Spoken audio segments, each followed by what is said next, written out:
Ile na koncie ma Bartosz Kolanek i czy da się wyżyć z tych przygód? Tak. Aktualnie mam mega mało, bo kupiłem to mieszkanie. Jest zakulisowym motorem napędowym jednego z najbardziej rozpoznawalnych kanałów biznesowych w Polsce, czyli Przygód Przedsiębiorców. Oglądasz Przygody Przedsiębiorców? Bo zdarzyło ci się przegiąć pałę na tyle, że jakiś gość miał do ciebie na przykład pretensje? Kto twoim zdaniem nie powinien być przedsiębiorcą? I tam ludzie w komentarzach, że nas pojebało z tymi, co wiesz, po prostu kurwa totalny rynsztok wylewany na mordę, nie? Ja nie wiem, czy mogę o tym mówić, czy nie, w sensie to już było dawno, nawet nie mówię o kim, ale była taka sytuacja, że jeden z przedsiębiorców tam był... powiem.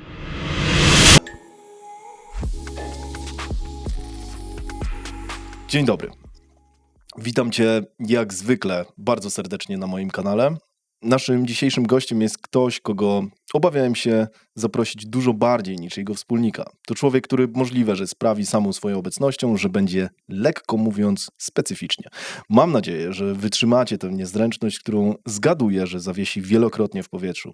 Ja sam w ramach przygotowań modliłem się dziś przy porannej medytacji, żebym miał na tyle ostry umysł, żeby umieć odpowiedzieć na jego elokwentne żarty. Człowiek, który swoim poczuciem humoru dogania niejednego stand-upowca, chciałem powiedzieć startupowca, przez niektórych nazywany nawet Strasburger 2.0. Serio. Nieustraszony pogromca polaczkowatych Januszy biznesu oraz zacięty wróg nieszanujących nikogo ego menadżerów. Wizjoner z zawodu, myśliciel z aspiracji, a tak na poważnie to mam nadzieję, że spoko gostek, który rozwali nam wiele mitów na temat samego siebie i biznesu, jaki prowadzi.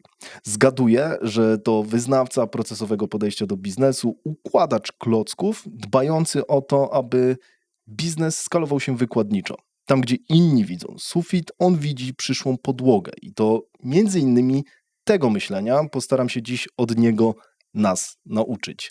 Panie i panowie, przed wami człowiek, który niczym czarnoksiężnik z krainy Oz jest zakulisowym motorem napędowym jednego z najbardziej rozpoznawalnych kanałów biznesowych w Polsce, czyli Przygód Przedsiębiorców, udziałowiec we wszystkich spółkach z grupy, których nie będę wymieniał, bo ten wstęp pobiłby rekord długości.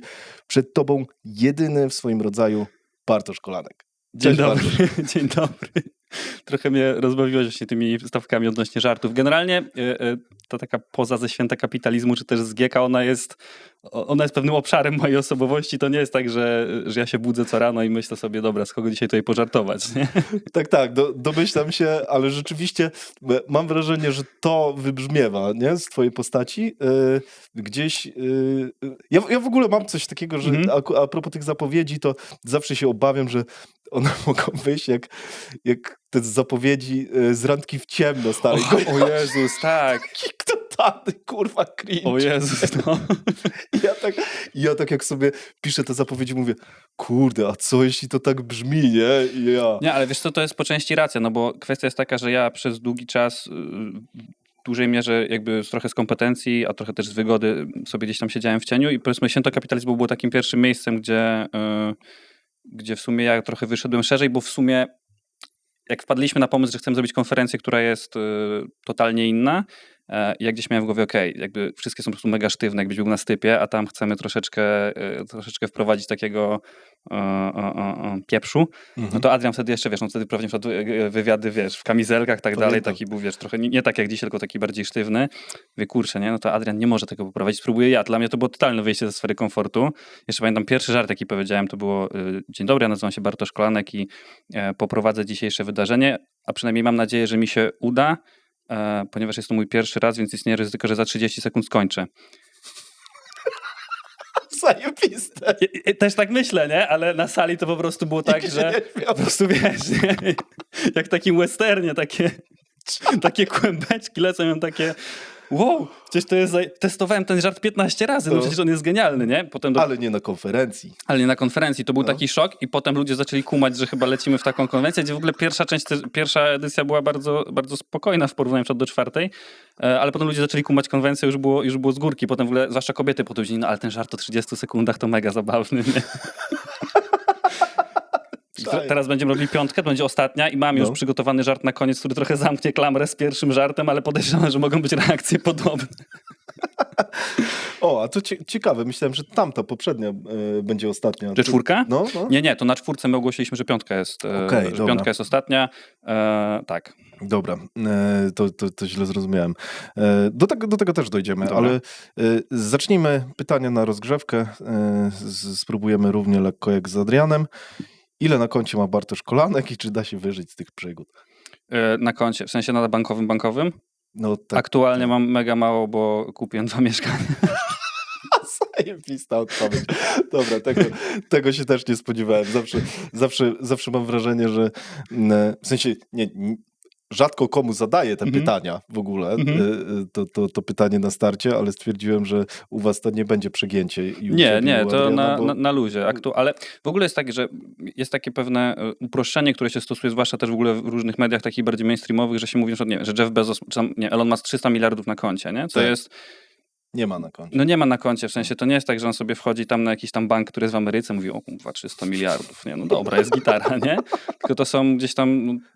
Wypłacę sobie 200 dzisiaj. Tak, nie? No ale ludzie tak to odbierają, nie?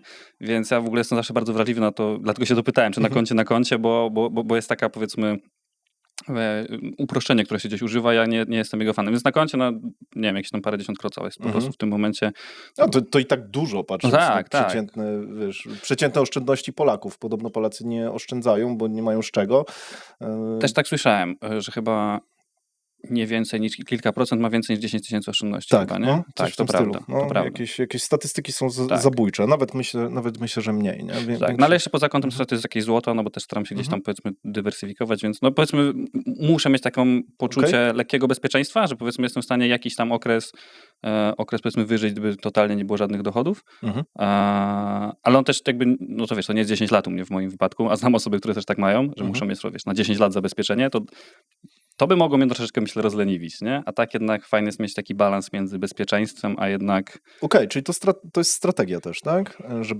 Żeby nie przeginać. Wiesz co, tak. Z zabezpieczeniem. Słyszałem, że Elon Musk tak ma, że on praktycznie idzie all-in z każdą firmą i naprawdę jest na edge'u od zbankrutowania. Tak, wiesz co, generalnie ja ostatnio czytałem tą książkę Arnolda Schwarzeneggera, ona się nazywa Przydaj się i on tam właśnie mówi o czymś takim, że nie można mieć planów B, bo jak masz plan B i dopuszczasz, że on może zaistnieć, to prawdopodobnie pójdziesz w tym kierunku. Ja jeszcze nie wiem, czy to jest jakiś element mojej prawdy, którą się posługuję, ale faktycznie mam kilka takich doświadczeń w życiu, że zrobienie czegoś, co powiedzmy, że ekonomicznie nie ma większego sensu i można było powiedzieć, że jest głupotą, ostatecznie przyniosło gdzieś tam dobre rezultaty, nie? Bo po prostu wszystkie takie teorie, na przykład ekonomiczne albo biznesowe, one troszeczkę czasami zakładają, że człowiek jest takim autystycznym robotem, nie? Który po prostu, gdzie go tylko jakby liczby napędzają, a nie na przykład jakieś kwestie emocjonalne, ambicjonalne i tak dalej, nie? Więc uważam, że trzeba gdzieś tam balansować między tym, że okej, jakby zabezpieczamy sobie przyszłość. Inflacja życia to jest też jakby coś, co spotyka wszystkich przedsiębiorców, nie? Kiedyś, powiedzmy, nie, ktoś zarabiał 5 kloca, myśli sobie, jakby miał 15, to jest zajebiście, nie? Potem nagle 15 to jest, wiesz, samochód, mieszkanie i się kończy, już nie ma 15, nie? Więc to zwiększanie inflacji życia też jest czymś, co trzeba pilnować, ale według mnie to nie jest zła rzecz, nie? Bo to otwiera tobie znowu nowe doświadczenia. Nowe doświadczenia powodują, że dostajesz więcej bodźców. Te bodźce, jak sobie przeanalizujesz, mogą cię doprowadzić do kolejnych rozkmin, więc uważam, że warto jest balansować między bezpieczeństwem a nazwijmy to splendorem, powiedzmy, nie? Takim trochę hedonistycznym. Okej. Mieszkania kupiłeś inwestycyjnie na wynajem, czy żeby się zabezpieczyć? Sam wynajmujesz, czy sam... Sam też wynajmuję, bo ja jestem z Bydgoszczy, to jest cudowne miasto. Mieszkałem w Toruniu, potem na studiach, a potem się przeprowadziłem do Gdańska, jak gdzieś nasza firma, ona teraz się zaczyna robić trochę taka bardziej centryczna, jeżeli chodzi o lokalizację, gdzieś właśnie Bydgoszcz, ale ona przez długi czas była turbozdalna. Więc ja w pewnym momencie stwierdziłem, że chcę do Gdańska się wyprowadzić, bo zawsze chciałem mieszkać w tym mieście. Natomiast teraz już się nasyciłem tym miastem i chcę wrócić do Bydgoszczy, bo mi się gdzieś tam dobrze żyje, więc wtedy prawdopodobnie sobie już kupię takie swoje mieszkanie, swoje, żeby mieć taki swój ośrodek życia, takie swoje sanktuarium. Natomiast przez ten czas, gdzie ja nie wiedziałem, gdzie chcę mieszkać i w jakich warunkach, w samym Gdańsku zmieniałem też mieszkanie 2 razy, w Toruniu zmieniałem chyba 3 albo 4. Więc nie miałem potrzeby w ogóle kupowania swojego, bo wiedziałem, że raz, że standard upgrade'owałem, to też jest według mnie dosyć fajną rzeczą, kiedy nie masz takiego, wiesz, kupisz pierwsze mieszkanie za, nie wiem, 400 000 i potem musisz się w nim gdzieś tam jakby z konsekwencjami tego wyboru gdzieś tam cały czas funkcjonować, więc to jest fajne. 2, że ja też uważam, że człowiek w życiu powinien mieć różne widoki z okna, nie? Żeby też doświadczyć różnych... Odświeżające dla głowy pewnie. Zdecydowanie, nie? Okej, to czy jesteś w stanie zdradzić, jak byś ocenił twoje wszystkie aktywa razem na przykład właśnie z udziałami firm i tak dalej? Czy jesteś w stanie, bo to się tak mówi właśnie, ten Elon Musk, te 300 miliardów, no to są wycenione jego aktywna, udziały i tak dalej. Czy w ogóle chcesz o tym mówić, nie? Bo to też jest... Jakbyśmy rozmawiali za 4 miesiące, to bym ci po prostu powiedział od razu tak, Okej. ponieważ teraz jesteśmy w momencie, w którym jest prowadzona wycena naszej... Zaczynacie liczyć. Zaczynamy liczyć. Ona też jest prowadzona w konkretnym celu, który też za 4 miesiące mógłbym ci powiedzieć tak, bo w zasadzie będzie dosyć publiczny, a póki co gdzieś tam ze względów marketingowych o tym nie mówimy. Okej. Może wygrzebiemy. Zobaczymy. Może nie, jakby to miałem taką rozkminę wczoraj, mówię, kurczę, akurat w tym momencie się spotykamy, gdzie tak, jakby mógłbym już powiedzieć o tylu fajnych rzeczach, o których nie mogę na razie jeszcze powiedzieć, więc będę się musiał czasami gryźć w język, ale jak coś spilnę, to nie, to właśnie nie, to jakby też na luzie, żeby się nie spinać, nie? No. Także jest to gdzieś tam w tym momencie liczone. Zrobimy tak, że wiesz, że te momenty, które będziesz chciał wyciąć, to zlepimy i za 4 miesiące puścimy jako, jako taki mały filmik z tego. Może tak być. Krótka wstawka. Jak widzisz, nic nie sprzedaję w moich treściach, a zapraszam już, moim zdaniem, niesamowitych gości, co nie jest takie proste, jak mogłoby się wydawać. Dlatego mam do ciebie prośbę, która, jeśli kanał ci się podoba, pomoże również tobie. Widzę, że bardzo mały procent oglądających subskrybuje te treści, a to kluczowe, żebym mógł zapraszać do rozmowy najlepszych gości ze swojej ligi. Dlatego jeśli czujesz, że te materiały są treściwe i chciałbyś, żeby były jeszcze lepsze w przyszłości, zasubskrybuj gdziekolwiek tego słuchasz. A ja obiecuję ci, że w zamian za twoje zaufanie dam z siebie wszystko i dostarczę tyle wartości dla ciebie, ile będę w stanie. Dzięki za twój czas, kłaniam się, wracam gadać. Bartosz, trochę rozmawialiśmy o tym humorze. Zdarzyło ci się w ogóle na loży, na święcie kapitalizmu. No. Sorry, już mi się wasze spółki mylą. Zmieniliście ostatnio nazwy, ale do tego zaraz nawiążę. Dobra. Na święcie kapitalizmu zdarzyło ci się przegiąć pałę na tyle, że jakiś gość miał do ciebie na przykład pretensje za ostry żart? Pretensji takich wprost na pewno nie. Jakieś wewnętrznie... Wiesz, czasami że się gotował, bo wiesz, bo to widać, nie? Z kimś, że ktoś czuje się źle, nie? Ja znam kilku przedsiębiorców, którzy się bardzo triggerują na takie rzeczy. Nie będę mówił nazwisk, ale to są znane postacie. I wiem, że tam jest po prostu problem jakiś z ego czy z czymś, tak? Wiesz co, z ego czasami po prostu jest jakaś taka struna, która nawet nie jest kwestią ego, tylko wiesz, jakby ja jestem osobą, która ma nie do wszystkiego, ale do wielu rzeczy dystans. To się gdzieś tam powiększa jakby z czasem, ale nie do wszystkiego, ale do wielu rzeczy. Nie wszyscy mają do wielu rzeczy dystans i to czasami ja nie jestem w stanie nawet tego wyczuć wcześniej, że dopiero widzę, że na przykład, że po żarcie, że okej, faktycznie tam mogła być jakaś struna, ale wiesz, mi też nie chodzi o to, żeby sprawiać ludziom gdzieś tam przykrość, nie? Czasami jest też taka sytuacja, bo bardzo często ludzie, którzy występują na święcie, to ja ich znam też osobiście, znam ich dosyć dobrze, więc jestem w stanie wyważyć, powiedzmy, raz, że mam dosyć ale dużą... jesteś w stanie też wejść głęboko w Jestem w stanie struny, wejść nie? głęboko, tak, ale też jakby mam duże spektrum żartów, które jestem w stanie opowiedzieć i mogę wybrać te, które wiem, że jakby nie zabolą. Natomiast na przykład była taka śmieszna sytuacja, ale nie była ona konfliktowa w żaden sposób, ale na poprzednim święcie mieliśmy panel marketingowy. No wiesz, Jabłońskiego znam, Negacza znam, Lewińskiego znam, no ale Jutro był też... będzie Negacz. O, to pozdrów. Pozdrowię. Zobaczymy, co on powie na zapowiedź, bo jest... Ale był Franciszek Georgiew, którego ja tylko znałem z internetu, nie miałem z nim nigdy żadnego przelotu wcześniej i ciężko mi było cokolwiek wymyśleć i w końcu jak mi się trafił jeden żart po naprawdę długim czasie szukania, to mówię, okej, jest dobry, ale jest też mocny, zobaczymy. No więc nie będę już tego żartu mówił tutaj, powiedziałem ten żart publicznie, Franciszek wchodzi na scenę, zbijamy piątkę i mówi, kurwa mocne. Ale poczułeś, że on poczuł się urażony, czy nie? Nie, raczej nie wydaje mi się. On ma bardzo duży dystans do siebie. Ma, nie? Więc jakby tam poczułem taką ulgę, że... Bo miałem trochę tak z duszą na ramieniu, mówię, jak to powiem, to...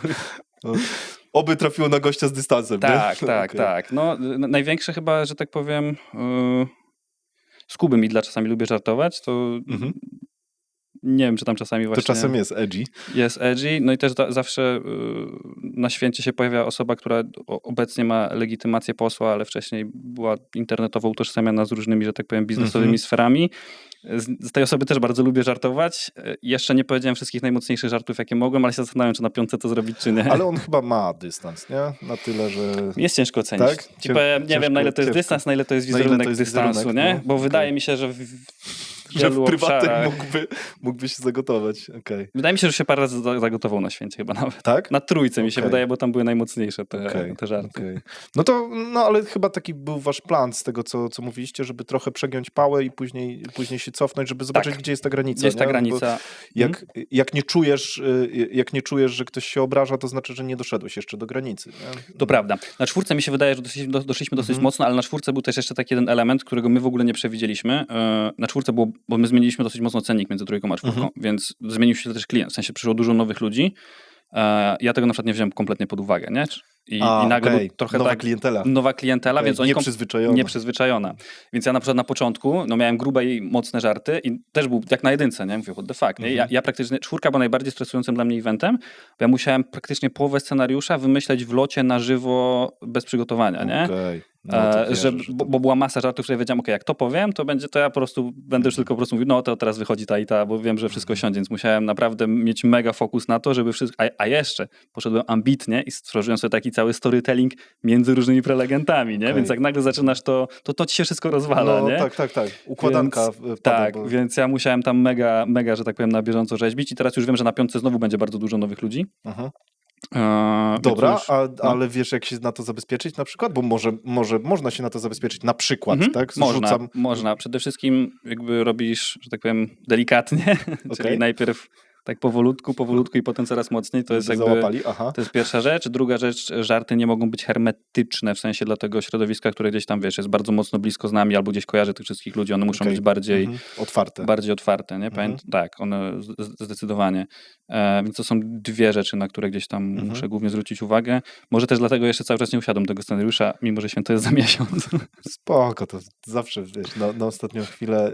Na ostatnią chwilę często lepiej rzeczy wychodzą, no bo jest presja, tak? Na trójkę kończyłem godzinę przed snem o 23:00 i to był najlepszy scenariusz. Jak w ogóle trójka mi się najbardziej podobała ze wszystkich eventów. Właśnie o to chodzi. Ja też mam tak, że jak, nie wiem, mam odcinek, ja mam mnóstwo notatek na każdy odcinek, zresztą nasz też. I jak mam tak, że mam taką presję, że czuję... Dzisiaj na przykład robiłem część notatek dzisiaj rano, tak? Gdzie wstałem o 6:00, poćwiczyłem sobie i robiłem część notatek i one są właśnie najlepsze, jak jest taka presja, nie? Tak bywa, chociaż nie zawsze, bo większość, całą kanwę i tak mam ułożoną zawsze, później to porządkuję. Ja miałem znowu ostatnio rozkminę odnośnie tego, czy czasem takie chęć albo potrzeba zrobienia czegoś z dużym wyprzedzeniem wcześniej, to nie jest jakaś troszeczkę taka jeszcze może z czasów szkolnych nałożona jakaś taka rama, że właśnie tak się powinno robić, że wiesz, nie robisz zadań domowych na ostatnią chwilę i tego typu rzeczy, ale ostatecznie w wielu sytuacjach robienie czegoś na ostatnią chwilę daje najlepsze efekty. I mi jest ciężko, że tak powiem, wybronić, że to jest najlepsza metoda. Może to jest najlepsza metoda dla nas, bo może mamy jakąś wspólną cechę, która powoduje, że nasze typy osobowości sobie najlepiej radzą w takiej sytuacji, nie? Ale faktycznie tak jest, że ja bardzo często zwlekam z czymś do ostatniej chwili. W ogóle czasami też mam coś takiego, że prokrastynacja w taki sposób wewnętrzny, ja ją czasami czuję jako emocję bardziej, a nie jako po prostu, że mi się nie chce. Czyli na przykład ja po prostu z czymś zwlekam, bo jakby moje ciało wiedziało, że czegoś jeszcze nie wykminiłem i ostatecznie jak zrobię tą robotę, to ona będzie okan dupy do rozbicia albo totalnie niepotrzebna. Czyli że to jest dobre. Że to jest dobre. I bardzo często jak na przykład, kurczę, mówię, no jeszcze poczekam. I czekam za 3 dni i nagle się dzieje coś, dochodzi mi jakaś ostateczna informacja albo w końcu z tych wszystkich informacji, które mam, dochodzę do jakiegoś innego wniosku, mówię, aha, no tak, faktycznie, nie? Więc fajne. Tak. Fajne, żeby nie wbijać sobie wyrzutów sumienia przez prokrastynację, tylko czasem sobie nałożyć, kurwa, może to jest potrzebne? No bo słuchaj, jeżeli czegoś nie chcesz robić, no to albo właśnie jest to, co mówię, no albo druga jest tak, że nie masz z tym emocjonalnego związku, nie? Gdybyś ty tutaj dzisiaj szedł i myślał sobie, kurwa, bym sobie posiedział, pograł, nie wiem, Fortnite'a, nie? A tu muszę ten wywiad pierdolnąć, przepraszam za przekleństwa. No to by znaczyło, że jakby może jednak to nie jest rzecz, którą ty ewidentnie jakby jesteś taki, wiesz, zaangażowany w nią. No tak samo w szkole też były przedmioty, które człowiek gdzieś tam czekał i chciał, a były takie, które go kompletnie nie interesowały, nie? Znaczy w ogóle jest tak, mam wrażenie, że że i tak jak już sobie narzucimy, bo trochę inaczej jest, jak wiesz, jak ja planowałem ten podcast, w ogóle, żeby go zacząć, no to czułem się taki zajarany, o jak to będzie zajebiste i tak dalej, ale kurde, no w tym też są momenty, które myślisz sobie, fuck, po co, dlaczego, nie? Wiesz, jest mnóstwo wątpliwości i wtedy wiesz, uczę się zaufać procesowi, nie? No bo mam pewne kamienie milowe, które po prostu, no nie ma opcji, żebym nie zrobił 100 odcinków. W sensie, mogę to nawet powiedzieć na wizji, olewam to. Już powiedziałeś. Tak, już, no, mogę jeszcze wyciąć. Nie, no żartuję, nie wycinam takich rzeczy, ale chodzi o to, że nie ma szans, nie? Po prostu prędzej zginę, nie? Więc mam kilka jakichś takich... Wiesz, Warszawa niebezpieczna, to jest Grochów w ogóle, nie? Tak. Nie mówmy, gdzie jesteśmy, ale tak, głęboka Praga. Nie jest głęboka, to jest ta Praga. Ja Grochów kojarzę tylko z blok ekipy, także... Ale tak, to jest to miejsce. To jest to miejsce. Nie, tam głębiej jest Ząbkowska i tak dalej, tam jest gorzej. Chociaż już się cywilizuje, nie? Wiesz, też nie można... Nie, no ja się czuję generalnie bezpiecznie w Polsce, w sensie... No... Chyba Polska w ogóle słynie z bezpieczeństwa. Dobra, Bartosz, tak. czy to, że ty robisz tam, ten temat chciałem zamknąć, że te twoje żarty, które są na przykład na święcie, to czy to jesteś ty, czy to jest taka poza właśnie twoja? Bo powiedziałeś, że to aspekt nie jest... osobowości jakiś. Jakiś aspekt osobowości, w sensie zawsze gdzieś tam przez całe życie miałem tendencję do...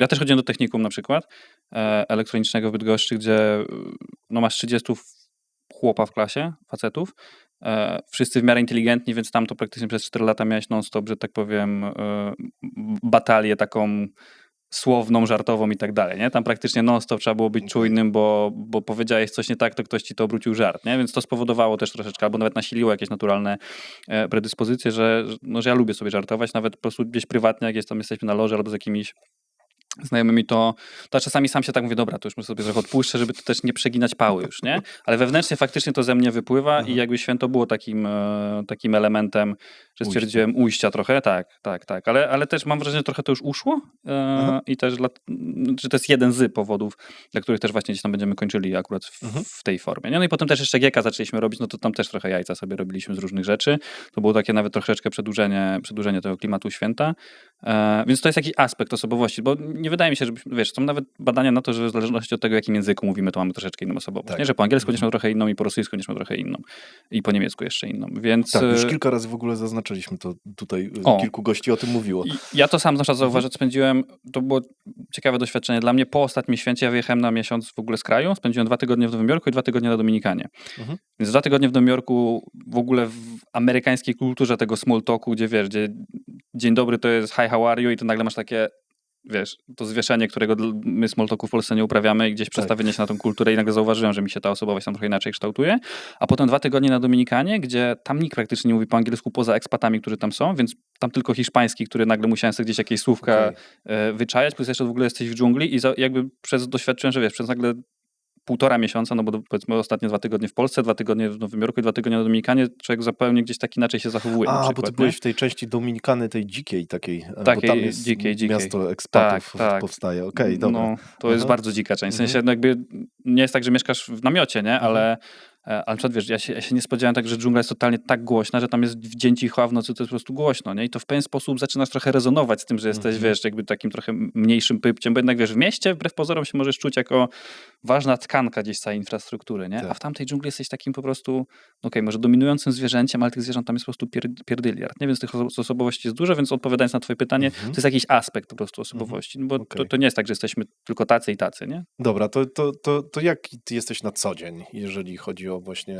jakbyśmy obrali ciebie z tej osobowości, którą znamy ze święta, jak ty byś siebie określił? To jest ciekawe pytanie, bo ja generalnie nie przepadam za tą taką społeczną potrzebą wsadzania ludzi w ramy, czy to nawet na płaszczyźnie takiej psychologicznej, czy na płaszczyźnie zawodowej, nie? Że na przykład on jest tam ślusarzem, albo że jak ktoś już, to czasami widać w show biznesie, że jak ktoś jest trochę aktorem, trochę piosenkarzem, a trochę tym, to ludzi już to zaczyna trochę irytować, bo oni nie wiedzą, do jakiej szuflady mają sobie wsadzić tą osobę. Więc nie wiem, czy jestem w stanie określić siebie jakby jedną definicją. Na pewno jestem osobą, która lubi dużo czasu poświęcać na rozmyślanie. W sensie to jest To jest jedno z moich ulubionych hobby, po prostu analizować wszystko to, co gdzieś tam w ostatnim czasie do mnie dotarło i zobaczyć, gdzie mnie po prostu te myśli zaprowadzą. To jest jedna rzecz. Ja jestem generalnie, to dużo ludzi się dziwi, ale na przykład jestem introwertykiem. Tak obstawiałem. No. Byłem kiedyś ambiwertykiem, w sensie miałem bardzo tak pomiędzy ekstra i intro i ostatnio sobie po 12 latach zrobiłem pewne testy na nowo i mi bardzo mocno skoczyło w introwertyzm. Gdzieś tam na chyba 70%, nie? Więc to też nie wszyscy gdzieś tam sobie zdają z tego sprawę. Jestem empatyczną też osobą i wysoko wrażliwą, o czym też nie wszyscy wiedzą. Co też jest w ogóle ciekawe, że ludzie, kiedy słyszą, że ktoś na przykład jest wrażliwy albo wysoko wrażliwy, no to sobie utożsamiają, że pewnie się łatwo wzrusza na filmach, albo łatwo go urazić, albo coś. Co jest według mnie dziwny stereotyp, bo tak naprawdę w momencie, kiedy masz większą wrażliwość, no to dużo więcej bodźców do ciebie trafia, które nie trafią do innych ludzi. To trochę tak, jakbyś miał samochód, który ma czujniki parkowania i one nie są wrażliwe, nie? To trochę ciężko byłoby parkować takim samochodem, nie? Więc jestem dosyć wrażliwą osobą i dużo... Niewrażliwe czujniki ale to jest dobry przykład po prostu, nie? Że jeżeli, nie wiem, ktoś to ogląda i sam wie, że jest osobą wysoko wrażliwą i myśli sobie, że to jest jego słabość, no to nie, według mnie to jest super siła, którą oczywiście też trzeba okiełznać, nie? To jakby z wysoką mocą wiąże się wielka odpowiedzialność. Gdzieś to trzeba okiełznać, ale to jest mega spoko rzecz, nie? Wczoraj miałem taką sytuację, że ja nie piję alkoholu, ale jakoś sobie... W ogóle, ale na przykład, dobra, bo to jest właśnie najgorzej, nie? Kiedy czasami się złamiesz, to już nagle nie wiesz, czy masz mówić w ogóle, czy nie. I miałem to ostatnio, generalnie nie piję w ogóle, co powoduje, że moja tolerancja na alkohol jest bardzo niska. Miałem ostatnią sytuację, gdzie pojechałem do Wielkiej Brytanii, a w Wielkiej Brytanii mają kulturę cydrów dosyć mocną i tak miałem takie, o Jezu, bym się napił takiego zimnego cydru, takiego gazowanego. Wypiłem jeden cydr i już byłem dosyć mocno dobombany, ale miałem ochotę dla smaku jeszcze na drugi. Więc jak wypiłem te 2 cydry, to już jeszcze uznałem, no dobra, w sumie i tak już nic gorszego dzisiaj nie zrobię, to jeszcze może takiego likieru Jack Daniel's Fire się napiję, nie? I Jezu, byłem strasznie poskładany. Potem następnego dnia, jakby gdzieś tam rankiem, zwłaszcza jak poczułem efekty uboczne, no to dla mnie to jest jednolite doświadczenie całe, czyli powiedzmy ta chwila tego luzu takiego i totalnego chillu, no ale z tą karą, która jest potem, więc jak ja sobie to spakuję w całość, to dla mnie ostatecznie to jest złe doświadczenie. Nie? Super, ja dokładnie tak samo to odczuwam. Tak. I też nie piję od kilku lat i też właśnie czasem miałem problem, bo zdarzało mi się raz w roku się napić, tak? Tak. Ale... No i właśnie ja nie piję też- alkoholu, ale bardzo lubię palić sziszę na przykład. To jest w ogóle ostatnimi czasem mam wrażenie, że jestem nawet, może nie, że naokoło, ale bardzo lubię palić sziszę. I tutaj gdzieś tam koło mojego hotelu, w którym nocowałem, było takie miejsce z sziszą i sobie palę ją przy barze i nagle właśnie jest przede mną wystawka z alkoholami, nie? No i teoretycznie można powiedzieć, no dobra, alkohol. Nie, jak ktoś lubi, to powiedział, o napiłbym się, nie? Jak ktoś nie lubi, powie, o trucizna, nie? Ale ja sobie gdzieś tam zaczynam analizować. Patrzę, tu mam Hennessy, tu mam Martini, nie? Zaczynam sobie gdzieś tam analizować, jak one wyglądają. Mówię, dobra, ten ma zupełnie inny branding niż ten. Gdyby zamienili się brandingami, to pewnie byłaby totalna katastrofa, bo Martini jest inną półką cenową. Gdyby wyglądało jak Hennessy, to by ludzie się bali tego kupować, ci, którzy powinni to kupować, nie? Potem gdzieś idziesz sobie, zaczynasz rozkminiać, że w ogóle, wiesz, cywilizacje powstawały, upadały, firmy powstawały, upadały, alkohol jest na przykład w ludzkiej cywilizacji praktycznie od zera, nie? To jest jakby prawie jak najstarszy zawód świata, nie? On jest od zarania dziejów, nie? Potem gdzieś idzie twoja myśl w kierunku takim, że okej, ale w sumie ten alkohol, który mamy dzisiaj i w takiej formie i w tak mocny, to jest głównie dzięki rewolucji przemysłowej, czyli ostatnich lat, czyli tak naprawdę ta kultura alkoholu przez ostatnie tysiące była inna niż ta, która jest dzisiaj, nie? Wina lekkie i tak dalej, Hiszpania właśnie. Tak. No, takie domowe. Tak, to ta kultura, ona się bierze z tego, że to były de facto soczki z jakimś tam elementem procentu, nie? No i bycie wrażliwą osobą powoduje, że zaczynasz po prostu z prostej rzeczy, gdy sobie siedzisz i palisz, no to po prostu zaczyna do ciebie trafiać dużo, nie? Co oczywiście może być przytłaczające, jeżeli ktoś tego nie ma w jakiś sposób opanowanego, nie? Zajebiste, fajne porównanie. Wydaje mi się, że tak jak powiedziałeś o tym introwertyzmie i ekstrawertyzmie, ja całe życie myślałem, że jestem totalnym ekstrawertykiem, ale dzisiaj powiedziałbym odwrotnie, że idę w taki bardzo mocny introwertyzm. W ogóle mam mało kontaktów z ludźmi oprócz na przykład właśnie podcastu, grupki małej przedsiębiorców, z którymi rozmawiam, małej grupki ludzi i raczej jestem dzisiaj odcięty. Ale zobacz, bo właśnie głównie kiedy rozmowa o ekstrawertyzmie, a introwertyzmie, to jest taka klisza, że ekstrawertycy to ci, co lubią ludzi, a introwertycy to ci, co jakby starają się być samemu. Tak nie jest. Nie? Tak nie jest, bo generalnie ekstrawertyzm polega na tym, że ty się bardziej uzewnętrzniasz, a introwertyzm polega na tym, że jesteś bardziej do siebie. Czyli przykład. Jak ja na przykład byłem kiedyś jeszcze bardziej ambi, to miałem tak, że w wolnym czasie lubiłem robić rzeczy, które są bardzo adrenalinogenne. Nie wiem, kitesurfing, jakieś takie typu rzeczy, które powodują, że no jesteś w ten sposób na zewnątrz, nie? A w momencie, kiedy jestem teraz bardziej trochę introwertykiem gdzieś tam po paru latach, no to widzę, że jednak wyciszenie jakieś takie, właśnie kontemplowanie, pójście do sauny, gdzie na przykład sobie leżysz, no to powoduje, że spędzasz, czyli to nawet nie musi być kwestia, czy ty lubisz ludzi, czy nie lubisz, czy lubisz spędzać z nimi czas, czy nie, tylko nawet aktywności, jakie wykonujesz, też mają związek z tym, czy jesteś bardziej ekstra, czy introwertyczny, nie? Czyli introwertycy robili bardziej wyciszające rzeczy, a ekstrawertycy w drugą stronę, nie? Więc mi to ostatnio rozwaliło łeb, jak się dowiedziałem, że faktycznie, że to nie jest tylko kwestia, bo ja lubię ludzi, ja lubię spędzać czas z ludźmi, z takimi, z którymi się też czuję gdzieś tam komfortowo, tak, nie? Mało jest chyba takich ludzi ogólnie, przynajmniej, wiesz, bo to jest między innymi właśnie ten podcast też po to, żeby poznawać właśnie takich ludzi z podobnym mindsetem, nie? Bo to jest pewne synchro, bo zobacz, ty tutaj przyszedłeś, wiemy, na jakie tematy mniej więcej będziemy rozmawiać, w sensie, że one będą związane z rozwojem, z przedsiębiorczością i tak dalej. I to jest trochę po to, żeby właśnie rozszerzyć to grono i zsynchronizować się z odpowiednimi ludźmi, nie? Bo nie mamy na co dzień takiej szansy, żeby sobie przesortować właśnie jakieś swoje otoczenie. Człowiek, który nie robi jakiegoś konkretnego biznesu, nie przychodzą do niego konkretni klienci, tak jak wy to robicie. Wy ściągacie pewien rodzaj ludzi z konkretnym mindsetem. I ludzie, którzy nie robią tego, nie mają takiej swobody w dobieraniu ludzi dookoła. Mam wrażenie, że to jest randomowe wtedy. To prawda, bo w sumie jeżeli popatrzymy na większość relacji, jakie ludzie mają w życiu, to one albo są jeszcze relacjami wczesnoszkolnymi, ewentualnie z czasów studiów, następnie no to są miejsca pracy, w których pracujesz, to tam masz okazję do poznawania ludzi, no albo jak uczestniczysz w jakichś, nie wiem, speed datingach czy czymś takim, ale faktycznie jakby osoba, która nie prowadzi, chociaż z drugiej strony, bo mam pewien taki dualizm w tym, co mówisz, że z jednej strony, wiesz, kwestia mindset, bo jakby też czym jest mindset, czy jakby mindset i osobowość to są według mnie dwie różne rzeczy. Czyli możemy mieć wspólny mindset, że powiedzmy nie chcemy być na samym końcu łańcucha pokarmowego, albo że chcemy, nie, wziąć odpowiedzialność za jakąś sferę życia społecznego i ją realizować i ulepszać trochę świat i to może być nasz mindset, nie? Ale na przykład na poziomie osobowości jednak się możemy różnić, nie? Tak. I teraz kwestia jest taka, że dużo ludzi to też troszeczkę jest kwestia akceptacji jest według mnie taką trochę rzeczą, w której łatwo się potknąć, bo dużo się też mówi odnośnie, akceptowaniu samego siebie i tak dalej, bo to jest ważne. Jeżeli gdzieś człowiek nie akceptuje jakichś swoich rzeczy, no to może pójść w złym kierunku, tylko kwestia jest taka, że trzeba wiedzieć, czy to, co jest do zaakceptowania w sobie, czy to jest rzecz, której ja nigdy nie zmienię, czyli nie wiem, jeżeli mam krzywy nos na przykład, nie? I nie da się go naprostować plastycznie, albo nie wiem, mam budowę, nie wiem, mezomorfika, no to są rzeczy, których nie zmienisz, nie? Więc możesz to albo zaakceptować, albo to do końca życia będzie gdzieś tam ciebie kłuło i nic z tym nie zrobisz. Natomiast mogą być pewne... Muszę się tu wtrącić, bo jest taki chirurg, chyba w Stanach, który przedłuża nogi. Facetu ma 15 centymetrów i są wysi. Tylko to robi. I ma taki biznes. Po prostu kolejka na 3 lata do przodu. Ale to takie wtrącenie. I złapał niszę, nie? No, zdecydowanie. Totalną.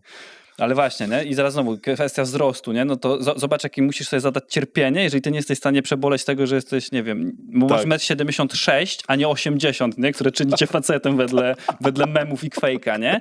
Więc faktycznie zaakceptowanie pewnych rzeczy, nazwijmy to niezmienialnych, tak obiektywnie, jest ważną rzeczą. Natomiast jeżeli masz jakieś cechy, które ewidentnie na przykład szkodzą tobie, są, nie wiem, autodestrukcyjne, albo mogą wpływać na to, że relacje z tobą dla innych ludzi są uciążliwe i to też w taki sposób, nazwijmy to bardziej obiektywny, no to według mnie to już jest jakaś taka, powiedzmy, kwestia, na którą warto jednak popracować. Czy to, nie wiem, na terapii, czy to jakby na jakichś tam samodzielnych praktykach i tak dalej. I to jest według mnie ważna rzecz, że jeżeli człowiek faktycznie pozna siebie, nie? W sensie te wszystkie...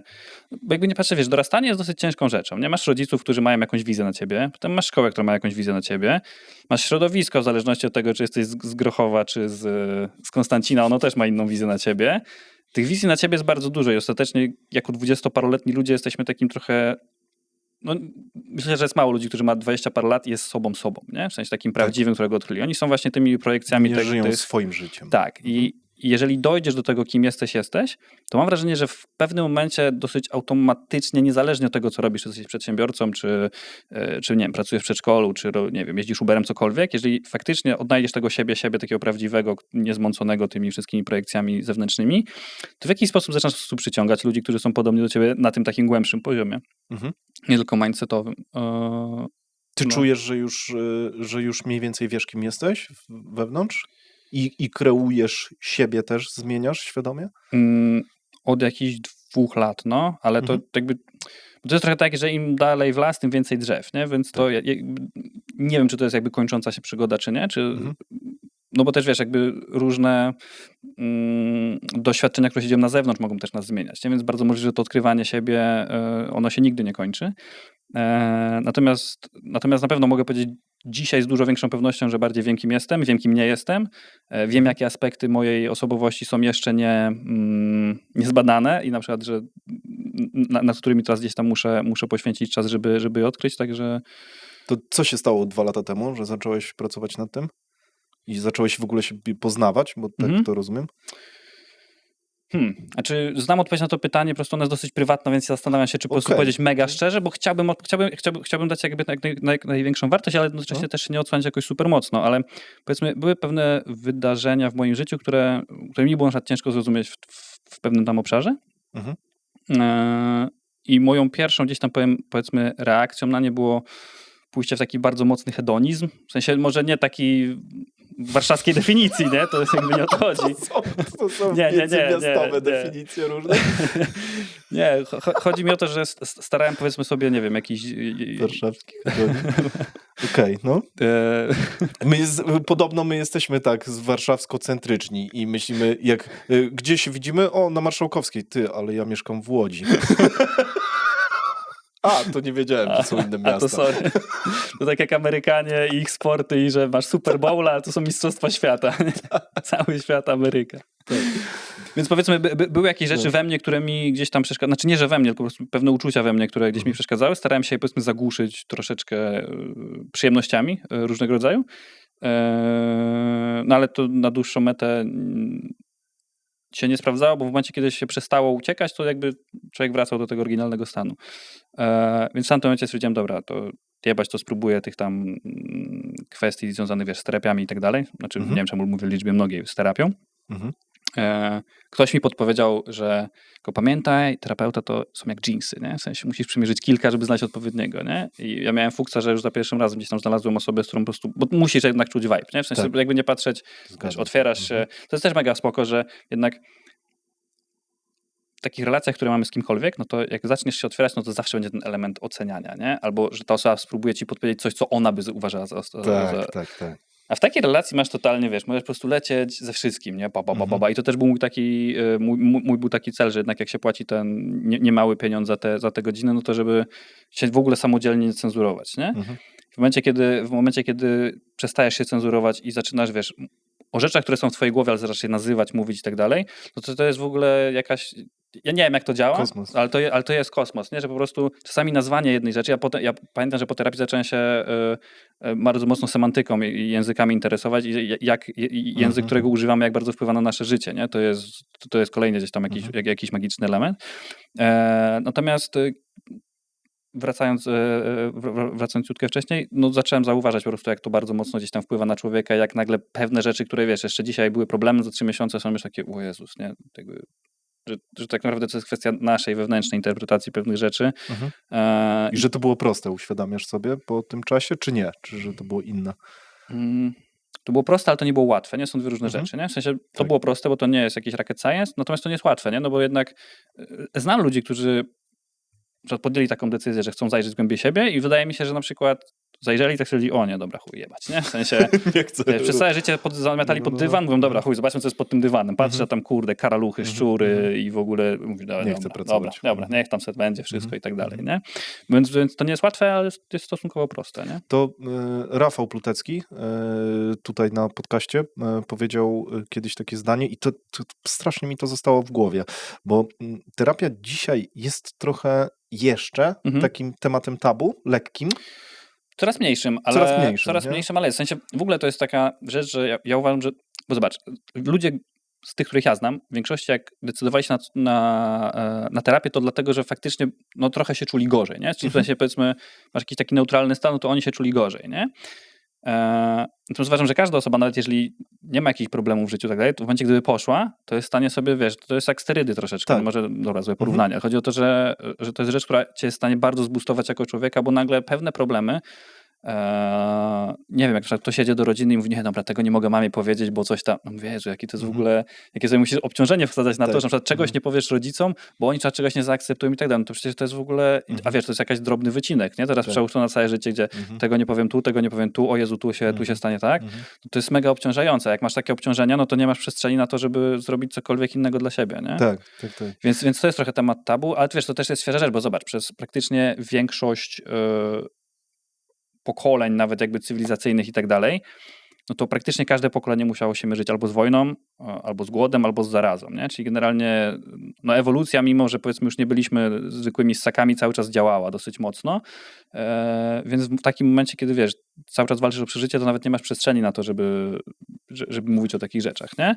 Natomiast kiedy od 70 lat jednak żyjemy we względnym spokoju, no bo nawet w skali świata, umówmy się, poza tymi pojedynczymi, na razie. Tak. Będzie grubo chyba. To ja nie mam kompetencji, żeby się wypowiadać na ten temat, więc mam swoje opinie, ale jakby nie chcę o nich mówić publicznie. Ja też nie, ale mieliśmy tutaj taki kawałek odcinka w jednym z odcinków, gdzie ja jako totalny laik i historyczny i geopolityczny i drugi laik i tworzyliśmy predykcje. Jest taka książka Koniec świata to dopiero początek. No, to nie znam. Takiego amerykańskiego geopolityka, w sensie tam ona jest jakby, no jest mega gruba, ale się mega, też jest dużo humoru w niej, jak na predykcje, które się w niej pojawiają, mega spoko. To znaczy, że jakby nie można je traktować jako wyrocznie, nie? Tylko po prostu są pokazane pewne zależności, które doprowadziły do tego, że żyjemy dzisiaj, jak żyjemy i dlaczego to się może skończyć, nie? Ale wracając, bo tak, byliśmy w terapii. Ja tylko jeszcze podkreślę, bo trochę to źle może wybrzmiało, bo wiem, której puenty nie dokończyłem. Że przez to właśnie, że żyjemy w tym względnym spokoju, to nagle my jako, wiesz, kiedy nie musisz walczyć o przeżycie, umówmy się, nawet dzisiaj jako osoba biedna, nie, w Europie, no umówmy się, masz bardzo komfortowe życie w skali świata, nie? Już nie mówiąc w skali poprzednich pokoleń. Więc jest ta przestrzeń na to, że zaczynasz, wiesz... Królowie ze średniowiecza chcieliby być w klasie średniej dzisiejszej. Na poziomie komfortu życia myślę, że na pewno. Na poziomie, tak.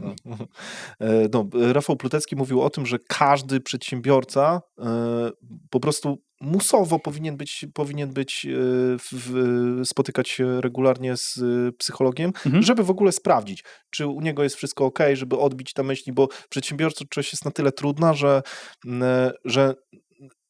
to jest jak higiena po prostu, jak chodzenie do dentysty, nie? To jest higiena. On tak to ujął. I to jest taka trochę tak mentalna prostytucja, bym powiedział, nie? Po prostu nie spuszczasz z krzyża, tylko z głowy, nie? W sensie jakby spodobało ci się porównanie z samochodem, więc uknąłem na szybko takie. Mam nadzieję, że się na mnie nie zemści, ale tak.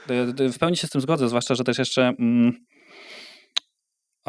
to, co mówiłem, akurat gadaliśmy przed nagraniem, że ja uważam, że jakby biznes jest ograniczony ostatecznie przedsiębiorcą, który nim steruje. Czy tam przedsiębiorcą, czy jak jest większy, to jakimś tam prezesem, menadżerem i tak dalej. Więc jeżeli my pracujemy nad biznesem, no to jeżeli my sami też pewnych rzeczy nie przepracujemy, to ten biznes zawsze będzie ograniczony naszymi jakimiś wyborami, które nie są podyktowane, nie wiem, strategią czy logiką, ale na przykład własną emocjonalnością wewnętrzną, nie?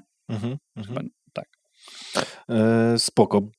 Bartosz, to przechodzimy do pierwszego pytania. To kiedy mówi do mnie Bartosz. Tak? To jest bardzo niespotykane, no. Ale w sensie czujesz się z tym jakoś niekomfortowo? Nie, ale zauważyłem, że chyba Adrian do ciebie mówi Bartosz. Adrian mówi, nie wiem, my zawsze mówimy, nie wiem, my zawsze używamy chyba różnych określeń, typu tam mordo albo elobolo, elogizmo. Okej. Na wizji może używa. Może na wizji.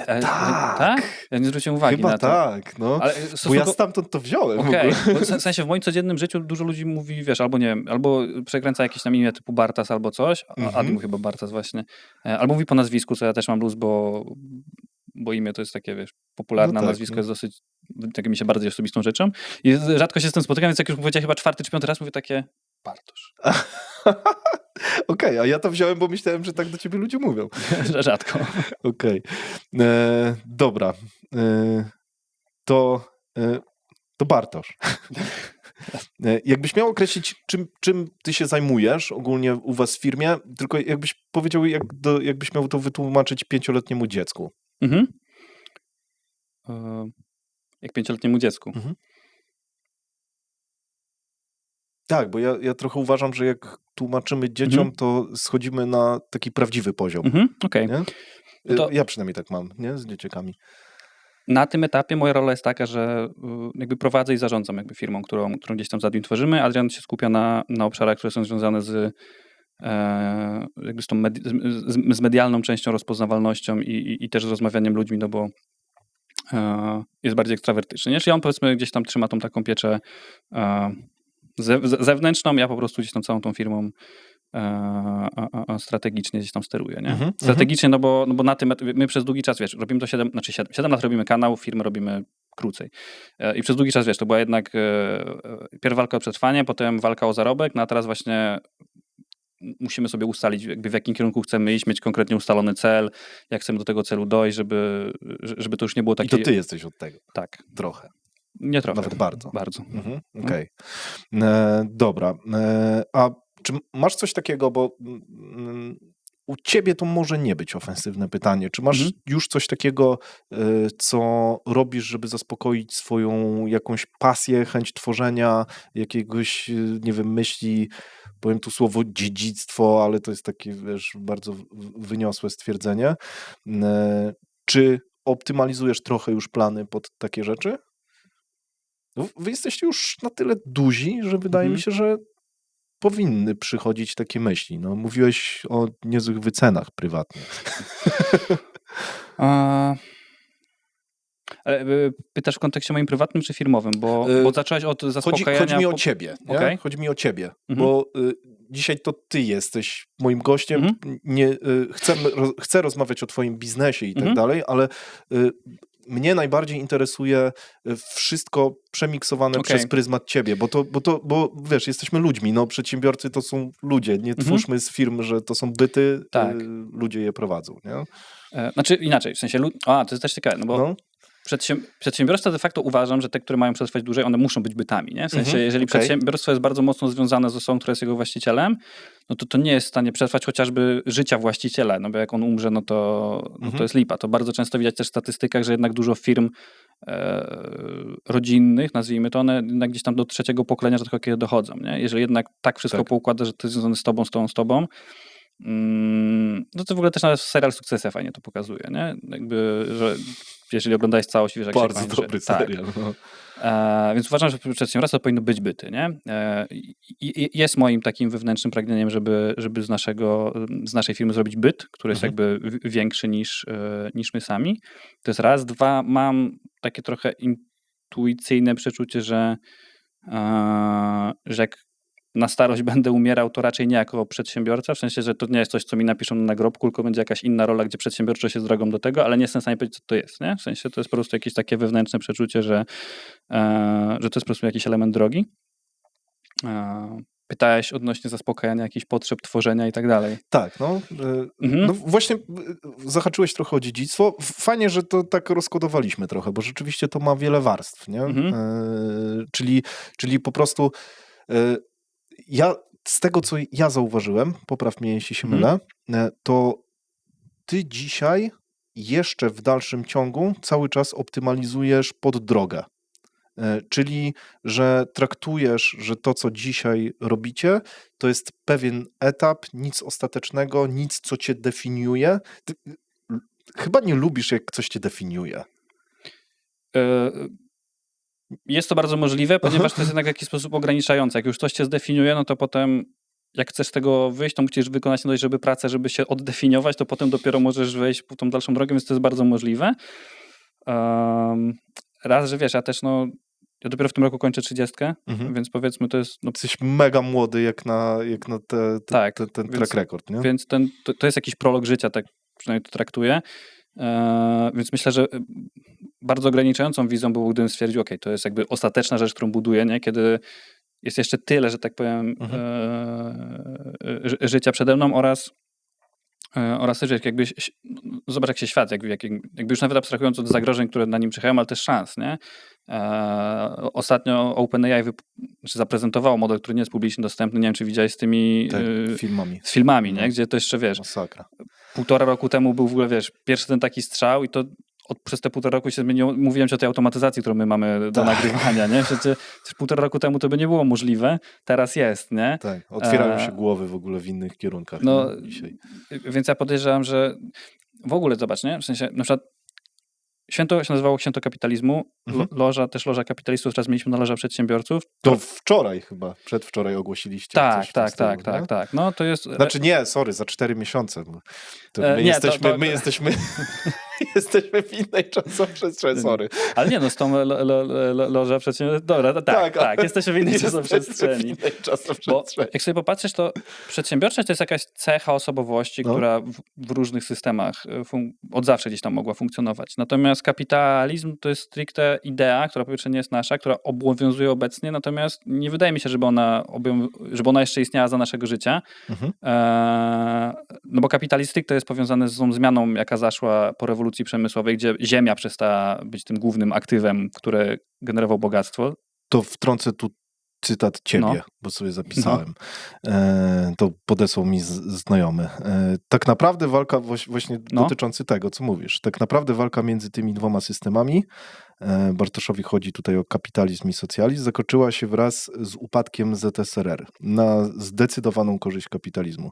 I choć niektórzy próbują ją wskrzesić, to nie ma to większego sensu, bo kapitalizm raczej za naszego życia pójdzie na emeryturę i zostanie zastąpiony jedną z jeszcze nieznanych nam idei albo przez ich walkę. Dlaczego? Otóż wszystkie idee, których nazwy kończą się na izm, starają się dać odpowiedź na to, jak wygląda świat albo jego wycinek. Gdyby ludzie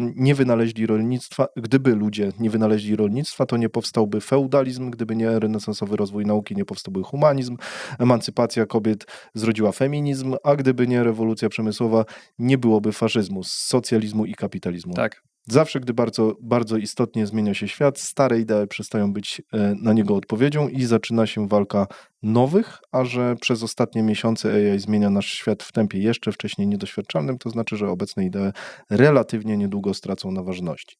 Dokładnie, aż nawet już nie muszę dzięki temu teraz mówić, bo zacytowałeś mój post z Instagrama. Tak. Który swoją drogą świadczy rzeczywiście o tym, że mega głęboko to rozkminiasz, nie? No dobra, to co przewidujesz dalej, skoro twoje myśli już tam wyciekły, czy nie odważysz się? Wiesz co, znaczy ja też, ja rozkminiam, ale no też bazuję na innych rozkminiaczach, dużo bardziej Tak. utytułowanych i którzy robią to zawodowo, powiedzmy, na co dzień. Wiesz, wydaje mi się, że po pierwsze, no nikt nie ma szklanej kuli, powiedzmy, jest jakaś, tych przyszłości jest dużo otwartych, one też mogą być tak, że wiesz, ktoś Harari rozkmini jedno, ktoś tam rozkmini drugie, a bardzo możliwe, że ostatecznie nikt będzie elementy z tych wszystkich, nie? Tak. Albo akurat w naszym równoległym świecie będzie jeden z tych scenariuszy, a w innym inny. Bardzo możliwe. Ale wiesz, chociażby jest taka kwestia, że na przykład problem z demografią w ujęciu światowym, no wiadomo, że spowoduje duże spadki gospodarcze, no bo nagle koszty pracy po prostu pójdą bardzo mocno do góry, kiedy nie ma ludzi do pracy, ale z drugiej strony na przykład Elon Musk pracuje nad humanoidalnymi robotami, Tak, nie? no. I teraz my jako Polska mamy to szczęście, że my się też starzejemy szybko, ale nas to dopiero zacznie mocno doświadczać za 10 lat, bo się później zaczęliśmy starzeć, ale na przykład Niemcy czy inne kraje Europy Zachodniej robiły to wcześniej, więc na przykład może być tak, że nam się fartnie w taki sposób, że być może przez ten czas powstanie technologia, która bardzo zastąpi te ubytki. Przeskoczy. Tak, albo nie wiem, zaczniemy, nie wiem, wejdziemy chyba, nie wiem, to się nazywa ektageneza, nie pamiętam, coś tam geneza, czyli na przykład, nie wiem, zaczniemy tak jak w seksmisji, kurczę, nie wiem, hodować ludzi, bo ludzie się nie chcą rozmnażać, albo wiesz, jakby jakość też męskiego nasienia i tak dalej jest coraz słabsza, więc możliwe, że pójdziemy w jakimś takim kierunku. To jest masa różnych przypuszczalnych. Natomiast to, co cytowałeś z tego Instagrama, to chodzi o to, że właśnie w momencie jakby... To ty to piszesz, nie? Tak. Nie. To akurat Instagram jest takim moim poletkiem takiego, wiesz, że tam mam... On jest teoretycznie trochę, jakby można powiedzieć, profesjonalny, ale ja go traktuję jako prywatny, więc ja tam wrzucam po prostu na co mam ochotę. Takie podobno najlepiej działają, przynajmniej organicznie. Możliwe w sumie. I to, o czym tam pisałem, chodzi mi o to, że zobacz, wyobraź sobie, że ty i ja, jako powiedzmy ludzie, którzy nie są tam w top 100 najbardziej wpływowych ludzi na świecie, że mamy dostęp do... Przynajmniej ja. Ja też nie. mamy dostęp do jakiegoś silnego AI, nie? Po prostu wszyscy mamy dostęp do tego samego narzędzia, nie? Tylko AI działa na danych, które mu dostarczysz, nie? Czyli jeżeli moje dane będą lepsze niż twoje dane, no to de facto ja mam większą sprawczość niż ty. Tak jak dzisiaj, jeżeli ja mam więcej kapitału, to jest więcej kapitału rozumianego przez narzędzia, firmy, ludzi i tak dalej, pieniądze, tak, no to jestem w stanie zrobić więcej niż na przykład ty, kiedy masz go mniej, nie? Więc bardzo możliwe, że po prostu dane staną się nową jakby taką, tak jak kiedyś była ziemia, potem właśnie był kapitał, no to, że dane mogą stać się nowym takim źródłem bogactwa po prostu. No ja czuję, że one już trochę są, nie? Bo rzeczywiście patrząc na... Znaczy wiesz, transformacja nigdy nie jest taka, nie? Można by de facto powiedzieć, że od 2014 roku, kiedy weszły smartfony, zaczęły gdzieś tam być ta faza na big data, po prostu zbieranie wszystkiego, zbieranie, no to, że to gdzieś się zaczęło już zmieniać, nie? Że są historie firm, które tylko dlatego, że potrafiły zebrać jakieś unikalne dane, były sprzedawane za jakieś porąbane, w sensie w cudzysłowie porąbane pieniądze, nie? Więc taka jedna zmiana, kiedy nagle już nie kapitał zbudowany, który masz, tylko na przykład sam dostęp do danych powoduje, że to jest źródłem bogactwa, no to mogą, wiesz, być mega przetasowania społeczne na przykład, nie? Nagle jedni ludzie zaczną się bogacić, inni zaczną upadać. Trzeba będzie znowu gdzieś tam poukładać, jak ten system ma funkcjonować. No bo tak, no bo zobacz, jakby najłatwiej jakby fajnie jest analizować przeszłość, bo wtedy można sobie gdzieś, każdy sobie samodzielnie może wykminić, gdzie ta przyszłość może pójść. Ale zobacz, kiedy ludzie przez większość czasu byli rolnikami, teraz jest moda trochę na pokazywanie chłopstwa i tak dalej w popkulturze, ale kiedy ludzie przez większość czasu byli rolnikami, musieli produkować gdzieś te nadwyżki żywieniowe, żeby część ludzi mogła, nie wiem, walczyć, tworzyć narzędzia, rozkminiać jakieś rzeczy i tak dalej, no to większość też społeczeństwa była po prostu nisko wyedukowana, nie? W sensie edukacja gdzieś tam praktycznie nie istniała w sferze społecznej. I nagle, kiedy przyszła rewolucja przemysłowa, no to też nie był instant rzecz, tylko no ona gdzieś tam trwała 100 lat, zaczęły powstawać fabryki, do tych fabryk trzeba było zatrudnić ludzi, no to trzeba było którzy musieli wykonywać jakieś procesy, musieli umieć przeczytać instrukcje i tak dalej. Więc nagle trzeba było wziąć tych wszystkich ludzi, większość ludzi ze wsi, nauczyć czytać, nauczyć pisać, że oni byli w stanie pracować w tych fabrykach, nie? Tylko nagle, jeżeli masa ludzi zaczęła trochę być bardziej kumata i jakby przestała być już takim chłopstwem, pospólstwem, a stała się proletariatem, no to nagle ten porządek, który istniał przez jednak bardzo, bardzo, bardzo długo, no zaczął rodzić, że powstawały idee faszystowskie, Marks napisał ten swój tam cały manifest komunistyczny, nie wiem, czy błędu nie powiedziałem. On napisał książkę Kapitał, ale nie wiem. On mógł napisać książkę, jedną z najtrudniejszych książek świata, Marksizm. To jest ciekawe, bo w sumie Marks, jest książka Kapitał, to jest on, jest jej autorem, ale manifest komunistyczny też nie wiem, czy to on jest jego autorem, czy nie. Nieważne. W sensie to nie ma żadnego znaczenia w tej całości. Chodzi o to, że ta jedna zmiana, gdzie po prostu masy z pracowania w polu przeszły do pracowania w fabrykach, zaowocowała tym, że trzeba było na nowo zupełnie...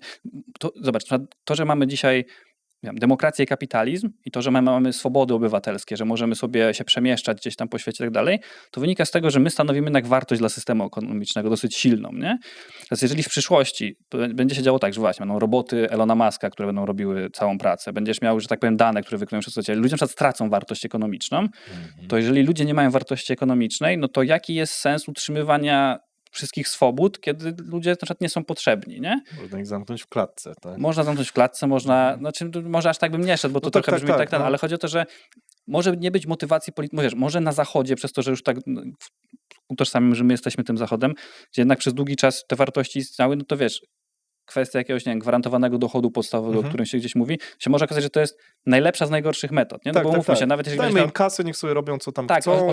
Ona ci na dużo nie pozwoli generalnie, ci pozwoli na egzystencję, ale bardzo możliwe, że to będzie najbardziej humanitarna metoda, ale też nie wiadomo, czy nie tak po 50 latach gdzieś na jakichś różnych płaszczyznach ktoś stwierdzi, że w sumie to po co, nie? Jakby tam tu mur ogrodzimy, tu będzie, wiesz, będzie getto, tu będziemy sobie żyli. W sensie, ja nie mówię, że tak będzie. Tak, tylko chodzi, że ta jedna zmiana, ciekawy scenariusz. No. Tak, że ta jedna zmiana, czyli tak jak przeszliśmy z roli na fabryki, to teraz przechodzimy de facto fabryki też już są dosyć mocno zautomatyzowane, wszyscy ludzie poszli bardzo mocno w usługi, ale teraz jeżeli zaczynamy automatyzować usługi, tworzenie filmów, Pixar w zeszłym roku zwolnił 70 osób i to nie dlatego, że technologia poszła do przodu. Po prostu ta technologia poszła do przodu i oni planują jeszcze bardziej gdzieś to optymalizować, żeby tych animatorów, żeby będą w stanie robić więcej produkcji mniejszym sumptem, nie? Więc nagle po prostu coraz więcej branż, które przez długi czas były uznawane za w żaden sposób niezagrożone, one mogą być zagrożone. I teraz znowu ludzie mogą powiedzieć, że poprzednia rewolucja przemysłowa pokazała, że okej, część zawodów zniknęła, nowa się potworzyła i może będzie tak samo tym razem, ale znowu kolejna rzecz taka, że statystycznie jak jeden zawód umiera, to trwa to około 5 lat, jak się nowy rodzi, to trwa to od 30 do 60, nie? Zobacz, Poza tym jest nas coraz więcej. że nas? No w sensie ludzi. No ale jak mówiliśmy o programie z demografią, to wydaje mi się, że z czasem, że to tak będzie nas coraz mniej w najbliższych latach jednak. Tak mi się wydaje, że to się jakoś tak samoreguluje, nie? Tak jak z populacją, nie wiem, szczurów, jeżeli jest za mała powierzchnia, to ona jakoś się tak kontroluje, że coraz mniej ich jest płodnych w tej populacji i tak dalej, nie? Tego typu ruchy nawet powstają. Ciekawe, czy u nas coś takiego będzie właśnie a propos takiej regulacji, nie? Chociaż... Znaczy, my jesteśmy mniej płodni niż nasi dziadkowie, nie? To na to są badania, nie? W sensie, że mężczyzna jeszcze z okresu dwudziestolecia międzywojennego był dużo bardziej płodny niż dzisiejsi mężczyźni, nie? Nie wiem, czy to jest kwestia genetyczna, czy na przykład nie tego, że żarcie jest gorszej jakości. Żarcie jest gorszej jakości, ale dobra, ono jest gorszej jakości, ale z drugiej strony jest go powszechnie, że jakby problem głodu praktycznie nie istnieje, nie? W sensie poza jakimiś ogniskami małymi. No, będąc w Warszawie możemy tak mówić, nie? Ale w Etiopii, z tego co wiem, trzymają dosyć mocno. Mówię poza żeby małymi było. ogniskami, nie? W sensie w skali Ale świata tak. więcej ludzi umiera dzisiaj z przejedzenia niż z niejedzenia, nie? Myślę, że W sensie, tylko że to ma swój... na Stany na pewno, nie? Chociaż u nas też się zaczyna, nie? Fala otyłości i to widać naprawdę w młodych pokoleniach. No wiesz, do tego wiesz, siedzący tryb życia, tego typu rzeczy, w ogóle, Jezu, ale mam wrażenie, że odlecieliśmy, nie? Więc... Tak, totalnie, ale nie mam z tym problemu żadnego. A wiesz, a też to jest tak, że to są, bo w momencie, kiedy ja sobie gdzieś tam mam w głowie te myśli, to one są po prostu moje, ja się nie muszę, że tak powiem, martwić o to, czy one idą w dobrym kierunku, czy nie, ale kiedy zaczynam je wypowiadać, się zastanawiam, kurwa, może ja jakąś totalną głupotę teraz pierdolę. I na przykład część ludzi stwierdzi, ale ma rację, nie? I wiesz, i kurwa, posieje jakieś głupie ziarno, więc nagle zaczynam trochę czuć dużą odpowiedzialność w związku z tym, co wypowiadam w tym momencie. Nie, spokojnie, jeszcze takich zasięgów nie mam, ale... No ja wiem, ale to wiesz, czasami wystarczy 10 osób na przykład. Tak. Nie wiem, czy jak już rozmawialiśmy o rewolucjach tam przemysłowych, komunizmie i tak dalej, to komuniści jak obalili carat w Rosji, to ich było jakieś 23 tysiące. W 100 paru milionowym kraju. Tak, i ja to w ogóle sobie też skaluję, tak jak na przykład te stare wojny, nie? Jak oglądam na przykład któryś raz już serię Wikingów, to tamte wojny to były, wiesz, 40 na 40 i zdobywają kraj, nie? I to kiedyś tak rzeczywiście było, nie? Że to tak jak mówisz, to były małe ruchy, nie? Ale wiesz, no jakby akurat rewolucja ta bolszewicka, ona jest stosunkowo nie, to jest 100 lat temu, nie? Praktycznie. I ich było 20 parę tysięcy, to czyli nie mało, no ale w skali, wiesz, bardzo dużego kraju, więc wystarczy tak naprawdę bardzo mała grupa dosyć zmotywowanych ludzi, żeby wywrzeć wpływ na bardzo dużą grupę ludzi. 20 parę tysięcy to jest 1/3 stadionu narodowego. Tak. Tak, no i dlatego uważam, że wiesz, jakby warto mieć odpowiedzialność za to, co się mówi, co się gdzieś tam publikuje, dlatego zaczynałem tak coraz bardziej, może moja energia troszeczkę osłabła, bo tak mówię, kurde, idziemy w rzeczy, które ja bardzo lubię rozkminiać, lubię też prywatnie rozmawiać o tym z ludźmi, bo też bardzo często jak rozmawiam prywatnie z ludźmi, to ja wychodzę z jakąś tam, powiedzmy, wizją, a nagle ktoś mi daje argumenty, dlaczego ona jest błędem, mówię, no faktycznie, wiesz, to się zmienia. I w momencie, kiedy wiesz, a teraz mówię o tym publicznie, gdzie nie ma jednak pod to jakiejś tam takiej ja tak mam z moim bratem, że często jak gadam głupoty, to on mnie prostuje i mówi, stary, w ogóle odleciałeś, tak nie jest, nie? Więc totalnie wiem, o czym mówisz. No. No, jakby był w Chinach kiedyś taki gościu, Mao Zedong się nazywał i on też miał swoją wizję świata, która jednak do rzeczywistości za dużo nie miała wspólnego i trochę Chińczyków umrzeć musiało przez to, nie? Bartosz, będę do ciebie mówił Bartosz. Jakby możesz mówić, jakby, to jest luz, nie? Po prostu ja byłem zdziwiony, tak rzadko to słyszę. Bartosz, jakbyś miał określić, co w twojej przeszłości jakby zaważyło na tym, kim dzisiaj jesteś, to co takiego to by było? Możesz, wiesz, zejść w kilka szczegółów, nie? Rozciągnąć to, ale jak miałbyś stwierdzić, co było taką naprawdę dużą dźwignią, bez czego dzisiaj byś nie był tam, gdzie jesteś, nie?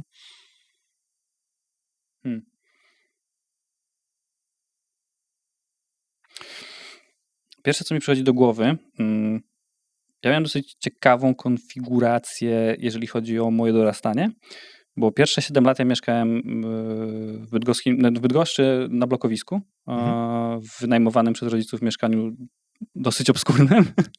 No to Mówisz o Pradze, a mówisz, że blok ekipę też znasz. No. No tak. Z życia. Ja też znam. Znaczy myślę, że gdybym tam został, to bym na pewno był innym człowiekiem. Tak. Więc mieszkałem przez pierwsze 7 lat w tamtym miejscu. Potem moi rodzice wybudowali dom, ale to tak nie dlatego, że mieli w chuj siana i po prostu część przeznaczyli na wybudowanie domu, tylko to tak troszeczkę jednak, nazwijmy to, w zbieracki sposób, więc ja mając 7 lat się przeprowadziłem do tego domu, a który wiesz, stan surowy zamknięty, więc jakby okej, z obskurnego mieszkania przechodzisz w miejsce, które jest po prostu w stanie deweloperskim, można tak to nazwać. I wtedy też moi rodzice zaczynali mieć jakąś tam trochę padakę finansową, że na przykład było ryzyko, że w ogóle będą musieli sprzedać ten dom i tak dalej. Więc potem kolejne jakieś 6-7 lat żyłem w takim wiecznym niedoborze pieniądza. Ale potem, jak miałem gdzieś tam 14 lat i mieszkałem w domu do 19-20 roku życia, no to tam już było całkiem spoko, w sensie więcej niż średnia, można sobie było pozwolić na lepsze rzeczy. No, jakby całkiem było przyjemnie, ale jednocześnie nie na tyle, żeby rodzice mogli na przykład finansować moje gdzieś tam jakieś dalsze życie, w sensie jakby, no, choćbym kurde bardzo chciał, to bym nie mógł być bananem, nie? No po prostu, no nie cholery, nie? A chyba miałem w wieku 19 czy 20 lat, 19 myślę, taką rozkminę, że takie poczucie dziejowej niesprawiedliwości, że powinienem się urodzić w bogatym domu. I wydaje mi się, że ten miks jakby dał mi takiego z jednej strony poczucie, że wiem jakby jak chcę żyć, wiem jak nie chcę żyć i jednocześnie musiał mnie wypchnąć jakby gdzieś tam w świat, żeby sobie gdzieś tam po to własną, bo doświadczyłem tych różnych skrajności, nie? Plus na przykład mój ojciec, jak ja byłem mały, on zajmował się robieniem alarmów i no w latach tam 90 2000 jak ktoś robił alarm sobie w chacie, no to raczej nie było, raczej tak, raczej to nie było biednosowo, więc ja czasem sobie jeździłem z ojcem na te realizacje, jak widziałem te chaty, niektóre mówią takie więc wydaje mi się, że to mogło trochę gdzieś tam we mnie posiedzieć. Mówię o takich rzeczach, które mnie sprowadziły na tą ścieżkę przedsiębiorczą, nie? Że jednak w Polsce kapitalizm istniejący gdzieś 30 lat powoduje, że większość ludzi jednak wchodzi na tą ścieżkę, bo po prostu chce żyć lepiej, nie?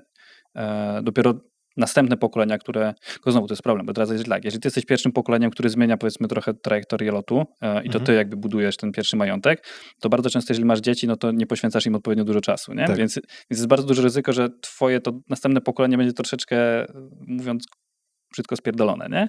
Poza tym ja mam taką teorię, że jeżeli oni nie dorastają w takiej trochę powiedzmy biedzie, niedosycie, to nie mają takiego ssania. Tak, ale zobacz, że są na zachodzie rodziny, które są wielopokoleniowo bogate, tak zwani old money, gdzie tam po prostu twój dziadek już był jakby urodzony, albo twój pradziadek już był urodzony w bogatej rodzinie. Nawet jak sobie patrzysz na Elona Muska, Zuckerberga, na Gatesa, przecież to są ludzie, którzy to są oni okej. Harvard, no sorry, kogo stać na Harvard, więc to nie są ludzie, którzy pochodzili z totalnej biedy, nie? Tylko jednak z takiej klasy średniej, wyższej bym powiedział, nie? Więc uważam, że w momencie, kiedy masz jednak taką stabilność ekonomiczną, plus jesteś dobrze, że tak powiem, przystosowany do życia, to jest w ogóle najlepsza droga startu, bo jesteś w stanie od razu skupić się na tym, jaki chcesz dać, powiedzmy, input gdzieś tam dla świata, nie? Albo tak jak mówisz o tym gościu, który gdzieś tam się skeszował i teraz po prostu idzie w jakimś takim bardzo fajnym projekcie się zajmuje, nie? Natomiast my jesteśmy jednak młodym kapitalizmem, więc tak naprawdę albo są dzisiaj ludzie, którzy są drugim pokoleniem, to są po tych, co się dorobili w latach 90. Tylko tak jak zacząłem, jeżeli jesteś tym pierwszym pokoleniem, no to bardzo łatwo jest źle wychować dzieci, więc to znowu znalezienie balansu między zbudowaniem majątku a wychowaniem dzieci może dać szansę, że faktycznie gdzieś ten twój majątek zacznie być dynastyczny, nie? Ciekawe, co powiedziałeś a propos tego czasu z dzieciakami, bo trochę inaczej to kodowałem, bo ja miałem to zakodowane cały czas w głowie, że w momencie, w którym masz kasę i twój dzieciak ma wygodnie, to on jakby rozleniwia się i jest leniwy z tej zasady, ale to masz rację, to nie jest tego kwestia, tylko to jest kwestia tego, że ci rodzice z nimi nie spędzali czasu i z nimi nie rozmawiali. To jest to. W mojej opinii tak, bo zobacz, my jako dzieci generalnie... Składa mi się to z kilkoma historiami po prostu. Które... My jesteśmy naśladowcami, nie? Tego, co... Więc jeżeli nie ma rodzica w naszym życiu, to szukamy innych naśladowców i to jeżeli znajdziemy dobrych, no to spoko, nie? Ale jeżeli znajdziemy złych, no to łatwo pójść w złym kierunku, nie? Więc uważam, że obecność w życiu dziecka jest mega ważna, nie? No tak. Więc... Tu ciężko cokolwiek skomentować, ale to jest trudne, bo na przykład z Grzegorzem o tym tutaj rozmawiałem warzechą i on powiedział wprost, kurde, Szymon, ja nawalam, jestem obsesyjnym przedsiębiorcą i trochę daje ciała, jeżeli chodzi o rodzinę. Ja też trochę tak czuję w momencie, w którym wpadam sobie w jakiś taki, wiesz, cuk, nie? To jest coś takiego, że No to nie jest łatwe, nie? Wiesz, przedsiębiorcy są trochę maniakami, nie? Muszą być, żeby osiągać sukces, nie? Więc się wyłączają klapki na głowę. Ale wiesz, jak już masz zdefiniowany problem, bo nie tylko przedsiębiorcy. Karl Jung miał taką opcję, że on ochajtał się bogato po to, żeby nie musieć się martwić o co włożyć do garnka, wybudował sobie samotnie i w niej siedział i rozkminiał i pisał książki, nie? Ale jakby nie patrzeć, światowe elity tak wyglądają, nie? W sensie ci ludzie, którzy... No, zobacz, wyobraź sobie, że miałbyś być, nie wiem, prezydentem, nie? No. Za tą pensję prezydenta, nie? W sensie umówmy się. No. W sensie Absurd, to jest jakby proforma jakaś taka, tak. nie? Po prostu, no, żeby coś tam było, nie? Dlatego ja nie jestem fanem...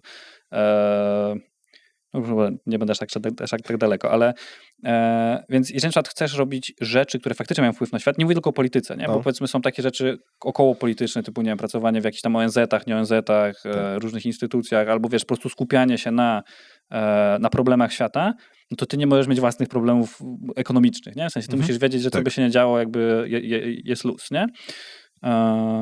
No, a wyszliśmy od tego, co mnie ukształtowało. Więc uważam, że to dorastanie, gdzie doświadczyłem po prostu wszystkich aspektów, czyli mieszkania w blokowisku, mieszkania w domu niewykończonym, który możliwe, że za chwilę będzie sprzedany i wiecznymi niedobrami wszystkiego, po domu, który był bardzo ładny, wygodny, fajny, gdzieś tam ustawił moje jakieś oczekiwania. Ja potem pamiętam, jak szedłem na studia, moi rodzice powiedzieli, słuchaj, możemy ci dać kafla, nie, miesięcznie. Mówię, dobra, nie, no to... I potem wiesz, musiałem, miło, nie, w sensie spoko, nie, i potem musiałem wynająć sobie mieszkanie, nie, i zobaczyłem, w jakich warunkach mogę mieszkać. Nie styknie. To jest takie, no to chuj, trzeba pozapierdalać trochę, nie, i jakby od początku praktycznie cała ściana, a potem jeszcze nawet z naddatkiem waliłem w mieszkanie, bo po prostu miałem tak, że wewnętrznie nie byłem w stanie mieszkać. Ja pamiętam pierwszy rok w ogóle mieszkałem tak, że miałem współlokatorów i wspólna łazienka to jest z obcymi ludźmi, to jest dramat, nie? Jeszcze pamiętam, w połowie roku wprowadziła się taka typiarka, która miała chyba jakąś taką fobię, wiesz, zarazkową, nie? Taką, że po prostu... I to było spoko pod tym kątem...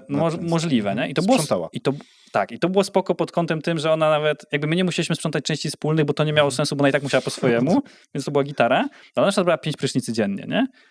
No wiesz, wracasz nagle i nie wiem, chcesz się wysikać, a tam mówię, dobra, no może zaraz skończy, nie? A tam i kurwa strzelenie się w okienko, kiedy ona nie brała prysznica. To było trudne. Mówię, Jesus Christ. Potem stwierdziłem, nie, dobra, to inaczej. I wiesz, to też powoduje, nie? Bo to jest w ogóle, to jest taki też element, który ja mam w sobie, że trochę nawiązując do jednego z pierwszych pytań, że czasami, ja kilka razy podjąłem decyzję, że kupowałem coś, na co teoretycznie mnie nie było stać, można powiedzieć. W sensie takim, że mówię, dobra, ja potrzebuję tego i tego.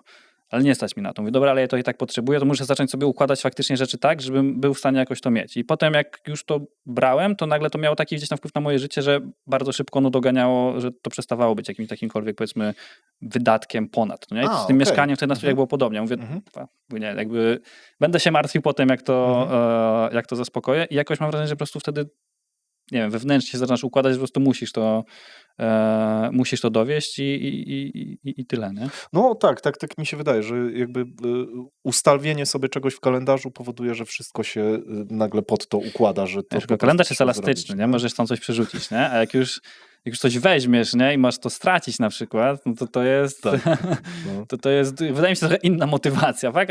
Ale faktycznie nadawanie sobie terminu w kalendarzu uważam jest dużo lepsze niż kiedy będziemy mieli go tak w głowie na przykład, nie? To się z tym zgodzę, jak najbardziej. No tak, planowanie. Zajebistą rzecz powiedziałeś w jednym z podcastów. Pozdrawiam Macieja Filipkowskiego. O, to dawno temu było. Weterana, tak, dawno temu i właśnie dlatego chciałbym do tego nawiązać, że powiedziałeś, że ty tak z boku przyglądasz się tym przedsiębiorcom, słuchasz ich, jak się gimnastykują trochę i zgadują, dlaczego osiągnęli sukces, nie? Że oni po prostu nie wiedzą, bo rzeczywiście patrząc wstecz, analizując, analiza wsteczna zawsze skuteczna. To chciałem powiedzieć właśnie. Tak, i że subiektywnie to, co mówią, jest no, po prostu przeważnie nieprawdziwe, nie? I jak ty czujesz? Czy jest coś uniwersalnego w osiąganiu sukcesu biznesowego? Mówimy na razie tylko o kasie, nie? Bo ja mam wrażenie, że ty masz trochę lepszy pogląd niż Adrian, bo ja wiem, jak się robi, jak się nagrywa odcinek. Wiem, że nie złapiesz takiego fokusu, jak go oglądasz po prostu jako obserwator, bo możesz wyłapać sobie więcej, zakodować więcej, no bo prowadząc tą dyskusję masz więcej wątków Tak, i tu wprowadzamy otwartych, takie nie? didaskalia, że znowu gdzieś tam wracając do elementów psychologiczno-terapeutycznych, jeżeli potrafisz popatrzeć na swoje życie, którego jesteś pierwszoosobową postacią, ale z perspektywy trzeciej osoby, to też bardzo dużo pomaga. Wracając. Super. Dobra, pytanie, czy ty już czujesz, że jesteś w stanie w jakikolwiek sposób trochę prawdziwie niż inni zerknąć sobie na to? Może nie porównując do innych, ale no, może większy przekrój, nie? Bo to się rzadko zdarza, że są ludzie, którzy widzą, nie wiem, w przestrzeni 7 lat tylu przedsiębiorców naraz i tyle wzorów, nie? A ty jeszcze rozkminiasz, więc pomyślałem sobie, że Właśnie, to jest... właśnie o tym myślę, że ja bardzo lubię, wewnętrznie buduję taką swoją teorię wszystkiego, ja bardzo abstrakcyjnie lubię patrzeć na świat i szukać między różnymi rzeczami, które są totalnie niepowiązane, wspólnych elementów. I sam podkreśliłeś, że jakby mówimy tylko o sferze finansowej, Tak. kurwa, jakby tych przykładów jest tak dużo i one są tak różne, że ja chyba cały czas nie wyłapałem, czy jest jakaś taka jedna abstrakcyjna rzecz, która ma wpływ. No bo przykładowo, jeżeli ktoś ma bardziej, powiedzmy, psychopatyczną osobowość, w sensie no nie odczuwa specjalnie emocji, to mu zawsze będzie łatwiej pewne rzeczy osiągnąć, nie? No ale to nie znaczy, że to jest cecha, która determinuje sukces, nie? No bo są tacy ludzie, którzy, żyją w jakiejś tam biedzie dalej i też mają te cechy, więc to nie jest determinanta według mnie. Jeżeli ktoś ma jakieś cechy narcystyczne albo osobowość narcystyczną, to też mu będzie łatwiej, bo narcyzi to są osoby, które z jednej strony uważają się za lepszych od innych, a z drugiej strony czują się ciągle niedoskonali, co powoduje, że z jednej strony jesteś w stanie mieć tą pewność siebie, a jestem lepszy, a z drugiej strony ciągle się musisz ulepszać. Oczywiście to jest trochę dla otoczenia bardzo destrukcyjne i toksyczne, ale mają łatwiej pod pewnymi względami. Co nie znaczy, że jak się nie jest narcyzem, co w sumie jest dobrze, jak ktoś nie jest narcyzem, w mojej opinii, to że jakby jesteś skazany na porażkę. No nie? Więc tych różnych obszarów jest tak dużo, z tego co ja widziałem, że mi jest ciężko wyciągnąć jakąś jedną rzecz, która byłaby abstrakcyjna. Ostatnio mi Instagram jakieś takie rolki gdzieś podsyła z jakichś zagranicznych rozmów i jeden tam typ mówi, czy kiedyś tam rozmawiał z jakimś tam milionerem czy coś i mu napisał i on tam po 3 minutach już miał odpowiedź, że coś tam róbmy i tak dalej, nie? I że bogaci ludzie, oni działają szybko, odpisują szybko, a ludzie, którzy gdzieś tam pozują, to na przykład udają, że ja tak sobie myślę, może ta historia była prawdziwa, może tak było z tym konkretnym gościem, ale nagle przenoszenie tego na wszystkich ludzi jest totalnie bez sensu, nie? I chyba nie podjąłbym się na ten moment, możliwe, że jak stąd skończymy, ja będę jechał, to nagle tak, kurczę, może to, nie? Ale na ten moment bym nic takiego nie rzucił. Na pewno jest to jakaś taka chęć, nie, dobra, nawet nie będę próbował, bo... Ale mega dobrą rzecz powiedziałeś a propos tego narcyzmu i samodoskonalenia się, bo ja słyszałem, że Szymon Negacz mówił dokładnie o tym samym. Będziemy zresztą też między innymi ten temat poruszać. I to była jedna z takich jakichś właśnie 4 rzeczy, które on gdzieś tam zauważył u CEO-sów, nie? I ciekawe, że ty to powiedziałeś, bo ja się pierwszy raz z tym spotkałem naprawdę niedawno. Nie? Z tym stwierdzeniem. I w ogóle ja mam tak, że jak złapię jakąś myśl i potwierdzam sobie u różnych ludzi, to jak mi potwierdzi 3 osoby, które gdzieś tam szanuję, to ja to sobie dopiero wtedy wtłaczam i to jest coś, co potwierdziłeś jako drugi, nie? Więc to ci dodam jeszcze jedną perspektywę, bo widzisz, powiedziałeś, że zauważył u CEO-sów, nie? Tylko sukces ekonomiczny niekoniecznie musi być tylko i wyłącznie, tak się nie powinno mówić teoretycznie, tylko i wyłącznie związany z przedsiębiorczością, bo wyobraź sobie, że możesz być też mega wysoko opłacanym specjalistą. I to mam na myśli mega wysoko opłacanym specjalistą. W sensie jest grupa zawodów, gdzie ludzie nie prowadzą firm, mają firmy, żeby faktury wystawić, nie? Ale potrafią zgarnąć 80 100 na przykład miesięcznie sobie, czyli tu całkiem fajne pieniądze. I nie są przedsiębiorcami, nie? Więc i według mnie wtedy tamte cechy, czyli osiągają jakiś ekonomiczny sukces, ale jednocześnie nie muszą mieć tych cech, które są potrzebne w organizacji, nie? Tak, masz rację. I oni wtedy mogą mieć wycinek tylko tych cech i super małą specjalizację, a nie muszą być właśnie, tak jak mówisz, prezesem jakby z osobowości. No. Jedną rzecz, którą myślę mógłbym powiedzieć, to z tych ludzi, bo też jest taka kwestia, że znam też prywatnie parę osób, które właśnie w ten sposób funkcjonują. W sensie nie są przedsiębiorcami, ale są po prostu wysoko opłaconymi specjalistami. I też mają kilka mieszkań i tak Tak, dalej, nie? tak. I teraz to, co może faktycznie jest cechą dosyć abstrakcyjną, to, że na poziomie wewnętrznym jakby ale musisz wewnętrznie wierzyć, nie? Czyli tak jak ja na przykład, wiesz, ja wierzę, że mam na imię Bartosz, nie? Jakby nie kwestionuję tego w żaden sposób, że a może nie mam na imię Bartosz. Samo wierzę, że moja matka mnie urodziła, nie? Nie kwestionuję, a może jestem adoptowany. Nie ma takiej wątpliwości we mnie, nie? Ciekawą anegdotę z tego, nieważne. To wydaje mi się, że wewnętrzne takie przekonanie, że okej, jeżeli sobie ukręcę, że chcę tam mieć takie, nie wiem, te 3 mieszkania na wynajem, nie? Załóżmy, albo mieć takie i takie dochody, to jeżeli ty wewnętrznie faktycznie w to wierzysz, że to nie jest w żaden sposób niemożliwe i tak dalej, to jest w ogóle esencja, która jest potrzebna, żeby móc jakkolwiek zacząć. Bo teraz zobacz sobie, że masz dużo ludzi, którzy żyją wewnętrznie przekonaniem, które znowu wyciągnęli, nie wiem, ze szkoły rodziców i tak dalej, że na przykład jeżeli masz wewnętrznie przekonanie, że wierzysz, że żeby się dorobić, to trzeba ukraść, albo być nieuczciwym, albo wyzyskiwać innych, nie? A ty nie chcesz wyzyskiwać innych, bo jesteś dobrym człowiekiem, no to jak masz, żywiąc wewnętrznie takie przekonanie, ostatecznie cokolwiek pójść dalej, nie? To jest trochę coaching jakby może zahaczać, ale jakby jak się posłucha tych, to oni mówią bardzo abstrakcyjne rzeczy, więc jeżeli wiesz, wewnętrznie, przykładowo, nie? W sensie, nie wiem, jaki się samochód najbardziej podoba? Ja totalnie nie jestem, motoryzacyjny, ale na przykład, nie wiem, taki Porsche 911 chętnie bym. No dobra. Chętnie bym zgarnął, albo takiego Mustanga, takiego starego muscle cara, wiesz. No i dobra. I teraz takiego starego, nie? Z tych SS, nie? I teraz wewnętrznie wierzysz, że jest możliwe, że będziesz miał takiego Mustanga. Dobra. Teraz, która z zachodniej popkultury kobiet, nie wiem, czy jesteś żonaty, czy nie? Mam partnerkę po prostu, nie mamy co ale wyobraź sobie, że jesteś singlem i gdybyś miał sobie wymyślić, która z kobiet popkultury zachodniej jest taka najbardziej... No to prosta odpowiedź, to jest... jak ona się nazywa? Grała w Iron Manie jego asystentka. Gwyneth Paltrow. Nie, Natasza Romanow. Czyli Scarlett Johansson. O tak, to jest top of the top moim zdaniem. No i czy wewnętrznie wierzysz, że kiedykolwiek będziesz uprawiał seks ze Scarlett Johansson? Kiedyś wierzyłem, nie?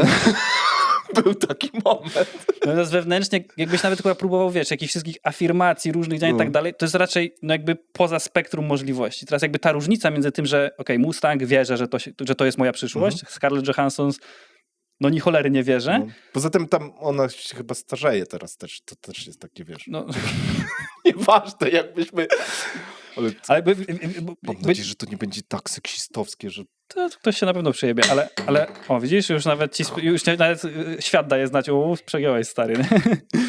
Ale jakby mówię o tym, bo to może być trochę dziwne, ale jakby wewnętrznie czujesz, co się pojawia w tobie, kiedy myślisz o Mustangu, a co kiedy myślisz o seksie ze Scarlett, nie? W sensie to są inny rodzaj, powiedzmy, takiego wewnętrznego przekonania. Okej. Więc jeżeli nie masz tego wewnętrznego przekonania wobec czegokolwiek, bo to już nawet nie będą tylko finanse, nie? Ale wobec tego, że nie wiem, że zasługujesz na spoko partnera, nie? Jeżeli może uważasz, że nie wiem, to zawsze musisz mieć takiego, który ci przypierdoli na przykład, nie? Albo zawsze zasługujesz na laskę, która będzie cię zdradzała, bo nie ma innej opcji, no to zawsze będziesz trafiał na coś takiego, nie? I wydaje mi się, że to jest chyba najbardziej abstrakcyjna rzecz, którą na ten moment wydało mi się, bo teraz rozmawiając z tobą, najbardziej abstrakcyjna rzecz, jaką mógłbym powiedzieć, że ma zastosowanie wszędzie, nie? Jakby nie spotkałem jeszcze ludzi, którzy... Jest taki żart na przykład o tym, że Jasiu mówi w szkole, kim zostanie w przyszłości, on mówi, że on chce zostać żulem. No i tam po 20 latach stoi jako prezes tam w jakimś 40-piętrowym wieżowcu i patrzy na swoją firmę, patrzy na to miasto z góry i mówi, kurwa, gdzie ja popełniłem błąd, nie? Jest taki żart, nie wiem, czy kiedyś słyszałeś. Wydaje mi się, że on na przestrzeni, taka postawa na przestrzeni żartu może istnieć, ale w rzeczywistości nie. Tak, nie? W sensie nie uda się. Nie uda się, nie? W sensie, że ostatecznie gdzieś to, co sobie projektujemy na przyszłość, ma jednak duży wpływ na to i na to, jak to nazywamy na przykład też. Okej, dobra, a czy myślisz, że jakby próbując, rzeczywiście jest takie grono ludzi, ja trochę też do nich należę, że próbujemy sobie rozkminić, jak to zrobić, żeby rzeczywiście osiągnąć jakiś sukces wewnętrzny, zewnętrzny i tak dalej. Czy myślisz, że może być tak, że szukamy wzorów tam, gdzie ich po prostu nie ma? Ja osobiście w to trochę nie wierzę. Nie? Wierzę, że tam są te wzory, że są pewne pewne jakieś takie Schematy, sekwencje które są- zachowań, które ci zwiększają Mhm. prawdopodobieństwo maksymalnie, nie? Ale pytanie, czy rzeczywiście tak jest, nie? No bo próbuję sobie zadać często pytanie, w co wierzę jest nieprawdą, nie? I tu się zastanawiam, czy właśnie tak może nie jest, nie? Z tym aspektem. Że tam po prostu nie ma wzoru, to jest randomowe i tyle i jedyną rzeczą na przykład, nie? Strzelam, która definiuje to, czy osiągamy sukces, czy nie, jest po prostu upór i jak idziesz, to zwiększasz to prawdopodobieństwo, no ale musi się pojawić w pewnym momencie po prostu jakieś olbrzymie szczęście i albo u niektórych się pojawia, u niektórych nie i tyle. No bo na jednego, który wygrał, jest 1000 tych, którzy przegrali i taka- ich nie widzimy, nie? Chyba starostoicka definicja szczęścia rozumianego jako luck, tak zwanego. Mhm. Że to jest kiedy okazja spotyka się z przygotowaniem. Mhm. Że to jest szczęście. Ja w to trochę wierzę, nie? W sensie pamiętam na studiach była jakaś taka historia, że był gościu, studiowałem informatykę i był gościu, który lubił tańczyć. W sensie tam chodził do jakiejś, miał jakąś tam grupę taneczną i tak dalej, to była jego pasja. I była jakaś akcja, że w Polsce ci Hindusi, tańczą Bollywood, nagrywali jakiś film, nie? I tam on dostał po prostu, żeby tam wpadł, bo potrzebują ludzi, którzy umieją tańczyć i tak dalej. To wiesz, no jako jakaś tam piąta woda po kisielu statysta, no ale wiesz, fajna przygoda, nie?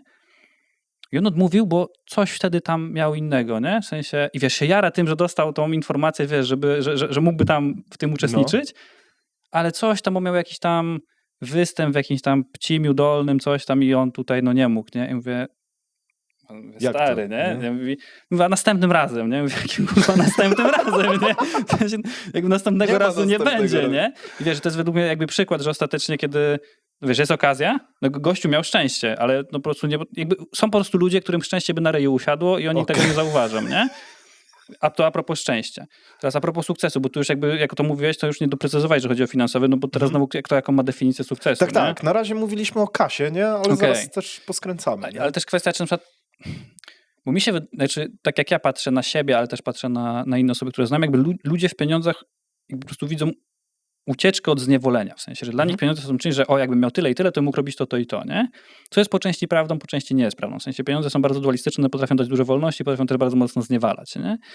I teraz pytanie jest, czy tą wolność osiągasz właśnie przez pieniądze, czy może przez to, że jakby ty wiesz, co chcesz w życiu robić, nie? To trochę, to wiesz, to możemy wrócić w ogóle do chłopaki nie płaczą, do tego Ale typu, super, który wiesz, zastanów, co chcesz w życiu robić i zacznij to robić, bo ja akurat moje osobiste wierzenie, nie twierdzę, że ono jest prawdą obiektywną, nie? Ale ja jednak uważam, że każdy człowiek ma jakieś zadanie do spełnienia, jakby urodził się po coś.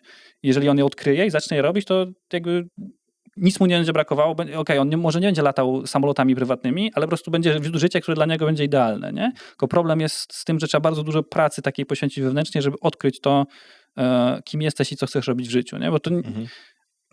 Ja na przykład, wiesz, ja nie mam aspiracji na przykład, żeby, nie wiem, być miliarderem, nie? W sensie, wydaje mi się, że nawet to jest ciężkie, nie? W sensie, wyobraź sobie, że Brzemię.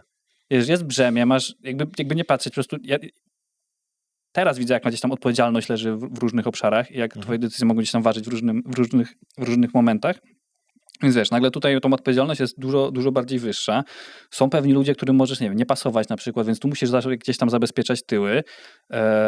Praktycznie non-stop jest zawsze jakiś pożar, który gdzieś tam trzeba gasić. Z tych rzeczy jest... I wiesz, i nikt ci nie powie, że ci współczuje, bo o Jezu, jak ci ciężko, nie? Zamieńmy się, nie? No. No, spoko.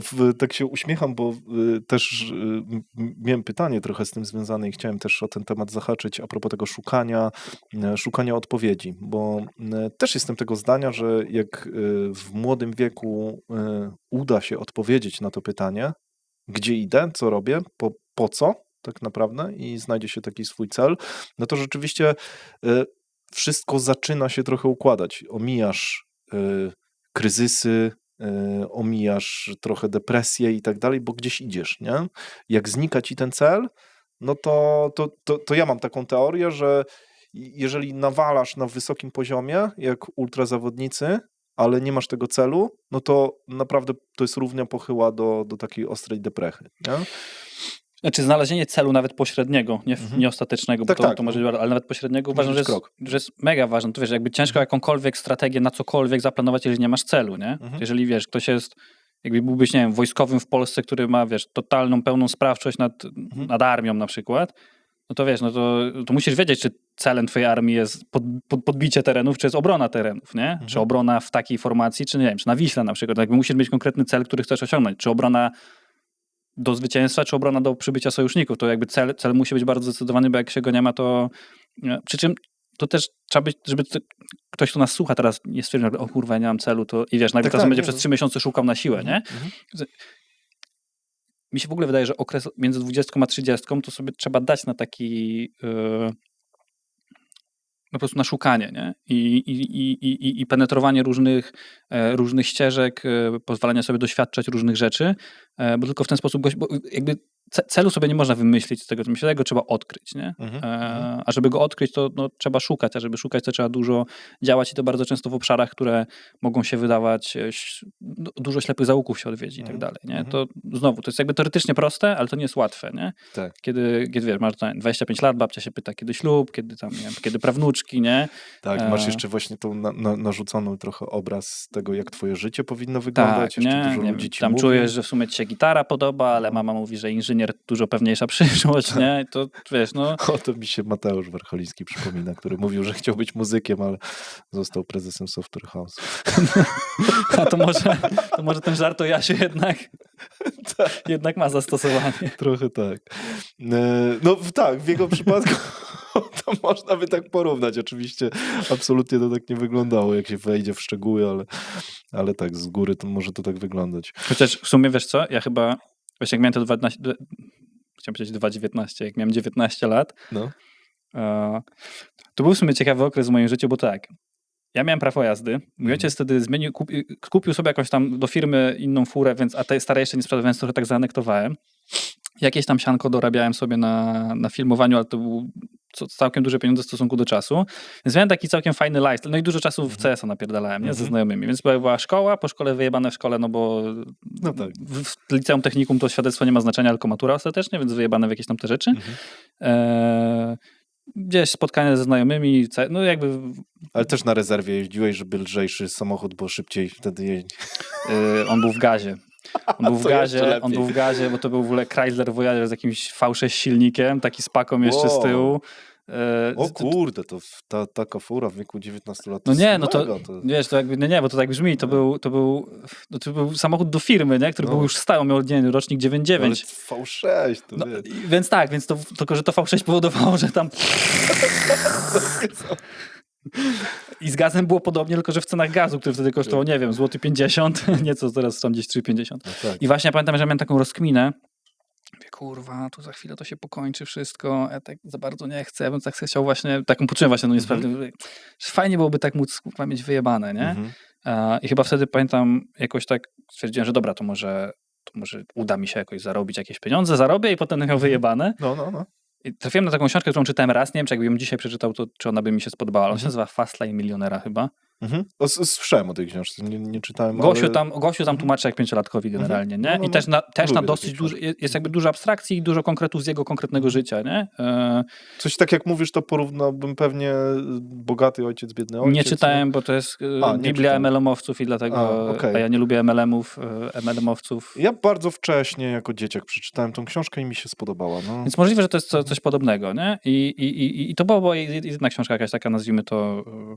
MLM-owcy anektują bardzo dużo tytułów, więc jakbyś nie czytał. MLM-owcy anektują nawet to, że są przedsiębiorcami, nie? Więc jakby może już nie wchodźmy w to, bo za chwilę się też... Tak, bo podejrzewam, że jacyś też się teraz tu znajdują w... Tyle tak. niebezpiecznych tematów. No, to debata publiczna. Więc właśnie... Więc mówiliśmy o tym, wiesz, o innej intencji z tym efektem, co przejdzie. Ja faktycznie miałem chyba intencję początkową, żeby zarobić siano i mieć w pompie, nie? Dla bezpieczeństwa zarobić i po prostu sobie móc nie robić. I móc nie robić i wiem, że dzisiaj to by... nie byłbym w stanie tak funkcjonować, nie? W sensie czasami mam takie momenty, gdzie po prostu sobie myślę, kurwa, no nie chce mi się nic i zresztą zrobię sobie, nie wiem, 3 dni przerwy.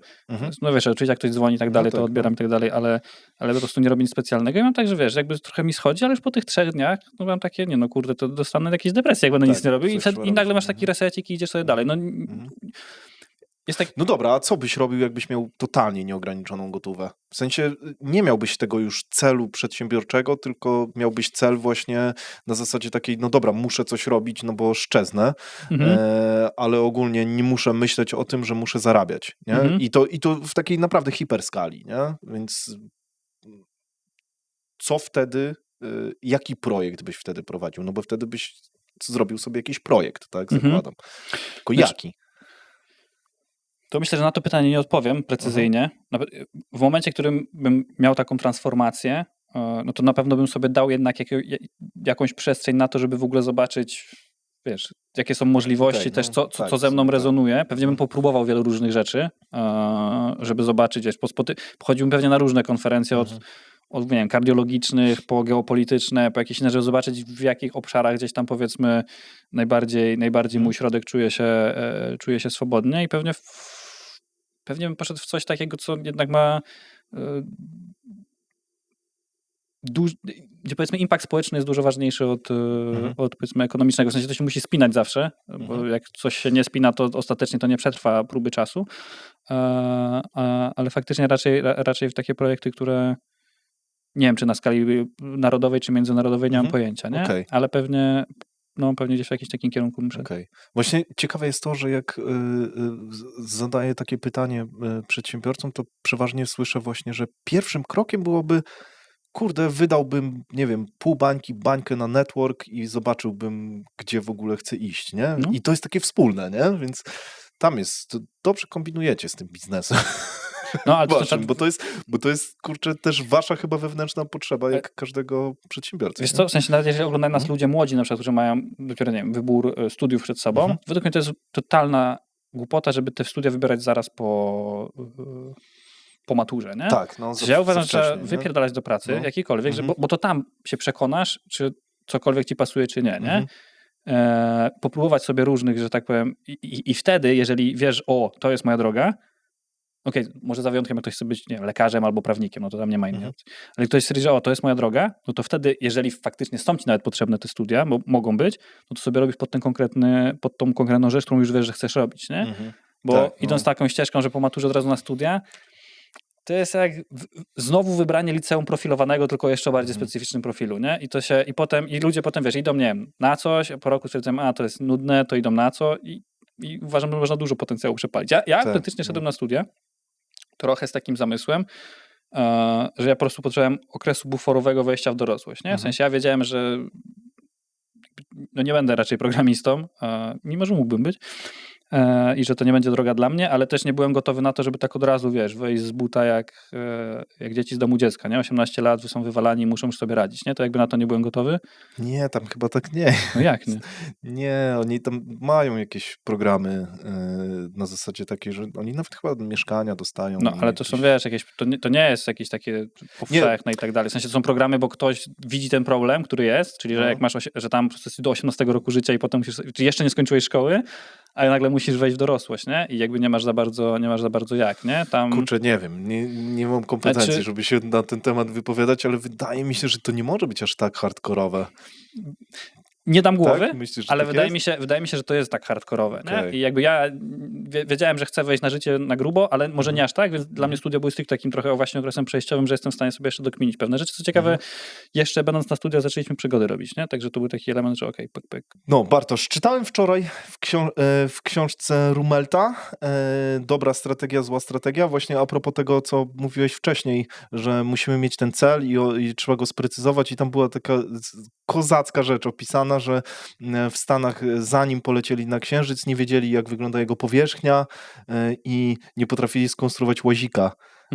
I było tak, że jedni mówili, tam będą głazy jakieś, jedni mówili, tam będzie sproszkowana ziemia, wszystko się będzie zapadać i tak dalej. I nie potrafili zrobić łazika, który sprosta wszystkim zadaniom, wszystkim projekcjom. Nie? Więc jedna babka po prostu powiedziała, no ze wszystkich badań jestem praktycznie pewna, że powierzchnia wygląda mniej więcej tak, jak tam na takiej pustyni naszej tutaj obok i wiedziała, że absolutnie nie ma to żadnego związku z prawdą, ale musiała nadać jakiś ton właśnie. Okay. I wyszło rzeczywiście z takiej strategii, że że to była jedyna dobra ścieżka, żeby, wiesz, żeby im nadać po prostu ton tym wszystkim naukowcom, żeby oni się zmurzyli. No i rzeczywiście to się sprawdziło, ale no wiesz, o co chodzi, nie? Wiem. Znaczy w ogóle strach przed podjęciem złej decyzji to jest rzecz według mnie bardzo paraliżująca, bo jednak posiadanie komfortu do tego, że decyzja, którą podejmujemy, mamy na 100% sprawdzoną, że będzie tak i tak, to jest coś praktycznie nieosiągalnego. Nie? Ja uważam, że jak jesteś na 80% czegoś pewien, to nie ma w ogóle co sensu kminić dalej, tylko okej, to lecimy z tym. Nie?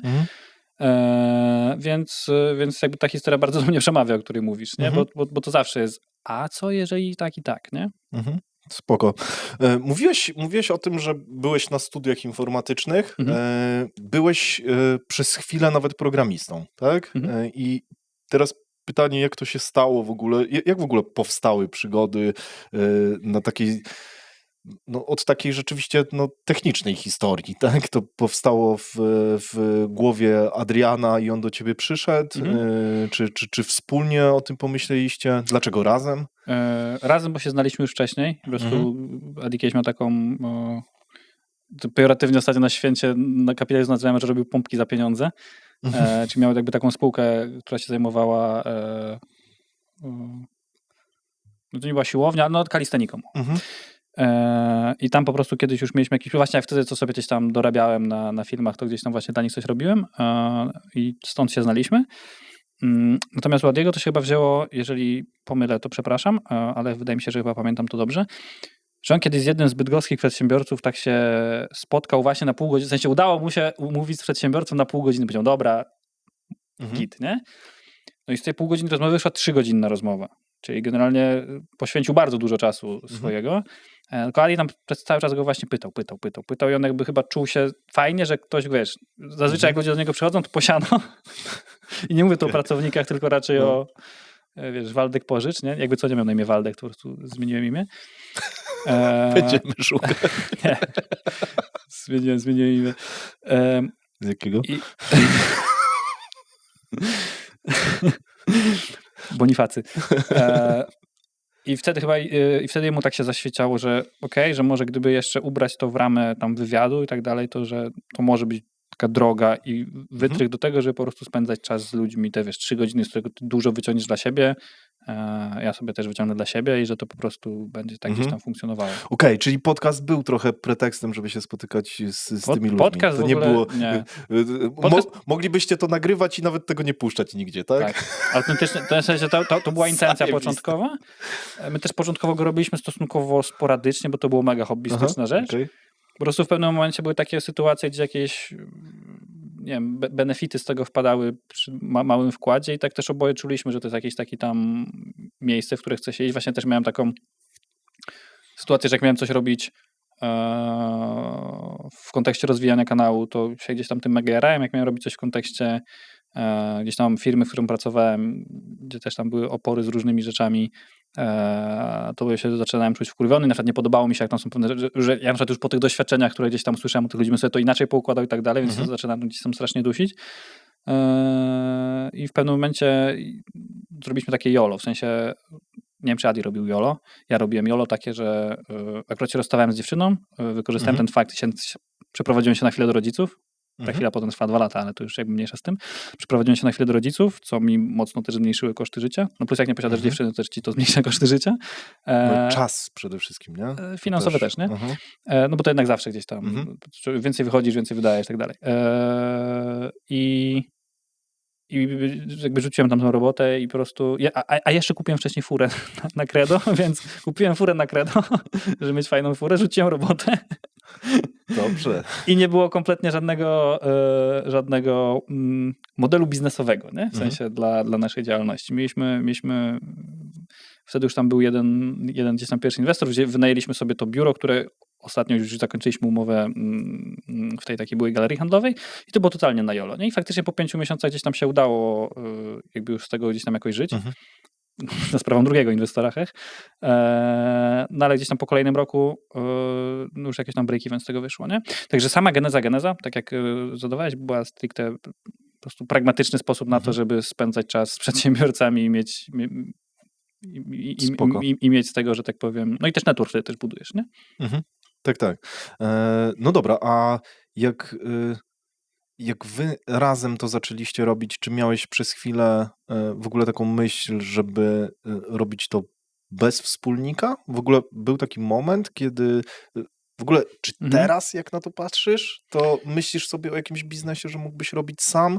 Długo z Pawłem Sieczkiewiczem o tym u nas rozmawiałem z Telemedii. Zapraszam do odcinka. On już jest. Jeszcze go nie mając, nieważne. Jak o tym myślisz? Wiesz, my budując to, co robimy przez ostatnie 7 lat, no to jednak każdy z nas działał w tej sferze, w której ta druga osoba ani nie ma chęci do działania, ani kompetencji, nie? Okej. W sensie Adi ma rodzaj osobowości, który jest jednak bardziej taki, gdzie ludzie na pierwszym kontakcie go gdzieś tam lubią, a ja jestem osobą bardziej polaryzującą. W sensie ktoś albo mnie lubi, albo niespecjalnie, nie?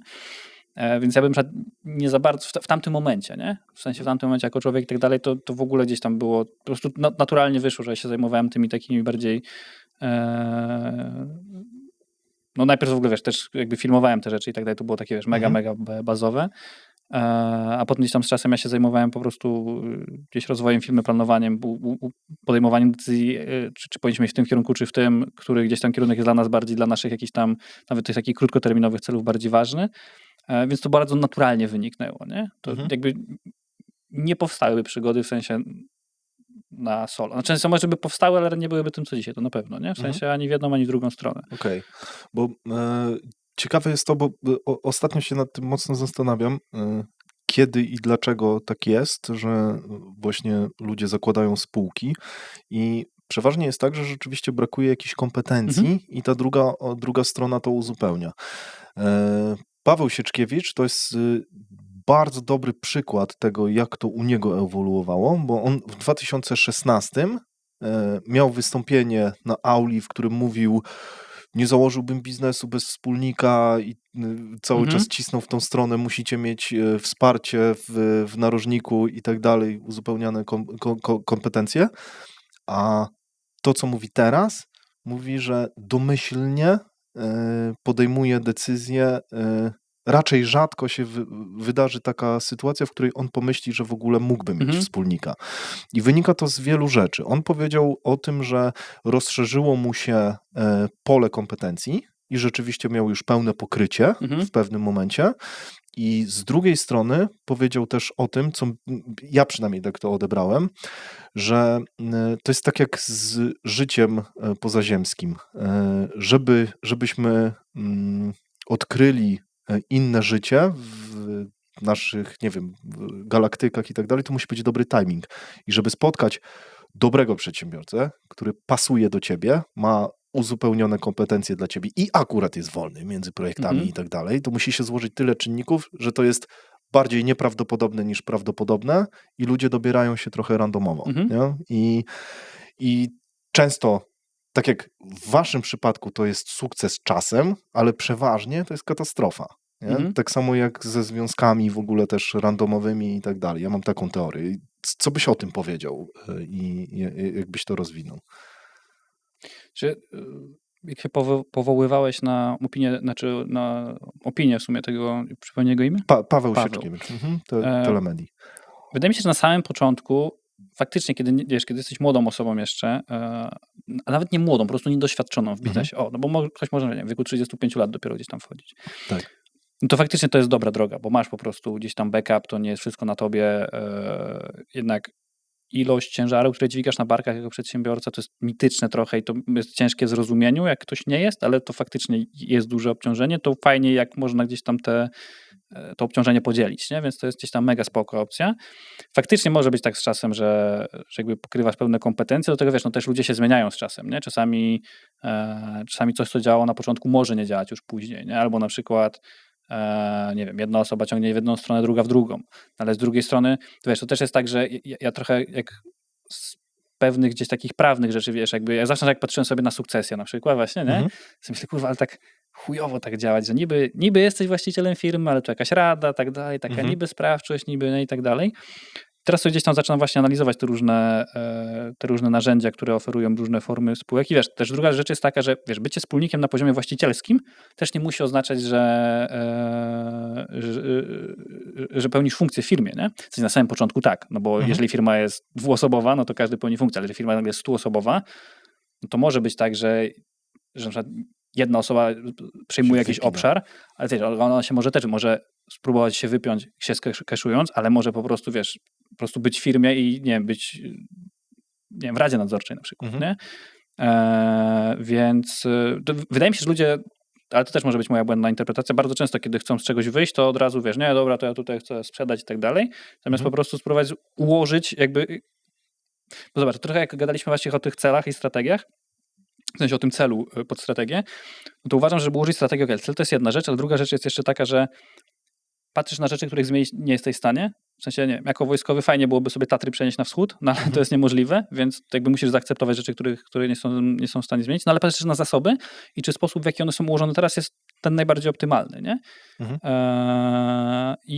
I bardzo możliwe, że wiesz, po czasie pewne rzeczy trzeba ułożyć w jakiś inny sposób. My w naszej firmie bardzo często robiliśmy, że tak powiem, iteracje i zmienialiśmy. Też się dosyć szybko rozwijamy tutaj bez jakiegoś zbędnego flexu, więc po prostu trzeba dostosowywać aktualną strukturę, jak ona wygląda, do tego, w jakim momencie jest firma, nie? Ja na przykład zacząłem ostatnio sobie analizować, że bo teraz przechodzimy właśnie, to znowu tutaj muszę się trochę gryźć w język, ale przez pewien obszar, gdzie dla mnie on był totalnie nowy i z naszej dwójki, no ja go mogłem dźwignąć, ale nawet on dla moich kompetencji nie jest zbyt, powiedzmy, przyjemny. To nie jest coś, co gdybym miał w tej sferze działać non-stop, to bym pewnie się wkurzył. I zacząłem sobie kminić, czy na przykład możliwe, że na przykład jeżeli za 4 lata będzie jakaś sytuacja, gdzie będziemy musieli przejść przez jakiś etap, to zacząłem sobie dopuszczać możliwość, że być może będzie potrzebny jakiś, nie wiem, zewnętrzny prezes, który na przykład wchodzi do firmy na przykład na 3 lata, żeby wykonać konkretne zadanie, ale on jest po prostu, wiesz, on jest, no... Interim CEO, no. Tak. I on po prostu musi wykonać jakieś zadanie i wiesz, no dalej jestem właścicielem firmy, nie muszę mieć wpływu, bo to też jest, wiesz, ludzie, jakby kwestia kontroli, takiej, wiesz, mania kontroli, to jest też coś, co bardzo blokuje, to bardzo często blokuje ludzi na początku, że wiesz, pierwszego pracownika zatrudnić, no on nie zrobi tego tak jak ja, no ale on nie musi tego robić tak jak ty, nie? W sensie on ma zrobić tak, żeby ostatecznie efekt był... Żebyś ty tego nie robił. Dokładnie, nie? Więc ludzie jednak często też się bardzo definiują ze swoimi firmami, nie? I jak ja nie będę miał kontroli, to nie wiadomo w jakim to kierunku pójdzie.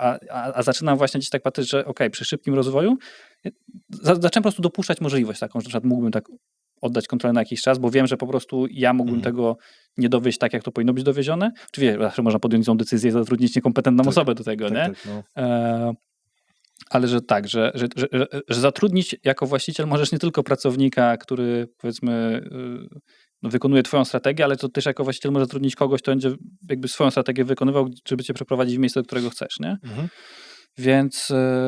Tak. I nie musisz wiedzieć dokładnie, jak on to zrobi, bo to on wprowadzi tą strategię. No, także jakby na tym etapie, którym jestem teraz, wydaje mi się, że ciężko jeszcze udzielić jakiejś takiej klarownej odpowiedzi. Natomiast no jest tak, że na początku jakby jest pewien mus, z czasem on może gdzieś tam, to jakby rozumiem, że tak mogło być w jego życiu i jakby wydaje mi się, że to może być w ogóle powszechne dla wielu ludzi, którzy też się rozwijają, nie?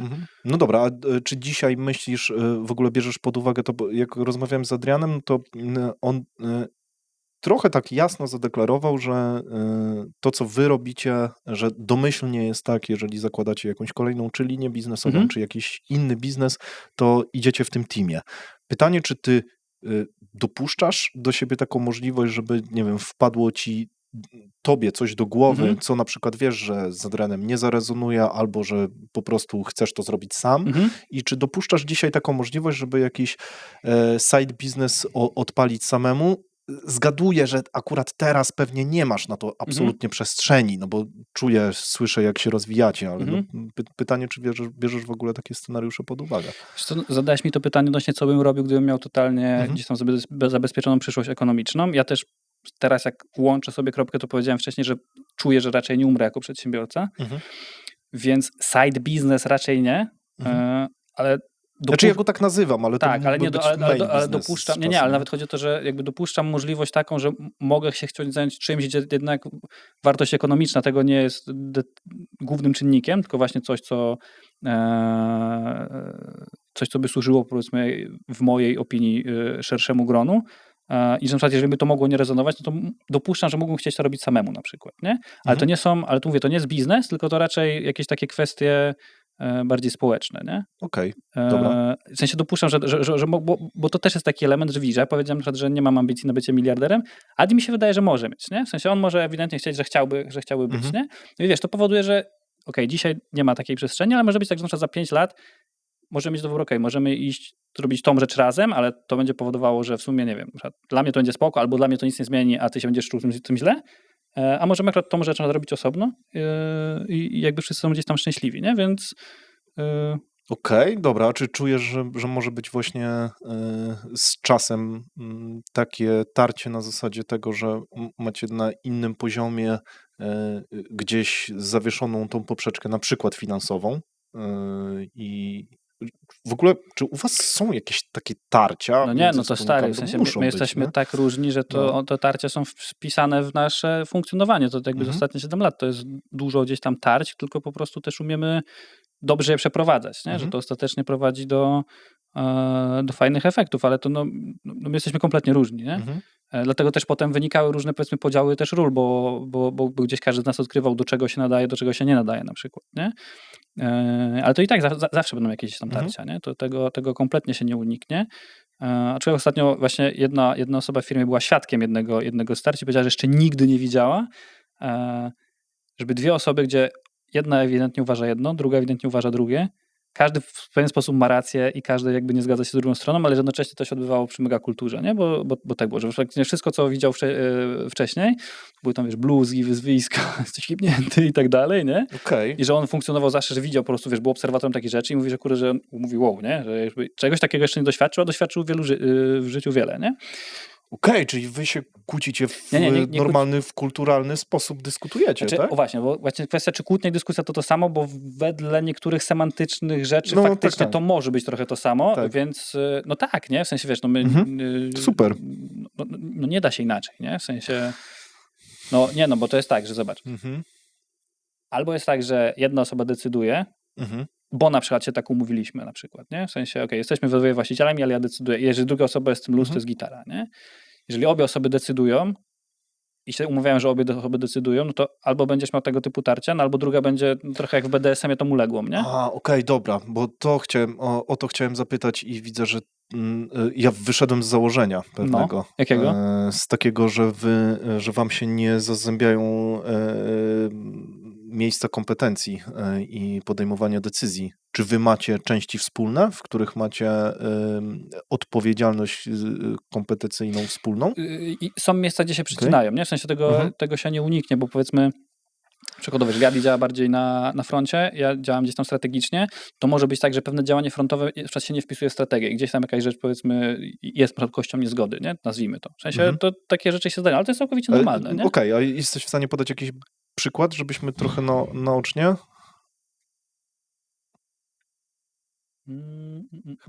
Chyba, że nie chcesz.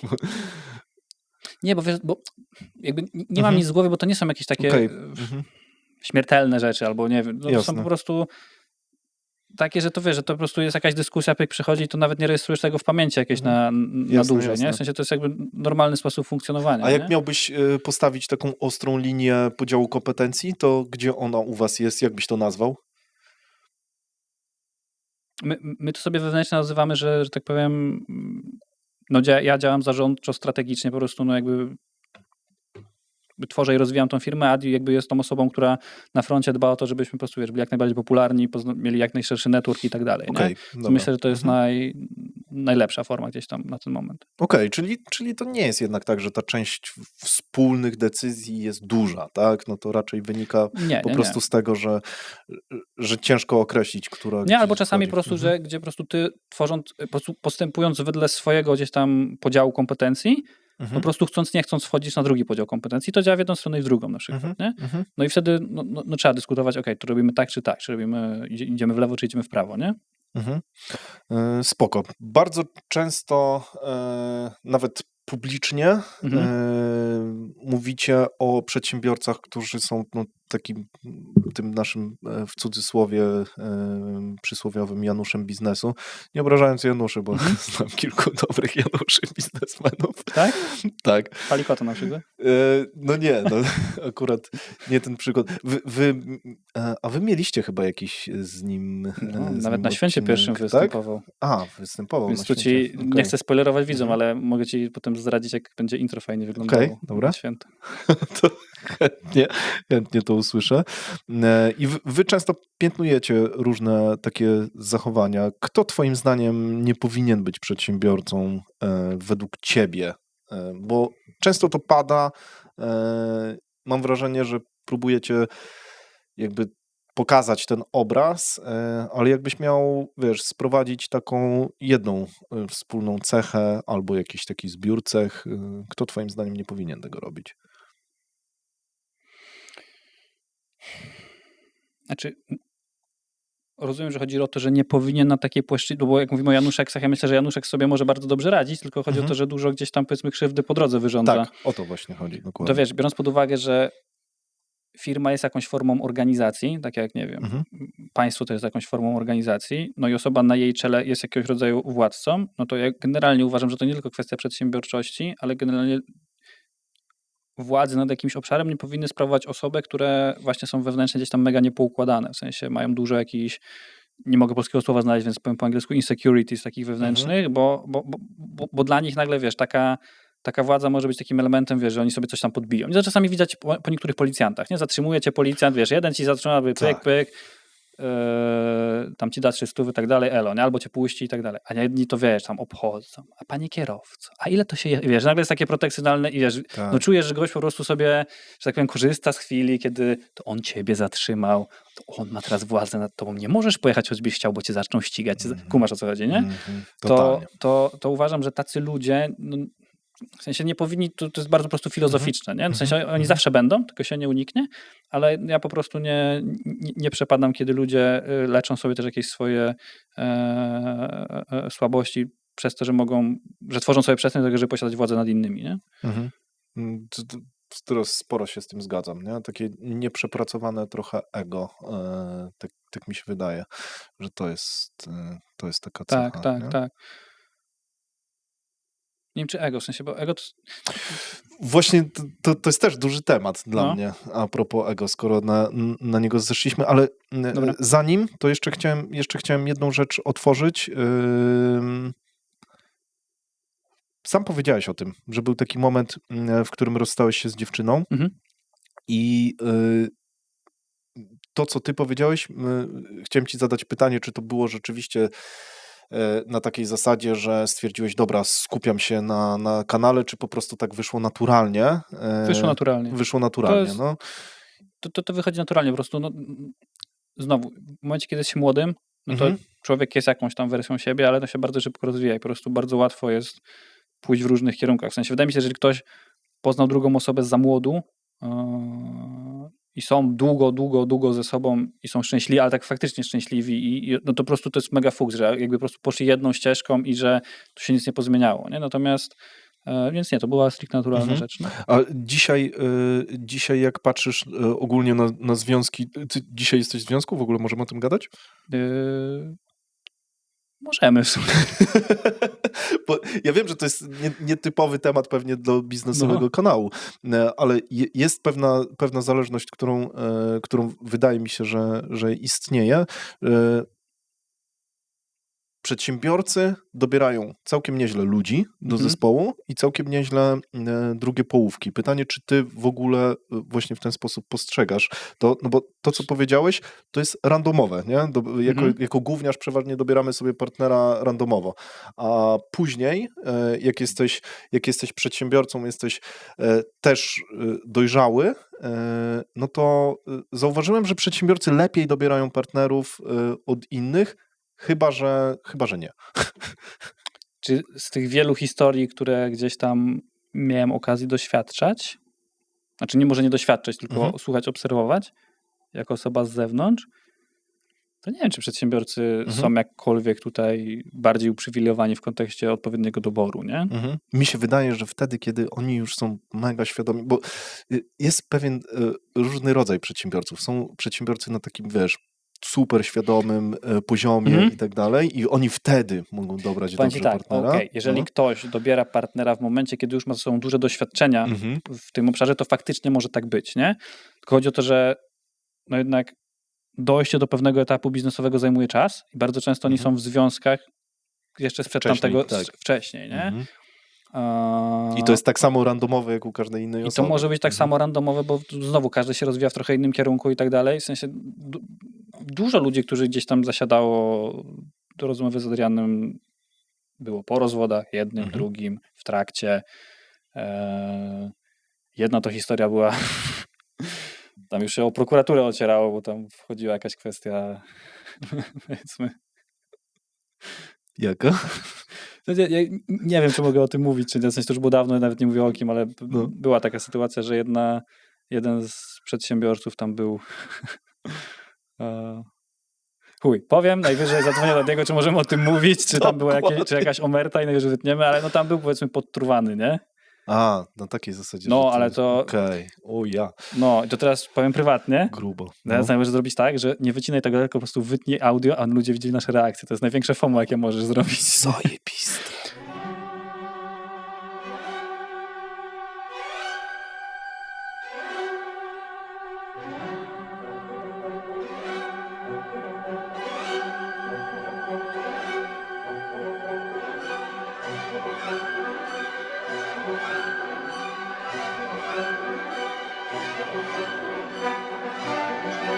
No i Grube. teraz wracamy, ludzie jakby mamy wycięte, no.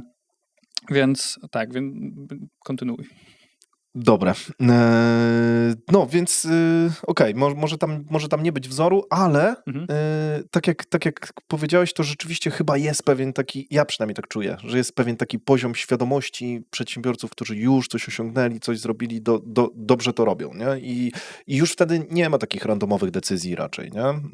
Jeżeli chodzi o związki. Tak mi się wydaje, nie? A mi nie. Okej, Więc, dobra. więc Totalnie może nie drążmy tego w takim razie.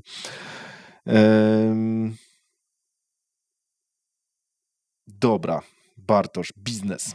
Do tego dochodzimy segmentu. Robicie niezły biznes dzięki YouTube'owi, ale to nie jest wasz główny biznes. już nie, no. Przetestowaliście bardzo dużo rzeczy.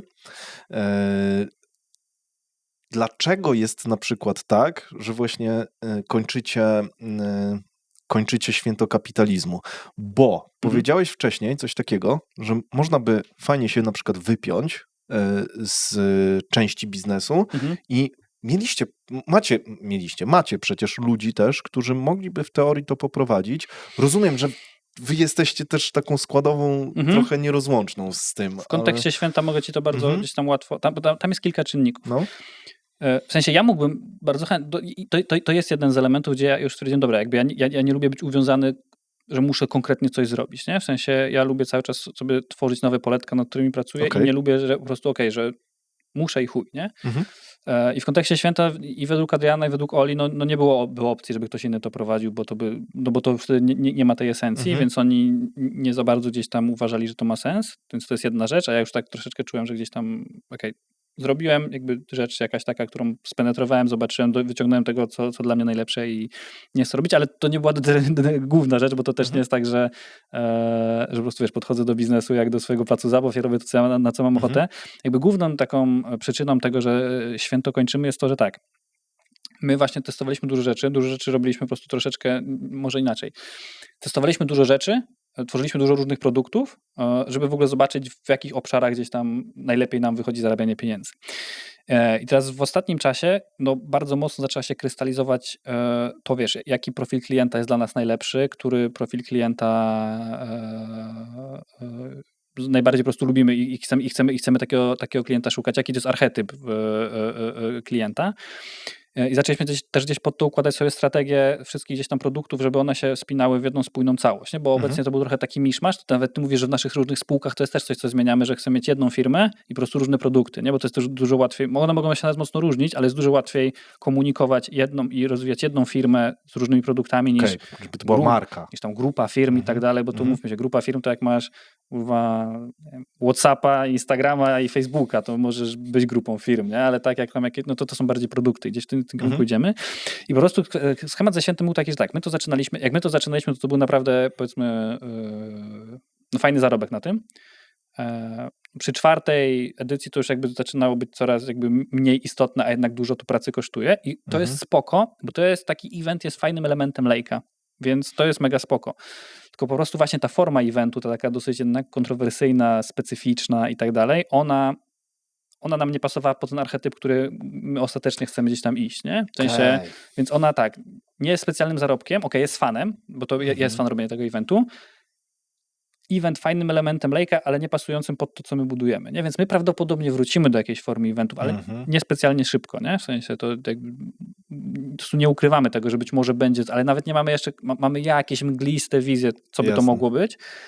I to będzie coś, co może nawet nie będzie biletowany event, nie? Może będzie tylko na przykład na zaproszenie, nie? Gdybam teraz luźno. Jasne. Więc to była główna taka decyzja, nie? Że to jest jakby nie ma sensu. Ja mam wrażenie, że trochę grzeczniejecie swoim przekazem. Zmieniliście lożę kapitalistów na lożę przedsiębiorców. Hello, nie? To jest, wiesz, zupełnie inny wydźwięk, Trochę tak, w sensie, wiesz, to nie będzie, bo jakby początki nas wtedy były dosyć poważne, nie? W sensie właśnie mówię, tam garnitury i tak dalej, nie? W sensie, ktoś mi kiedyś wysłał po święcie fragment chyba jego wywiadu ze Zmysłowskim pierwszego, gdzie Adrian prosi o kulturę w komentarzach, bo mogą nas oglądać również tam, nie wiem, nieletni, coś takiego i mi to wysłał, tak patrzę, było kurwa, ale shift, nie?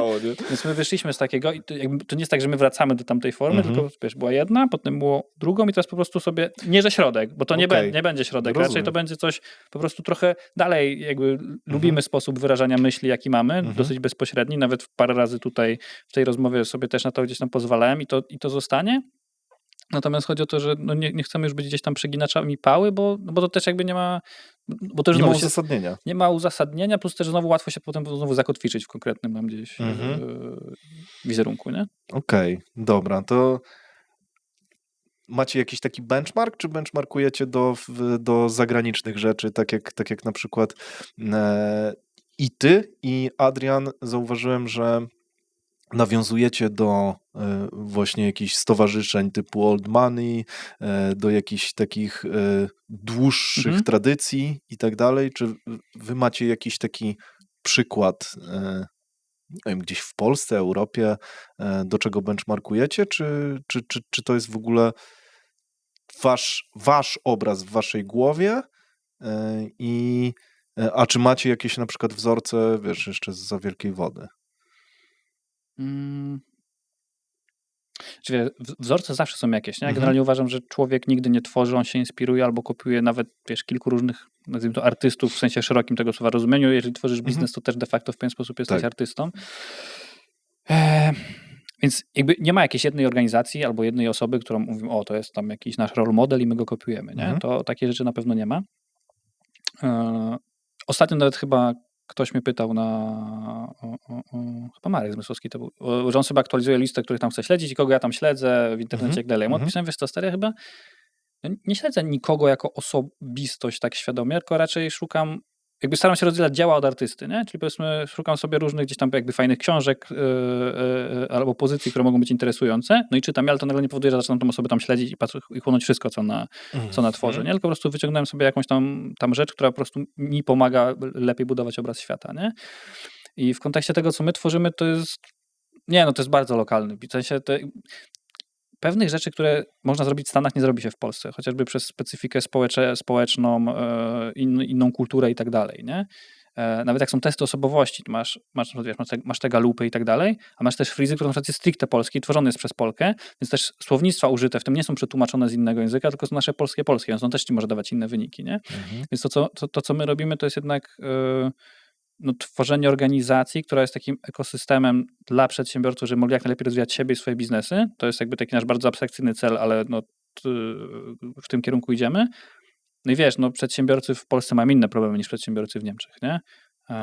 Też jakby inne mają doświadczenie, bo jest krócej budowane, nie? W sensie my dużo też know-how importujemy i tak dalej, ale to nadal nie jest tak, że know-how naszych przedsiębiorców jest identyczny jak w tych Stanach, nie?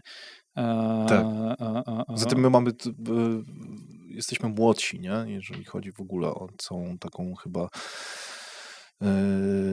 tradycję o pieniądze, tak na dobrą sprawę. Znaczy Mamy tak, no- krótsze, wiesz, no, nie mamy 10-pokoleniowych majątków, To bo się cały bierze- czas mieliśmy tak. rozwalanie się. Znaczy to jest też związane, bo już nawet nie chodzi o jakieś tam kwestie kapitalizmu i tak dalej, ale no też religia, nie? My jakby Polska budowana na jakby katolicyzmie, a Stany są na protestantyzmie, nie? Mhm. I protestantyzm dużo cieplej podchodzi do kwestii bogacenia się niż katolicyzm, nie? W sensie jakby w katolicyzmie masz bardziej, że jak jesteś ubogi, to lepiej, a w protestantyzmie jest dużo w drugą stronę, nie? I jak sobie popatrzysz nawet w Europie, to tamte rejony protestanckie też, okej, to jest korelacja, nie mówię, że jest kauzacja, nie? Mówię, że to jest jakby, ale jest korelacja faktycznie między chociażby tą rzeczą, nie? Więc Ciekawe, a kościoły są dużo wystawniejsze, mam wrażenie, u nas. no wiesz, jakby w popatrzeć Europie. Bo no zobacz, no głoszą- teraz zobacz, nie? Znowu, jeżeli w Polsce przez większość czasu jednak obowiązywała kultura feudalna, nie? Mhm. Z chłopami pańszczyźnianymi, którym, nie wiem, czy oglądać film KOS ostatnio w kinach.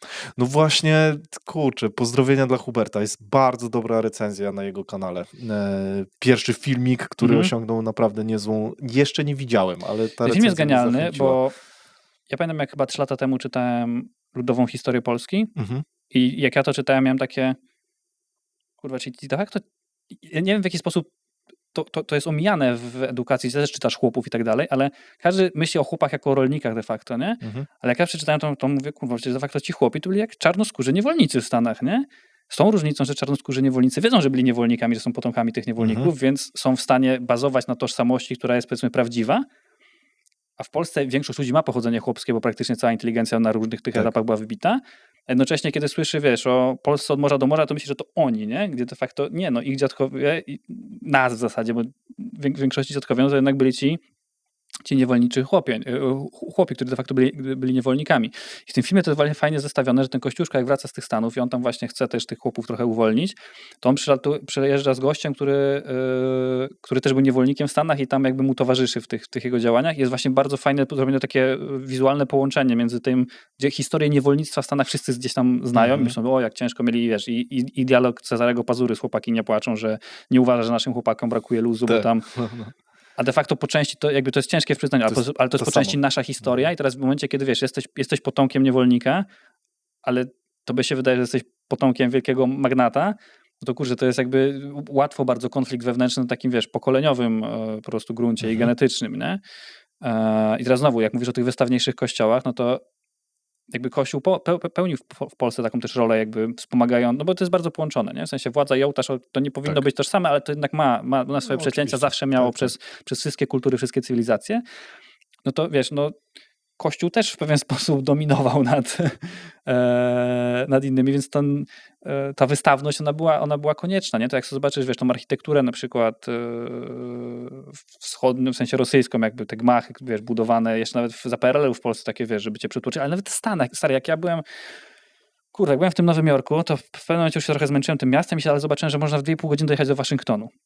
Dojechałem do tego, więc i nie mogłem, i było tak, że nie mogłem spać w nocy, nie? Więc mówię, to chuj, to sobie pojadę do Waszyngtonu i o 7 rano byłem w Waszyngtonie, nie? I stary, to miasto, wiesz, znaczy może nie, że całe miasto, ale ten ośrodek tam, gdzie są te wszystkie instytucje i tak dalej, on był budowany gdzieś tam na początku i to jest mega inspirowane architekturą, wiesz, Rzymu, starożytnego Grecji, tak to wygląda jak nie Stany, nie? W sensie to jest zupełnie inaczej. I stary, to jest, ja się zastanawiałem, czy czasem czegoś źle nie zrobiłem, nie?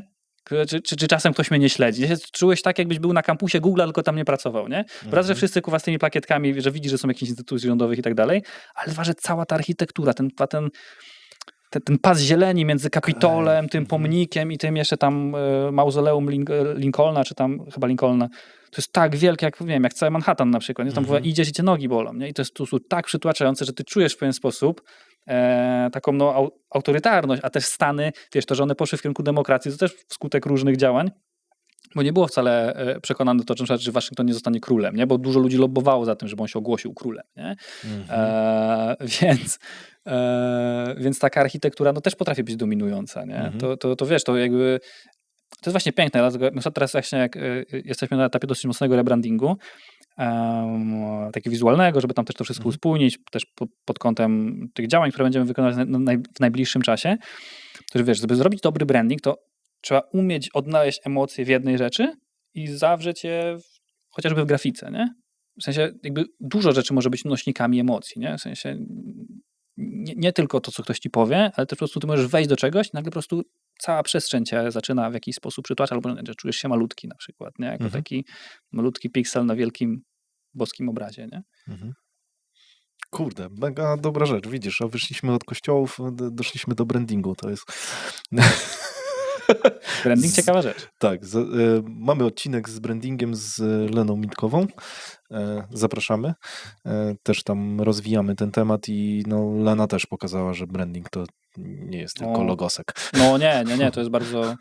W sensie, znaczy inaczej, na samym początku działalności to nie jest must have, nie? W sensie to w ogóle bym odpuścił, ale w pewnym momencie uważam, że nieposiadanie brandingu, i to wiesz, bo branding to nie jest tylko logos, ale to też nie jest tylko grafika. To są w ogóle całe emocje na całej przestrzeni tego, jak podchodzisz do klienta, styczność na różnych obszarach. To jest, i to też nie jest tanie, nie? Bo nie może być tanie. Tak, dokładnie. Też Lena o tym mówiła o cenach. Zresztą wprost tam powiedzieliśmy. Okej, czyli wy dzisiaj pracujecie nad brandem. Będziecie robić jeden spójny brand, tak? Nad całością. Tak, wiesz co, chodzi o to, że jakby wiesz, wyszliśmy od kanału, który dzisiaj jest jakimś tam elementem, ale nadal jest jakby w sumie najpopularniejszym naszym brandem i to jest już jakby w dłuższej perspektywie niesłużące, nie? Więc my musimy troszeczkę gdzieś tutaj to przeformułować, żeby kanał był jednym z produktów, które mamy, ale żeby ludzie nas jakby, wiesz, nie, że przygody przedsiębiorców robią coś tam, bo to się zaczyna, wiesz, tak. Ludzie coś kojarzą z kanałem i z tym, że tam posiadają wiedzę, więc to się zaczyna robić trochę mindfuck, nie? Więc gdzieś tam pracujemy nad tym, żeby ta komunikacja była bardziej przejrzysta i żeby jakby próg wejścia w to, żeby zrozumieć, czym się zajmujemy, był jak najniższy, nie? Bo to w sensie... Okej, to sprytne, rzeczywiście, bo on jest duży dzisiaj. Jest, to wiesz, do dzisiaj nas się ludzie potrafią pytać, czy robimy coś poza przygodami na przykład, nie? No i jakby, jeżeli ktoś widzi tylko kanał, bo to łatwo takie pytanie, nie? Tak. I zaraz znowu, nie? Na początku się możesz wkurzyć, mówisz, co za kurwa debil, nie? Ale z drugiej strony, jak sobie patrzysz, tak wiesz, bez... Ignorant, nie?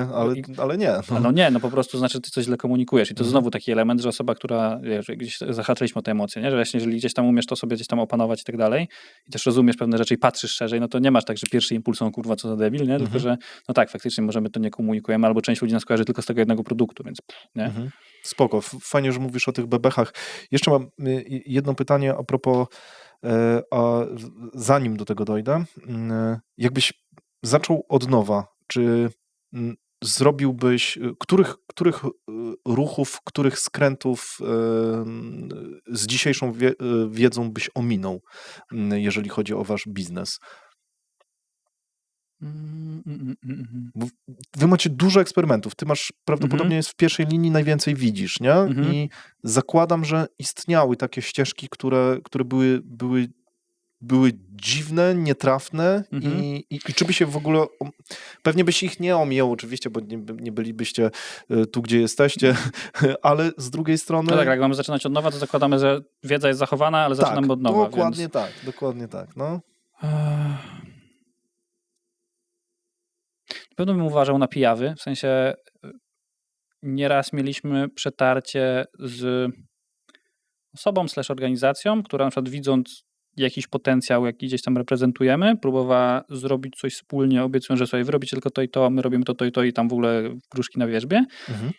Czym czekało trochę, szło to w kierunku takim, że w zasadzie ta liczba rzeczy, których mieliśmy robić, nagle się powiększała. W zasadzie to nie była jakaś partnerska relacja, tylko nie wiem, coraz bardziej jakbyśmy mieli być pracownikami tych osób.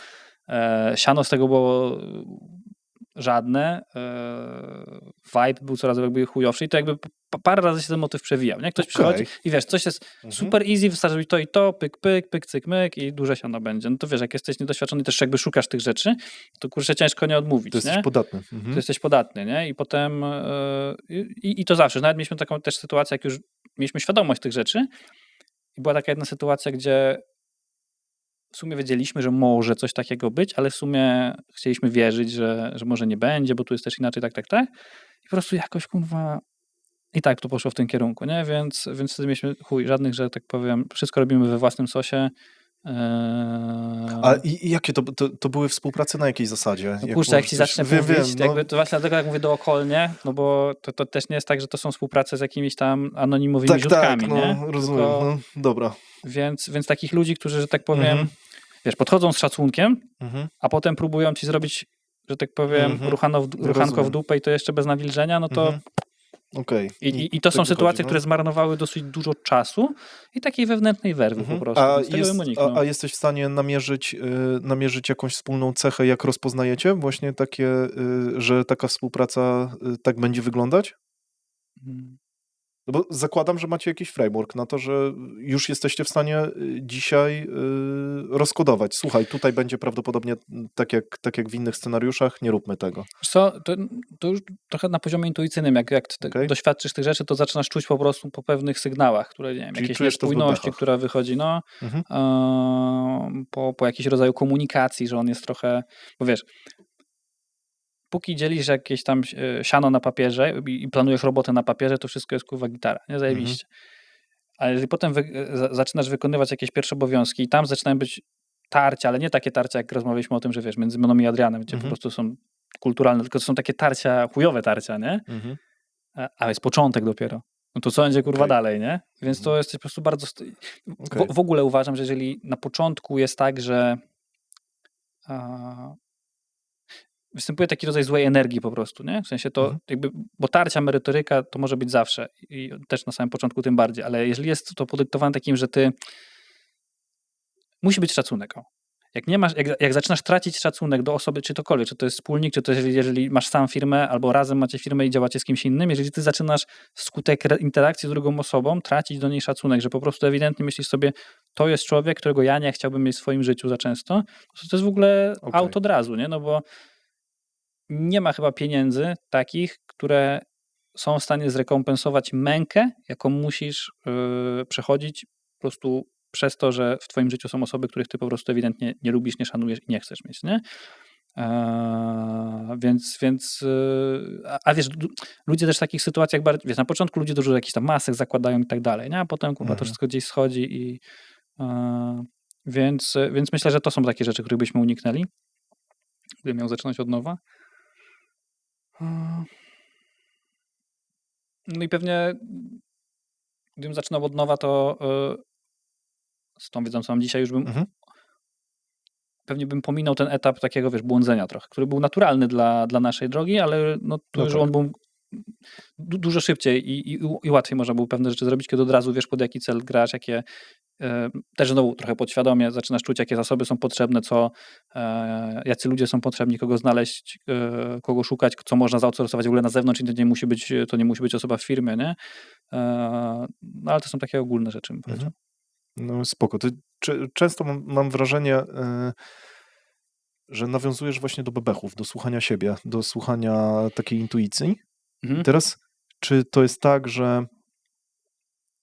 Bo ja wierzę w to, że ta intuicja, ona jest sumą jakichś tam naszych wcześniejszych właśnie doświadczeń, gdzie dosyć duża część tych doświadczeń może być jeszcze błędna. I teraz właśnie, czy masz jakieś takie testy tego, kiedy rzeczywiście słuchać tych bebechów, a kiedy nie? Czy to jest tak, że to się w większości już u ciebie sprawdza? Jak coś takiego w ogóle w sobie wykształcić, takie zaufanie do swojego wnętrza, które ci coś mówi? Ja sobie na ten moment dzielę intuicję na jakby 3 rodzaje. Pierwsza to jest właśnie taka intelektualna, o której ty mówisz, że to jest suma jakichś doświadczeń, które po prostu powoduje, że pewne informacje ci przychodzą już, czy przeczucia, nazwijmy, pewne przeczucia ci przychodzą szybciej, to jest jedna rzecz. Bebechy, o których ty mówisz, to jest dla mnie druga rzecz, to jest taka ta jelitowa, tak zwane flaki. To jest intuicja, ale jej zadanie jest chronienie ciebie, nie? I ona może być bardzo nieprecyzyjna w momencie, kiedy masz znowu jakieś nieprzepracowane rzeczy, ona ci będzie podpowiadała, nie rób tego, bo ona cię będzie chciała chronić. Nie? Czyli przykładowo, jeżeli na przykład boisz się występów publicznych, bo to cię mega stresuje i tak dalej, no to ci intuicja będzie podpowiadała, nie rób tego. Czyli to nie będzie obiektywne, tylko będziesz czuł, że no okej, to może ja tego nie powinienem robić, bo mi tu podpowiada intuicja, ale tak naprawdę tu flaki cię próbują chronić, nie?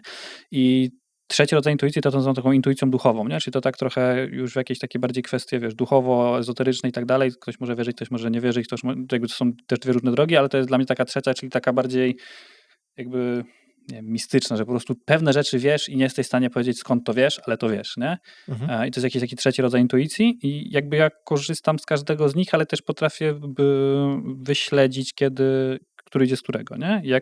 Flaki też są bardzo fajne, ale to też zawsze sobie patrzę, czy czasem one mi nie podpowiadają właśnie czegoś, co może być wcale nieobiektywne, nie? Uważam, że ta pierwsza i ta trzecia są bardziej obiektywne, a flaki są bardziej subiektywne, nie? Okej, czyli one cię chronią, ale często można ich nie słuchać po to, żeby się czegoś nauczyć, tak? No bo one cię chronią po to, żeby tak, one są po to, żeby cię ochronić, ale wedle tej takiej jakby tego, kim obecnie jesteś. Takiej pierwotnej, jakby w tym kształcie, którym jesteś, nie? Czyli jeżeli masz na przykład, nie wiem, lęki przed czymś, no to ona cię będzie chroniła, żebyś ty nie doświadczał tego nieprzyjemnego stanu, nie? Ja na przykład miałem problem, obecnie gdzieś on mi trochę ustawiał, ja na przykład bardzo nie lubiłem, jak byłem młodszy, lubiłem latanie samolotem. W sensie w ostatnich tam paru latach to mi się nasiliło na dosyć poważnego problemu, że strasznie nie lubię latać samolotem. Więc jakby mi też intuicja podpowiadała, nie, tu nie możesz lecieć, bo coś, nie? W sensie jakby ja sobie znajdowałem bardzo dużo takich poczuć, że może jednak nie powinienem lecieć, nie? Żeby uniknąć tej stresującej sytuacji, nie? Co ciekawe, minęło mi to po tym, jak sobie znowu jakby zrobiłem rzecz, która jest totalnie ekonomicznie, można powiedzieć, nie ma sensu. Jak wracałem właśnie ze Stanów, to sobie w locie możesz zalicytować miejsce w klasie biznes. Tam dałem tą najniższą kwotę, której tak to było, wiesz, 3,5 kloca dopłaty. No i miałem ten upgrade za te 3,5 kloca i wiesz, sobie poleciałem, wiesz, tam 8 godzin, ale wiesz, leżysz na płasko centralnie i tak dalej. I nagle, wiesz, turbulencje nagle nie są nieprzyjemne, tylko fajnie cię do snu lulają, nie? Jakby nie masz za dużo ludzi wokół siebie, nikt tam tu nie kasze, żadne dziecko nie drży ryja. Jest po prostu jakby cały taki experience takich, wiesz, stresorów, bodźców i tak dalej, on znika, on jest tam z tyłu, nie? I jakby po tym, to nawet jak teraz ostatnio parę razy gdzieś tam Ryanerkiem leciałem, co mówmy się, to jest latający PKS, nie? Tak. To też nawet już tego nie odczuwałem, nie? W sensie dużo łatwiej, to taka po prostu gdzieś tam didaskalia. Więc te trzy rodzaje intuicji jak najbardziej, przy czym bebechy, no trzeba uważać, czy one obiektywnie podpowiadają, nie? Zajebiście. Czy macie, jeżeli chodzi w ogóle o ten model, ten wasz główny YouTube i gości, czy to jest tak, że wy macie pełną szafę leadów, które czekają 3 miesiące na nagranie, czy rzeźbicie jakoś tam... Tak. Tak. Z jakim wyprzedzeniem jesteście macie przewidziane, jak to będzie wszystko wyglądać? Są różne okresy, bo to jest tak, że na przykład wakacje są zawsze takie tam luźne. Ludzie wtedy jakby nie myślą o takich rzeczach. Nie wiem, zawsze po każdym święcie kapitalizmu jest wysyp. Po różnych jakichś takich rzeczach, które się zrobi, które gdzieś się medialnie odbiją, jest wysyp. Ale to zawsze są z 2-3 miesiące, nie? Przy czym wiem, że jakby kwestia samego kanału właśnie mówię, powiedzieć, że główny, nie? W sensie najbardziej popularny, ale to nie jest, właśnie później to nie jest główne, nie? W sensie, języka. To tam bardziej ADI działa i też wiem, że tam jakieś duże zmiany też w tym momencie gdzieś tam następują, żeby właśnie troszeczkę, bo to też jest tak, że jednak trzeba co jakiś czas zaskakiwać widza. Nie możesz jakby non-stop walić tego samego, nie? W sensie to trzeba gdzieś tam zaskakiwać i teraz właśnie jest też tam etap tych zmian z tego co wiem. Wyczerpie się ten model? Widzisz czasy, w których na przykład przestaniecie kręcić przygody przedsiębiorców na YouTubie? Znaczy, wydaje mi się, że jest to możliwe. Nie twierdzę, że tak będzie, nie twierdzę, że tak nie będzie. W sensie muszę jakby w tym, co robię, ja muszę dopuszczać taką myśli, że coś takiego się stanie, żeby wiedzieć, jaki powiedzmy wtedy scenariusz będzie wyglądał. Czy to będzie problem, czy to będzie nie problem, czy wiesz, czy teoretycznie to by była sytuacja, w której my sami z tego rezygnujemy, czy na przykład musimy zrezygnować. Nie? Jak musimy, to dlaczego? No to ja naprawdę dużo muszę sytuacji różnych myśli dopuszczać, których nawet jakby nie chciałbym, żeby się stały, ale muszę je dopuszczać tylko dlatego, żeby ewentualnie wiedzieć, co może przyspieszyć taki scenariusz, a co nie, nie? No dobra, a masz w głowie właśnie na przykład jeden ze scenariuszy taki, że wykilujecie ten kanał, bo co musiałoby się stać, żebyście go skillowali? No, musiałby być totalnie nieprzydatny dla nas, nie? W sensie jakby nieprzydatny dla nas, inaczej, no, żebyśmy go skillowali tak totalnie, to nie wiem, czy by się coś musiało stać, bo nawet zobacz, nawet gdyby on był totalnie nieprzydatny dla nas, nie? Ale jednocześnie ma zbudowane zasięgi, renomę i tak dalej i wiesz, ja bym nie miał vibe'u, żeby cokolwiek, Adi by stwierdził, że on już jakby pierdoli i on już tyle nasłuchał, że nie chce. No, bo może przyjść taki moment, no, ale ja czuję to. Zawsze można wsadzić kogoś innego jakby w ten fotel, nie? Okej, to będzie trochę coś innego. Część ludzi może stwierdzić, że no nie, bo ogląda dla Adriana. Część ludzi może stwierdzić, okej, ktoś nowy. Więc żeby skillować totalnie, nie wiem, YouTube chyba musiał zbanować. Okej. No. No dobra, a patrząc, bo macie przygody przedsiębiorców, kanał Gorzycki Kolancjusz jest pusty? No. O co chodzi?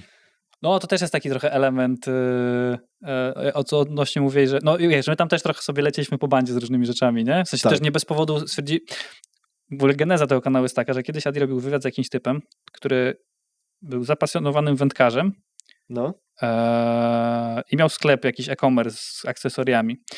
I on sobie nagrywał na YouTubie różne rzeczy, jak tam łowi i miał wyłączone komentarze. Adi go pyta, czemu ma komentarze wyłączone. On mówi, no bo ja robię to, bo chcę to robić i jakbym miał te komentarze, no tak byłyby ładne, to bym się uzależnił od tego tutaj dobrego słowa i bym zaczął robić coś pod publikę, a jakby byłyby złe, to mógłbym się zniechęcić, a ja po prostu lubię to, co robić. Więc że wyłączę i nie będzie miał tego problemu. I nam tak mówię, o kurwa. Jaki myśliciel, nie? Zwłaszcza, no ale nie, ale stary, to jest naprawdę... To jest tak, to to jest mega pomocna rzecz, to wiesz, nawet...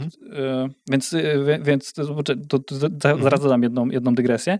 Więc my ustaliliśmy, dobra, to sobie robimy taki pamiętnik, robimy trochę to w klimacie święta, że po prostu mówimy, co nam ślina na język przyniesie, komentarze są wyłączone i jolo, nie?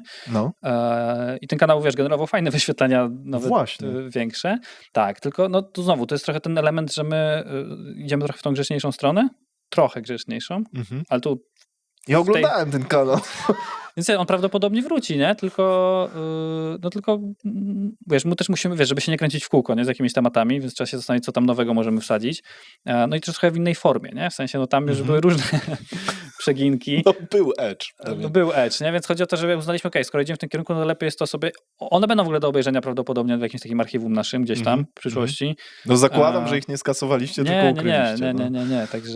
Także one gdzieś tam w przestrzeni pewnie jakieś będą do obejrzenia, ale widzisz, bo to jest też ciekawe, nie? W sensie, że robisz coś, ale to nie musi żyć wieczny, nie? W sensie robisz coś i to sobie znika. Natomiast a propos tych jeszcze komentarzy, bo widzisz, to jest kolejna rzecz, którą my gdzieś musieliśmy kiedyś rozkminić. No bo jak zaczynaliśmy od YouTube'a, no to powiedzmy, nazwijmy to kontakt z klientem głównie, można było powiedzieć, że jest przez komentarze, nie? Tylko to jest nieprawda, bo chodzi o to, że nasi klienci w dużej części, ale nie w całości, w dużej części są widzami, czy PP, czy GK, czy jakiś tam czy tam IG, czy cokolwiek, ale nie, że wszyscy, nie? W sensie jakaś duża część, ale nie wszyscy. Natomiast oglądający niekoniecznie muszą być klientami, nie? I jedną z najciekawszych obserwacji, która do dzisiaj jakby zawsze mnie trochę tak wewnętrznie fascynuje, to była właśnie sytuacja, jak robiliśmy pierwsze święto i naszym głównym kanałem komunikacji, jaki wtedy w ogóle, bo dzisiaj dużo rzeczy Instagramami robimy, ale wtedy ta karta społeczność na YouTubie była naszym głównym źródłem promowania rzeczy. I my pamiętam, jak zaczęliśmy promować pierwsze święto, gdzie uwaga, teraz bilety są najtańsze chyba za 2,5 netto, nie? A wtedy były za 6 stówek. Duża różnica, nie? I my mieliśmy te bilety i... Dalej to było drogo jak na konferencję. Kurwa, no właśnie i tam ludzie w komentarzach, żeby nas pojebało z tymi, co tam wiesz, no po prostu kurwa totalny rynsztok wylewany na mordę, nie? Ja to po pierwszym poście, nie? Ja pamiętam, wsadziłem drugiego posta z taką adnotacją PS. Jeżeli cena biletu jest dla ciebie przerażająca, to znaczy, że to nie jest konferencja dla ciebie, nie? Jeszcze większy rynsztok, nie? Tam totalnie ludzie się zaczęli wkurwiać, aż ktoś chyba tam nawet w ogóle napisał, że chyba wie, że to ja napisałem komentarz i że takie rzeczy tam szkodzą kanałowi i tam bla, bla, bla, bla, bla, bla, bla, bla. Przy czym ostatecznie, pamiętam, pierwszy event robiliśmy na 300 osób, mieliśmy overbook i musieliśmy 30 miejsc dołożyć, a i tak jeszcze ludzie jeszcze chcieli wbić i parę osób podeszło do mnie, parę osób podeszło do Adiego, parę osób podeszło do wcześniej chyba Julii, która gdzieś to organizowała i mówi, kurwa, jak ja zobaczyłem ten komentarz, nie, że jak jest dla ciebie za drogo, to nie przyjeżdżaj, nie? To ja wiedziałem, jadę. Czyli tam nie będzie tych wszystkich dziwnych ludzi i tak dalej, to ja tam jadę, nie? I to mieliśmy od paru osób. I od tego momentu to się stało jakby główny claim całego Święta Kapitalizmu, którego może przy kolejnych eventach nie będziemy, bo on też jest trochę edgy, ale to się stało, że wiesz, że jakby to w pewien sposób taka claim, to jest nie? wasze hasło reklamowe, moim zdaniem. Tak, główne, ale na początku, wiesz, to nie jest tak, że pamiętam, że wtedy jeszcze chyba jeden z naszych wspólników stwierdził, że to chyba nie jest rodzaj komunikacji, który powinniśmy uprawiać. Taka jakby sugestia była, nie? W sensie komentarz.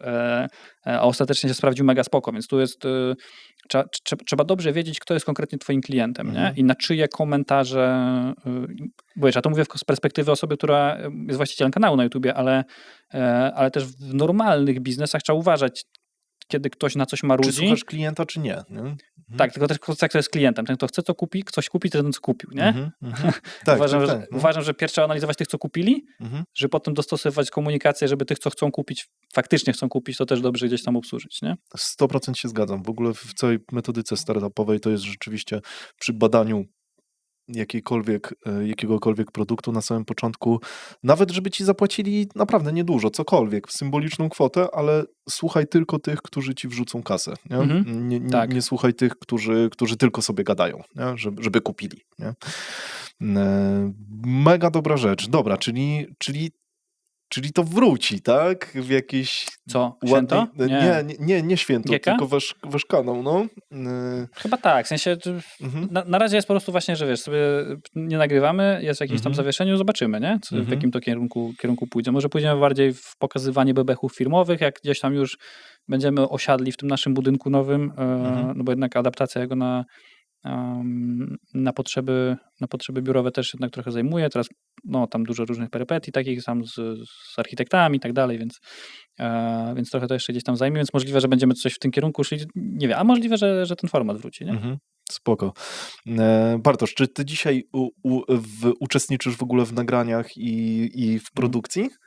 Jak to w ogóle wygląda? Nie, w sensie ostatni największy wkład w produkcję, jaki miałem, to jest że po prostu poirytowany pewnymi rzeczami stwierdziłem, że nie możemy być zależni od pewnych osób i ich czasami kaprysów i podjąłem decyzję, że musimy stworzyć właśnie nową automatyzację, o której ci mówiłem, która bardzo mocno, znaczy raz, że upraszcza cały proces, skraca w ogóle jego czas, że jesteśmy w stanie opublikować odcinek nawet nie wiem, do pół godziny po nagraniu, więc faktycznie był jakiś gdzieś tam mój wkład, ale no wcześniej, no to ja gdzieś chyba żeby nie skłamać, chyba w 2020 jeszcze miałem jakieś takie styczności typu,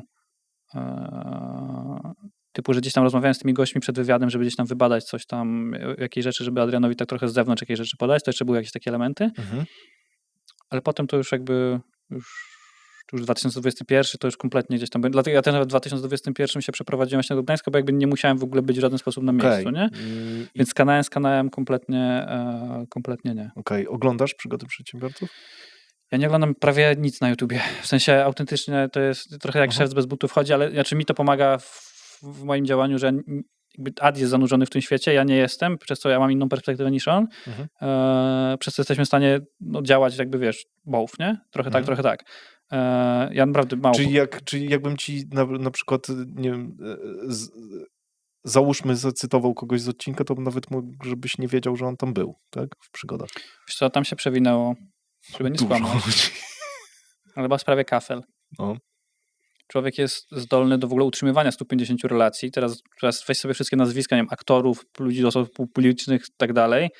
I teraz jeszcze 1000 osób sobie gdzieś tam dowal, to jest mega ciężkie. Nie, więc to ktoś nawet kiedyś miałem taką sytuację, że ktoś jakby założył, że ja wiem, że on był na kanale. No. I jakby, a ja nie wiedziałem. Zrobiło się niezręcznie. Nie, bo on tego nie wyczuł, w sensie jednak zasejwowałem dobrze, nie? Także nie wyczuł tego. No nie, no to, ale to w tym nie ma nic według mnie złego, no to jest po prostu, no przy takiej skali to jest w żaden sposób niemożliwe. No wiesz, no mówisz publicznie, że nie oglądasz Przygód Przedsiębiorców. Nie oglądam ale nic na YouTubie, nie? W sensie... To jest normalne, nie? W takiej skali. Serio, jakby ja YouTube'a naprawdę prawie w ogóle nie wiem, trailery jak filmów wychodzą, to bierze na YouTubie. Dobra, a co konsumujesz w ogóle? Ale YouTube'a w ogóle, czy polskiego? Bo ja na przykład polskiego YouTube'a w ogóle nie konsumuję, no chyba, że gdzieś przygotowuję się do nagrań, ale tak, to praktycznie tylko zagraniczne jakieś kanały i też słucham podcastów, ale ja na przykład mam tak, że ja się zanurzam w jedną osobę. Tak jak ty powiedziałeś, że jak złapiesz jedną osobę, to nie konsumujesz, ale czy to pytanie, czy uważasz, że nie dotarłeś do takiej osoby, której mógłbyś skonsumować wszystko, czy po prostu tak masz wybiórczo? Bo ja też tak miałem, ale złapałem kilka takich osób, których skonsumowałem naprawdę bardzo dużo. Wiesz co, ja staram się jakby trzymać otwartą przestrzeń na to, żeby po prostu to, czego w danym momencie potrzebuję, żeby to jakoś na mnie trafiło.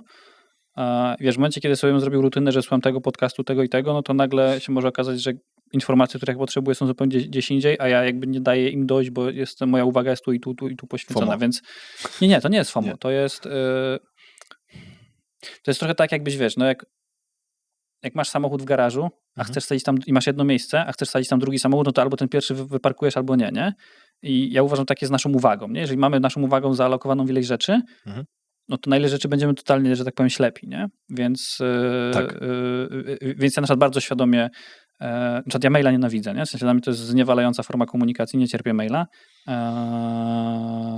Jak ktoś do mnie napisze, to zostanie odpisane, ale to jakby nie ja odpisuję osobiście, nie? Ale jakby... Ty nie czytasz maili. Nie czytam, w sensie po prostu nie cierpię. Ostatnio trochę tak też ze Slackiem mam, że tam już jest po prostu też tyle informacji, że zastanawiam się, jakby wchodzę, ale już nie codziennie, tylko co na przykład drugi, trzeci dzień, bo po prostu to jakby dużo uwagi w tym, co ja gdzieś robię, mi zabiera, więc jakby jesteśmy w stanie te nasze zasoby kognitywne zalokować w ileś rzeczy, nie?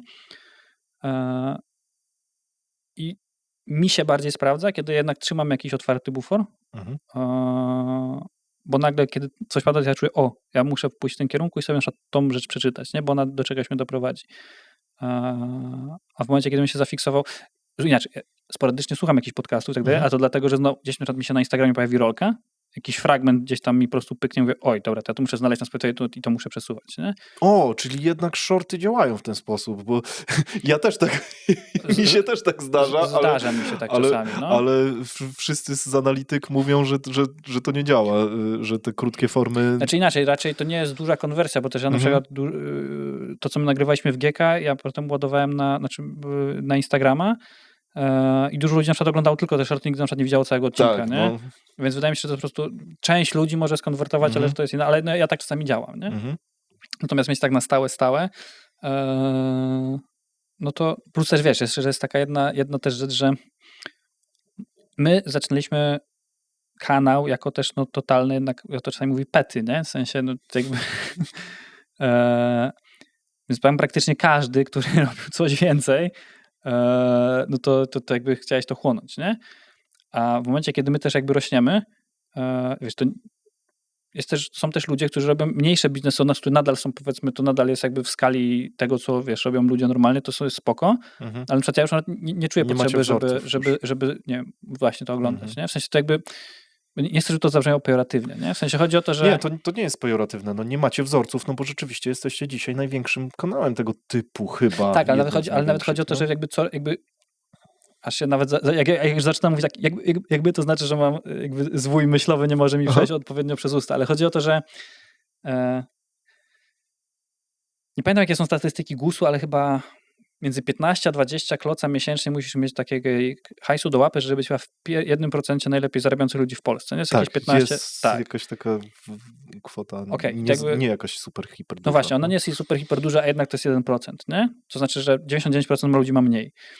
Więc teraz z każdym wzrostem, o każde tam powiedzmy, nie, 1 milion przychodów, który masz do góry, to ci się bardzo mocno zawęża grupa ludzi, którzy żyją życiem i mają doświadczenia, których ty jeszcze nie przeżyłeś, nie?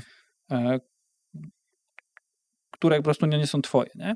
No i to zaczyna powodować, że duża część ludzi, z którymi Adrian robi wywiad, no to są osoby, które jakby przeżyły wszystko to, co ja już dawno przeżyłem rozkminione, jakby nawet nie potrzebuję tego oglądać. Okay.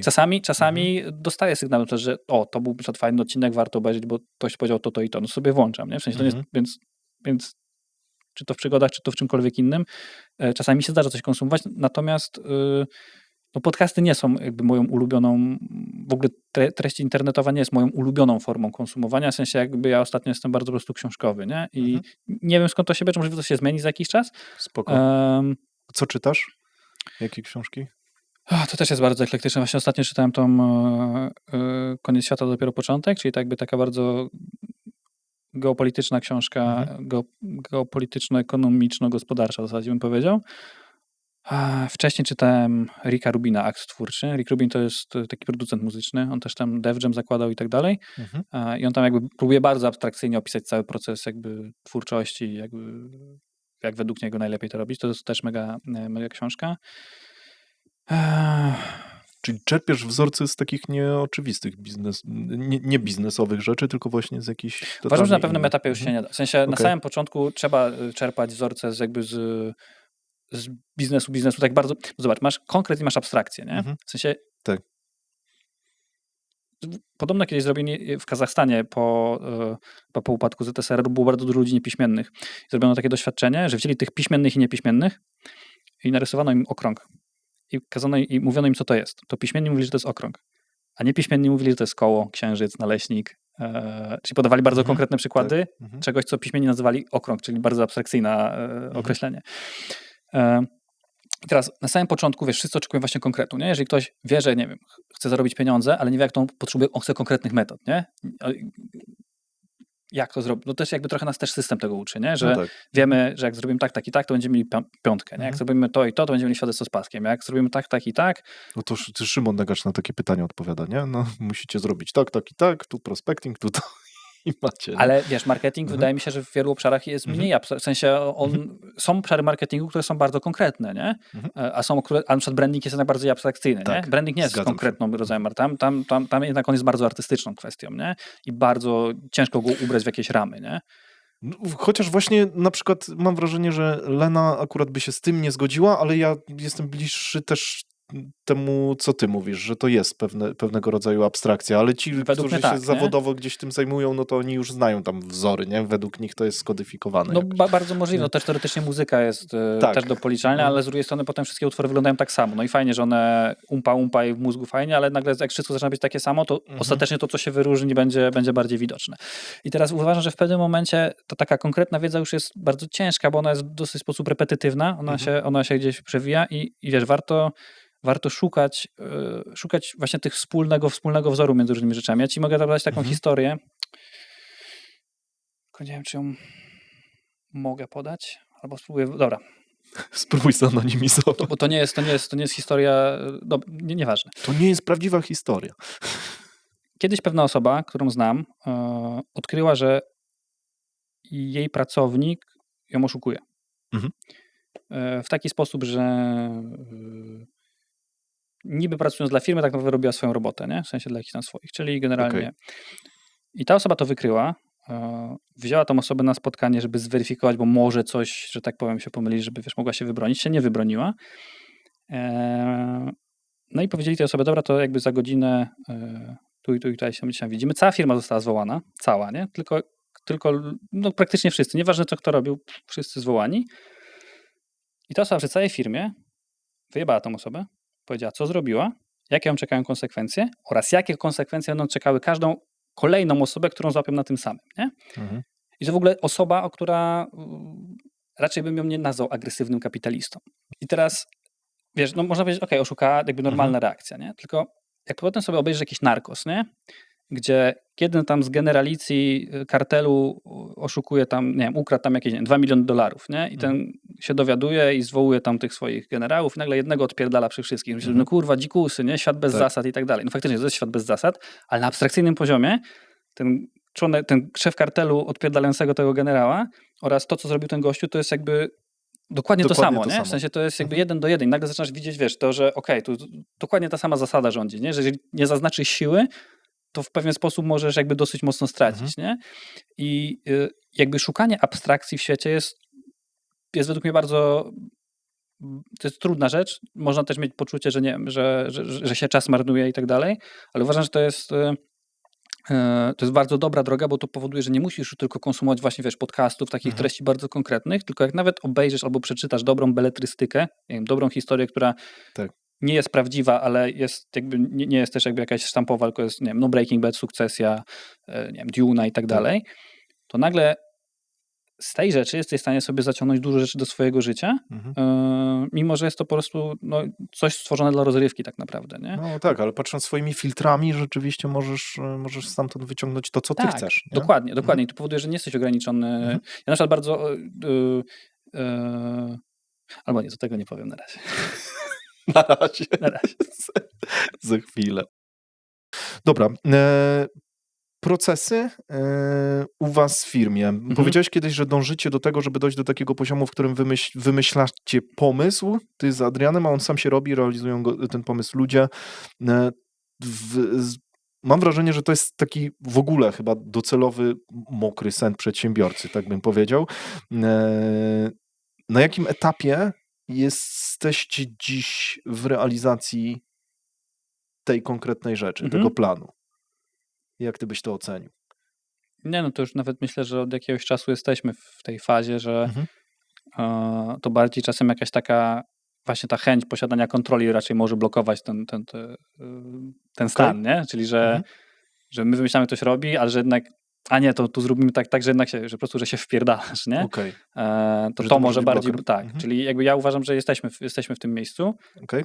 Stąd też powiedzmy ten jakiś tam szybszy rozwój też ostatnich 2 lat.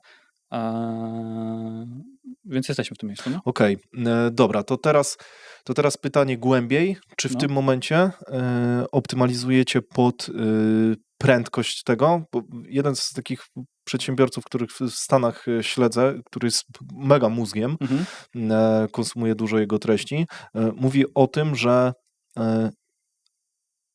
twoja jakby wielkość biznesowa, twój rozwój biznesowy, wielkość może być przez niektórych pejoratywnie odebrana, jest mierzona tym, w jakim czasie jesteś w stanie pomyśleć, od pomyślenia do wykonania i właśnie też bez twojej ingerencji coś może się stać, nie? Coś To tym świadczy jest. o tym, nie? Kiedyś był w top 10 chyba najbogatszych ludzi na świecie, teraz mi się wydaje, że wypadł, ale ten typek, co jest właścicielem Inditexu. Inditex to jest tam Zara i te wszystkie inne, że tak powiem, fast fashiony. Zara ma chyba w ogóle taki motyw zrobiony, że tak, od momentu jak na przykład, nie wiem, Gucci zrobi pokaz mody, gdzie zaprezentuje jakieś tam nowe fasony, to oni mają chyba 6 tygodni od pokazu do sklepu. Czyli w 6 tygodni jest jakby projektanci Zary, że tak powiem, chamsko rżną. Tak, no.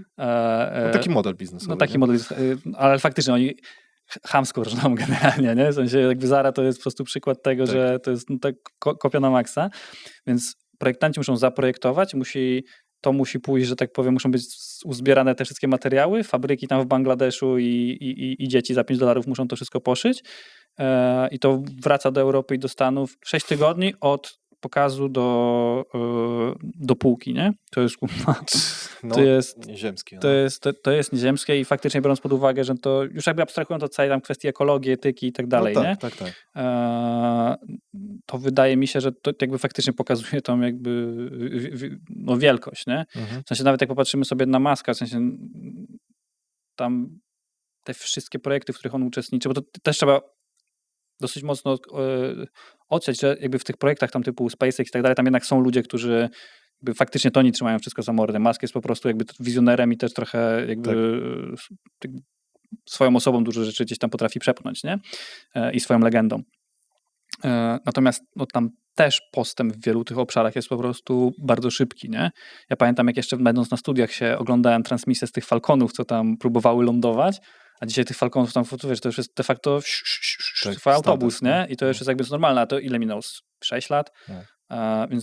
Więc faktycznie to od pomysłu do realizacji im ten czas jest krótszy, no to jest piękna sprawa. No ale znowu to się opiera stricte o kapitał, bo jeżeli jesteś w stanie, jeżeli masz ten kapitał w postaci właśnie, wiesz, zasobów i pieniężnych, ludzkich, dobrych procesów, no tak naprawdę kapitał, ludzie czasami kapitał stawiają na równi ze słowem pieniądz, a to nie jest to samo, nie? Więc jeżeli masz ten kapitał, czyli te wszystkie zasoby, żeby coś, no to faktycznie miara biznesowa jest z tym połączona, nie? No bo jeżeli masz ten kapitał duży, to faktycznie jesteś w stanie coś szybko zrobić, nie? To jest tak, że wy dzisiaj uczestniczycie w ogóle w tworzeniu procesów gdzieś wewnątrz, czy to jest tak, że te procesy, one się same modyfikują już przez ludzi, którzy nimi zarządzają? Tworzą się i modyfikują przez ludzi, którymi zarządzają, jak coś nie działa jak powinno, to my to jakby potrafimy też zdiagnozować i dać znać, a oni też bardzo często sami, albo inni pracownicy, którzy na przykład muszą korzystać z tych procesów, no to już dają znać też inną osobę, słuchajcie, tu i tutaj w takiej sytuacji to musimy uwzględnić, bo tego nie przewidzieliśmy na początku, bo też nie wszystko da się przewidzieć, nie? Czasami. No jasne. Więc nie, obecnie to jest jakby to ani po mojej, ani po jego stronie, nie? Spoko, czyli macie już nabudowaną taką warstwę zarządczo-wykonawczą, tak? Która jakby dba o to, żeby rzeczywiście to działały te pomysły, tak? Tak, jest jakby, może nie nazwę tego, bo jednak nie jesteśmy aż tak dużą firmą, nie? Żeby nazwać tego warstwą. Natomiast w sensie mam na myśli pod kątem liczby ludzi, że nie jesteśmy super dużą. Okay. Ile macie dzisiaj osób? Na ten moment to jest 20. Kurde, piękna sprawa. No, w sensie, wiesz, no, w piku mieliśmy z 40, nie? Ale to też jest taki element, że nagle, wiesz, nam się kultura organizacyjna zaczęła bardzo rozjeżdżać, nie? Więc 20 osób, to jak ja sobie teraz w głowie oczywiście z jakichś naszych rozmów przeskalowuję wartość, jaką szacujecie, to pierwszy raz chyba się z taką gęstością spotykam. no, w sensie, wiesz, no, mamy akurat ten komfort, że akurat w takiej, a nie innej branży robimy, nie? Gdzie faktycznie małym nakładem ludzi jesteśmy w stanie generować całkiem spoko przychody, ale też zyski, nie? Mega. No bo nie, w hutnictwie tak by się nie dało na przykład, nie? Czyli ty doszukujesz się, że to było, że jakby waszym sukcesem jest to, że wy właśnie nie musicie operować w dużej skali, typu właśnie 100 ludzi i łatwiej wam się tym zarządza, dlatego możecie tak szybko się skalować? Czy gdzie ty tutaj, jak to się robi, żeby dojść do takiego etapu? Czy wiesz co, nie wydaje mi się, że to jest etap możliwy dla wszystkich branż, nie? W sensie, no po prostu w pewnych branżach za cholerę tego nie przeskoczysz, nie? W sensie, jak jesteś deweloperem, to nie zbudujesz osiedla 20 osobami, nie? No w sensie możesz, ale będzie to trwało bardzo długo, nie? Więc za cholerę to nie pójdzie w tym kierunku. Chyba że będziesz miał 20 osób, a wszystko będzie, nie wiem, na podwykonawcach, a te 20 osób będzie nimi, wiesz, zarządzać większymi klockami, które są z zewnątrz, nie? No, wiesz, podwykonawcy ostatecznie też są jakąś formą. No, ale nie muszą być częścią twojej organizacji ścisłą, nie? No nie Tylko muszą. może być proces taki, że rzeczywiście to twoi ludzie po prostu tym zarządzają. I tak mi się wydaje, że niektórzy tak skalują, nie? No dobra, to załóżmy, odpuśćmy deweloperkę. Nie wiem, handel surowcami na przykład. Dobra, handel surowcami też możliwe, żeby się dało. Poczekaj, bo może faktycznie, może da się, poczekaj. No dobra. Sieć restauracji, ale nie franczyzowa. Okej, dobra. To już tak, odpada, tego się nie da zrobić, no. Czyli to jest jeden z frameworków, które byś przewidział dzisiaj, dobierając na przykład swój biznes? Właśnie nie wiem, bo ja się zastanawiam. Ja na przykład ostatnio mam takie trochę ambicjonalne, w sensie to nie jest na razie intencja, tylko to jest na razie takie ambicjonalne, ale mam coś takiego, że chciałbym zobaczyć, jak się robi mały, lokalny biznes. Bo mały to nawet sposób, który jest najlepszym przepierdalaczem pieniędzy, czyli na przykład gastronomia, nie? Tak. Bo tak, nie mam pewności, czy gastronomia na pewno jest ciężkim biznesem. Tak. Ale ja się zastanawiam, czy jakby śmiertelność tego biznesu wynika z tego, że on jest naprawdę aż tak pojebanie trudny, czy też po prostu ludzie, którzy decydują się na wejście na ścieżkę przedsiębiorcy, mówią, nie chcę już pracować dla tego szefa, mam 200 klocoć, to za restaurację otworzę. Tak, większość 200... ludzi... I właśnie jestem ciekaw, czy tak to wygląda, to jest raz, ale dwa, wiesz, my budowaliśmy firmę na dźwigni internetowej, która jest wykurwistą pomocą, nie? A jestem ciekaw, jak to jest, wiesz, budować czego bym się dowiedział, kiedy nagle musisz ten marketing lokalnie osadzić, nie? Kiedy ludzie ostatecznie muszą, wiesz, przejść fizycznie do jakiegoś miejsca, nie? Kiedy marża nie jest aż, bo wiesz, mamy fajne marże, nie? Ale co kiedy ta marża nie jest aż tak duża i wiesz, wtedy margines błędów też jest mniejszy na przykład, nie? Więc gdybym robił coś nowego, wiesz, ja mówiłem wtedy, gdybym ja robił coś nowego, to raczej to nie byłby stricte biznesowy projekt, tylko coś, co miałoby mieć jakiś pozytywny impact taki, wiesz, znaczący dla społeczeństwa, czy też jakby dla całej populacji, no to raczej bym się nie kierował tym, że to musi być mała liczba osób i duży zysk, nie? W sensie może właśnie bym chciał doświadczyć takiej sytuacji, gdzie jednak musisz wszystko gdzieś tam dobrze mieć poprzekminiane, nie? Nie wiem, no bo to już znowu jest jakby jakaś kwestia jakichś tam challenge'ów i ambicji, nie? Natomiast inaczej, na samym początku uważam, że to jest mega spoko opcja, kiedy jesteś w stanie małą grupą ludzi mieć spoko przychody, nie? I sobie też tak wszystko optymalizować, bo łatwo się, w ogóle to jest taka trochę pułapka. Kiedy masz tego siana więcej, to łatwo jest, dobra, to zatrudnimy to zatrudnijmy, nie? I nagle ci się bardzo mocno gdzieś tam koszty zaczynają iść do góry, a się okazuje, że ostatecznie tą samą robotę da się ułożyć tak, żeby tą samą liczbą ludzi robić, nie? Zwłaszcza w tej dobie dzisiejszych tam automatyzacji, tych AI-owych rzeczy i tak dalej, nie? To jest coś, do czego my też zachęcamy ludzi, że bo my jak zatrudniamy, też staramy się zatrudniać sztywne kompetencje też mają znaczenie, ale bardziej też podosobowość, nie? W sensie jakby, jeżeli z kimś, to jest tak jakbyś szedł na randkę, nie? I ostatecznie widzisz, że z tą osobą nie chcesz się drugi raz spotkać, nie? No to w sumie podobnie jest trochę przy zatrudnianiu, w sensie z tą osobą będziesz miał codzienny kontakt, jeżeli ty wewnętrznie jej nie czujesz, no to jest lipa, nie? I więc nawet jeżeli dzisiaj ktoś robi jakieś zadanie, które na przykład my za rok byśmy byli w stanie totalnie, że tak powiem, wyciąć, no to to nie oznacza, że my tą osobę będziemy się jej pozbywać jej stanowiska, bo jeżeli to jest osoba, która nam gdzieś ewidentnie, to na pewno my znajdziemy dla niej jakby nowe rzeczy, no bo de facto tak to działa, nie? Automatyzujesz jedno, to ci tworzy przestrzeń na to, że można się zajmować czymś innym, nie? Czyli dobieracie kulturą organizacyjną bardziej niż twardymi skillami ludzi, z którymi chcielibyście robić tak, biznes? uważam, że jest dobrze miksować, powiedzmy, duże doświadczenie jednych pracowników z dużym talentem części młodszej kadry na przykład, nie? To jest, my przez długi czas mieliśmy tak, że to była bardziej młodsza kadra, ale jakby nadrabiająca, po prostu szybko się ucząca. W pewnym momencie to przestało być wystarczające, więc poszliśmy bardziej w kierunku doświadczonych ludzi, a teraz widzę, że fajnie jest mieć jedno i drugie, bo z kolei te talenty się bardzo szybko uczą od tych doświadczonych, nie? I to jest bardzo, bardzo fajny, taki tandem się robi, nie? Spoko. No dobra, to jak to w takim razie zrobić, żeby...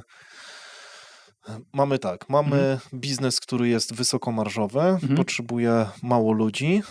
Jak nie wpaść po pierwsze w tą pułapkę, czy wy zadajecie sobie, czy to wy decydujecie, że na przykład następna osoba powinna być zatrudniona, czy trochę team decyduje o tym i przez jaki framework to przepuszczasz i kiedy stwierdzasz na przykład, że kurde, wiecie co, tutaj nie potrzebujemy osoby, tylko softu SaaS-owego za $49 i nie pieprzcie, że potrzebujemy osoby, tak? I jak to robić, nie? Bo wy powstrzymaliście się przed puchnięciem ludźmi, nie?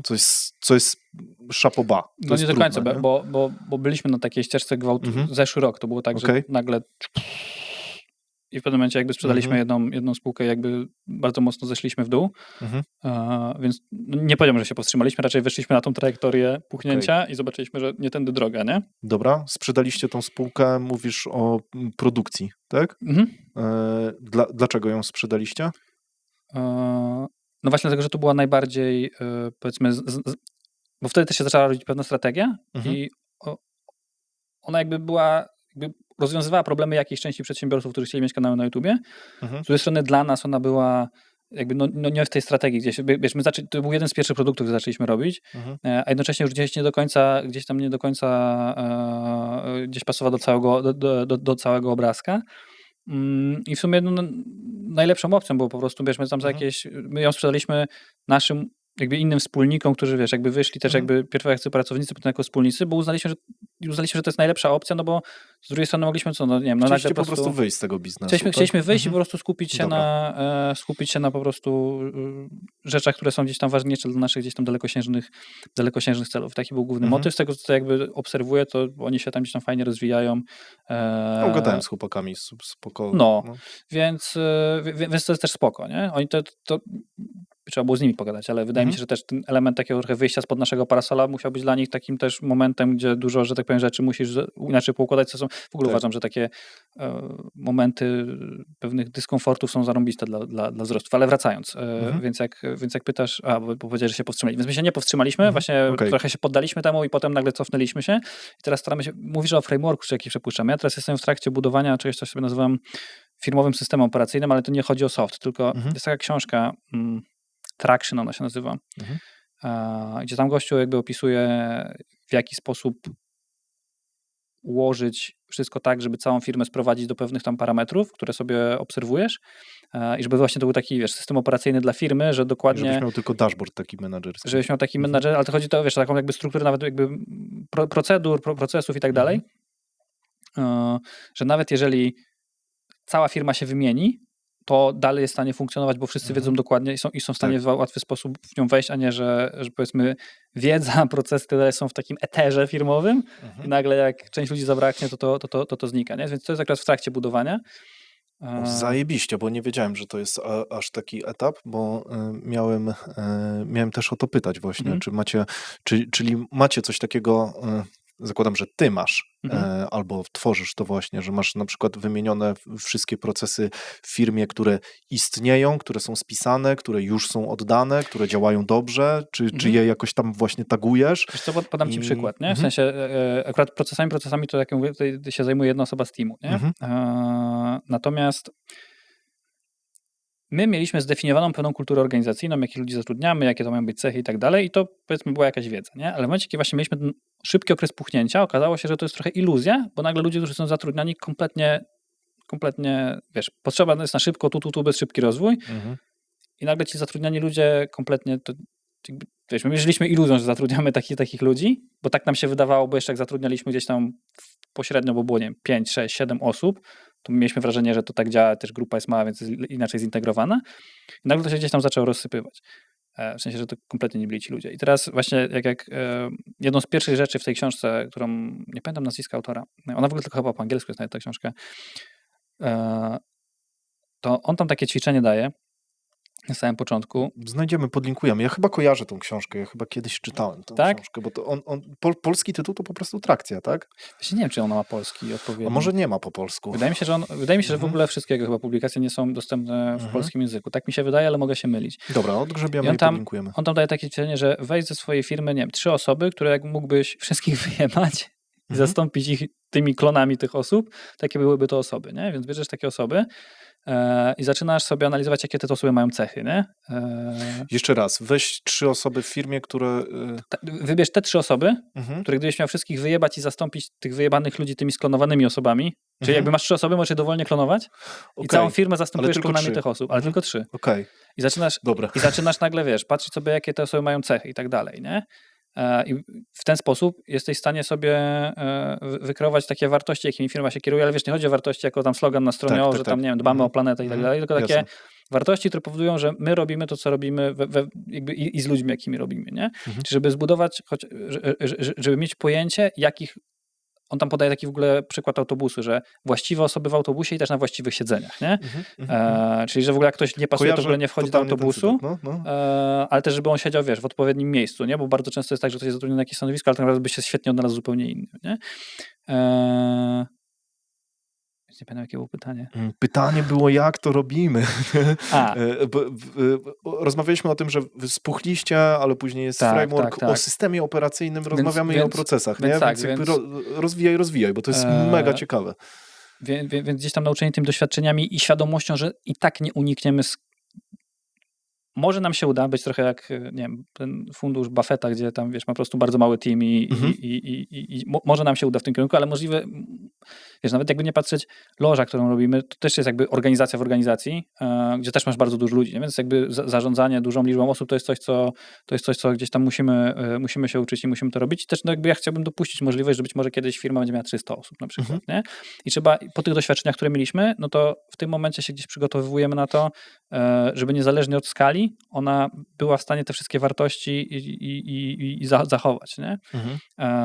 Po tych doświadczeniach, co mieliśmy. Pytałeś, jak to się robi, żeby mieć usługi z taką marżą. No to chyba to jest znowu kwestia jakby to jest kwestia branży, nie? W sensie to jakby ja ostatnio miałem taką trochę refleksję właśnie odnośnie tych naszych marż, która mnie tak trochę właśnie upokorniła, nie? Że po prostu jest bardzo dużo biznesów na świecie, które przez to, że nie oferują takiego komfortu marżowego, są dużo trudniejsze w budowaniu. Ja sobie mogę myśleć, o, jestem kurwa, wiesz, zajebisty kozak, ale bardzo mówię, że w jakiejś konkretnej branży to bym się po prostu wyjebał na ryj po prostu zębami o krawężnik, nie? I tak sobie zacząłem myśleć, okej, dlatego zacząłem jakieś tam powiedzmy różne nowe źródła gdzieś tam powiedzmy. Ale niesamowite jest to, że jak macie 20 osób, to nie jest niesamowita skala. Znam firmy, które mają po 100-200 osób. I wiem, że przy firmach mniej więcej, ja tak to oceniam, staram się gdzieś tam włożyć jakieś schematy w to wszystko, że firmy mniej więcej 80-120 osób zaczynają właśnie myśleć o takich rzeczach, o których ty mówisz, że już dzisiaj opracowujecie u siebie, jeżeli chodzi o te procesy. Zajebiście trzeba być świadomym albo wkurwionym, jak coś nie działa. Myślę, że miejsce jednego i drugiego, nie? W sensie jakby wkurw jest zajebistą emocją, o ile ona nie zaczyna przyjmować nad tą kontroli, nie? Ale jakby nie patrzeć, każda emocja jest informacją, nie? W sensie, jeżeli czujesz wkurw, to znaczy, że z jakiegoś powodu sobie coś ci nie pasuje. Teraz kwestia, czy coś ci nie pasuje, bo obiektywnie to coś jest chujowe, czy na przykład to jest tylko twoja subiektywna ocena, nie? Więc wkurw na wiele rzeczy potrafi zwrócić uwagę, no i jeżeli pewne rzeczy nie działają tak, jak chciałbyś, żeby działały i widzisz na przykład, że w takiej konfiguracji też nie będą działały, no to trzeba to zmienić, nie? A ty właśnie dlatego zacząłeś tworzyć tak, no powiedzmy to, ten system operacyjny to jest dosyć skomplikowana struktura. Tak, nie, tak. I jak na firmę tej wielkości, czy ty właśnie zacząłeś to robić, bo byłeś wkurwiony, czy zacząłeś to robić, bo nie wiem, dlaczego? Nie, no to wyszło stricte z tych doświadczeń, powiedzmy, deeskalacji, którą przeszliśmy i mówię, dobra, skoro raz się zeskalowaliśmy i nam nie poszło, no to głupotą byłoby twierdzić, że jak następnym razem się zeskalujemy, to będzie inaczej, nie?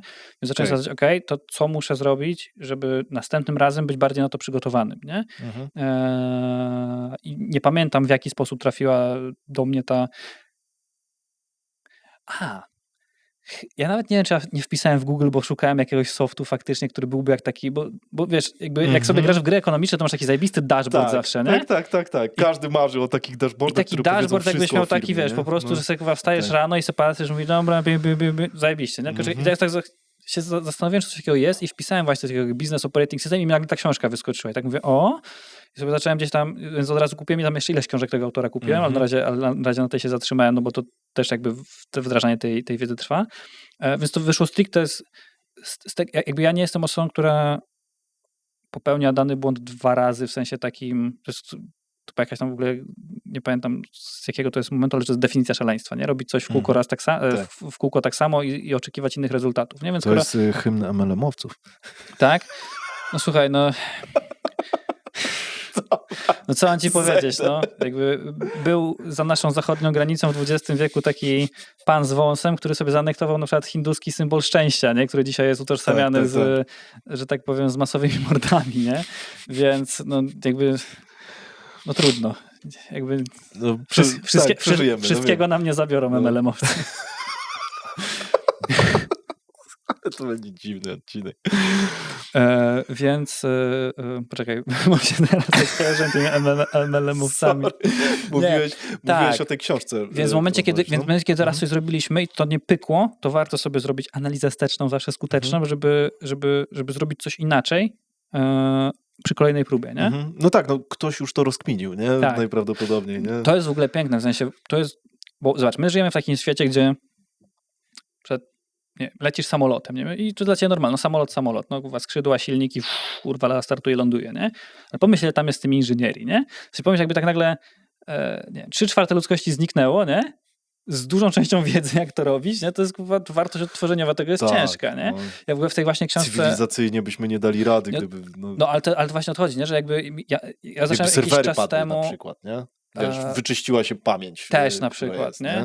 Jest w ogóle na przykład w Kazachstanie chyba jest taki odwiert ropy naftowej, gdzie to złoże jest tak specyficzne, że cała technologia do tego odwiertu jest tylko pod ten konkretny i po prostu jest mega w ogóle złożone, tam kupa siana była wrąbana, żeby w ogóle tą technologię wytworzyć i de facto jakby tam tych iluś inżynierów, to nie jest tam 2 czy 3, ale ostatecznie bardzo wąska grupa ludzi jest w stanie obsługiwać to i ma wiedzę tego, więc jak sobie zdamy sprawę, że na świecie jest masa wiedzy, nie? W sensie, że coś, co my się głowimy, to bardzo możliwe, że ktoś już gdzieś się rozkminił. To jest w ogóle podobno problem taki, że dużo problemów naukowcy na przykład bardzo często na uniwersytetach rozwiązują, nad którymi się przedsiębiorcy głowią i w drugą stronę, nie? Tak. I nie ma czegoś takiego jak baza wiedzy, nie? I nie można sobie tego wyszukać. Dokładnie. Mało tego, te naukowe w ogóle jest chyba jakiś taki ruch, żeby uwolnić tą całą wiedzę, bo dzisiaj te prace naukowe, do nich dostęp jest ograniczony. Tak.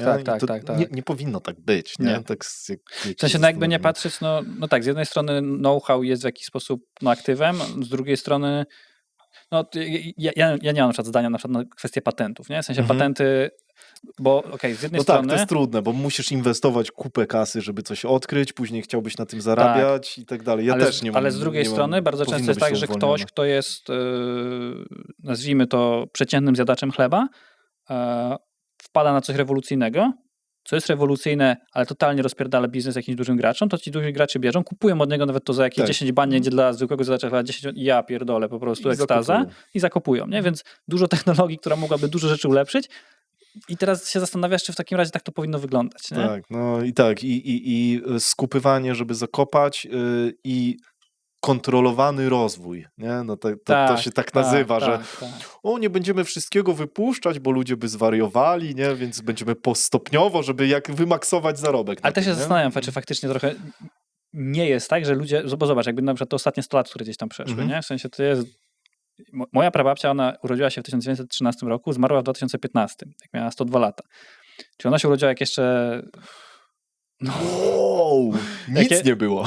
jak jeszcze Polski na mapie nie było, bo było No. przed pierwszą wojną, przeżyła pierwszą wojnę, 20-lecie międzywojenne to była jej młodość, jak wybuchła druga wojna światowa, to ja nie wiem, czy ona nadal, żebym teraz nie pomylił, to ona chyba była w moim wieku gdzieś, tak, 1913, no to była tak, ciutkę młodsza niż ja, jak wybuchła druga wojna, jak skończyła się, to już była starsza ode mnie.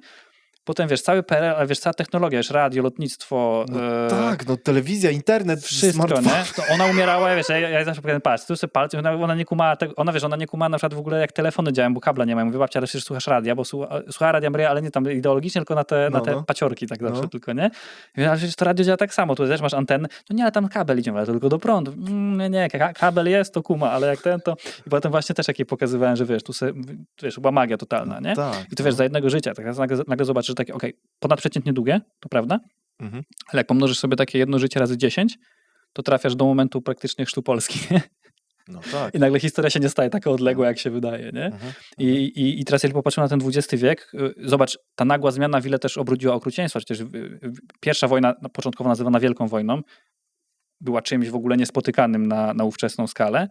Chwilę później wybuchła druga, nie? W sensie to... No niespotykanym w nowożytnych czasach, tak powiedzmy, nie? No bo te wiesz, imperium, ja mówię, historycznie absolutnie nie mam kompetencji, ale kojarzy mi się, wiesz, Dżingis Khan i no wiesz, tak, ale to wiesz, mocarstwa. ale to nie były takie, po pierwsze, wiesz, jakby wojny kiedyś... No okej, mogło nie być takie krwawe, tylko po prostu Wiesz, było, anektujemy krwawe, sobie coś ale tam. też bardzo mocno wpływające na życie. W sensie zawsze wojny wpływają na życie cywili, ale dzisiaj mam wrażenie, że dużo bardziej niż kiedyś. Mamy też niezłą broń. Kiedyś nie było i właśnie o to karabinów chodzi, że maszynowych. pierwsza wojna jednak, wiesz, to Tak, była brutalna, broń chemiczna, no, tak tak. dalej, w sensie to w ogóle sposób śmierci na tym polu, w ogóle wiesz, te okopy, nie, praktycznie, gdzie tam każdy 100 metrów to w ogóle, wiesz, była Tak, walka, tak, no tak. to jest przerażające, a potem wybuchła druga wojna, która znowu gdzieś tam ogarnęła cały glob, dała nam 2 spektakularne wybuchy, dzięki którym mogliśmy obejrzeć Oppenheimera w zeszłym roku. Tak. Niezły film w ogóle. Tak, zdecydowanie. Więc wydaje mi się, że może być coś takiego. To będzie trochę sprawdzian przyszłości, bo nad tym AI-em ciężko będzie, to jak on się szybko rozwija, jakie będzie, bo zobacz, teraz jedna rzecz, jeżeli dzisiaj, powiedzmy, jesteśmy w stanie jakieś problemy rozwiązywać AI-em, nie? W sensie on tam już pewne równania matematyczne jest w stanie sam sobie dojść do jakichś tam rozwiązań i tak dalej. Ale co na przykład w sytuacji, kiedy AI będzie potrafił definiować problemy, których my jeszcze sobie sami nie zdefiniowaliśmy do rozwiązania, Tak. nie? No to przecież to jest możliwe, że ten rozwój technologii będzie po prostu tak szybki. A to jest kwestia prawdopodobnie kilku lat. Bardzo możliwe, nie? Nawet nie, wiesz, 10, nawet nie dekad, nie? To jest kilka lat, dosłownie. Bo to jest jakby trochę takie perpetuum mobile, w sensie im to się rozwija, tym ma więcej szybciej się możliwości, rozwija. żeby się rozwijać jeszcze bardziej i jest takie... Tak. Ja Wykładniczy rozwój. I tak, i się zastanawiam, czy być tym podekscytowany, czy przerażony, staram się po prostu być neutralny, ale wydaje mi się, że to dużo pokaże dosyć, nie?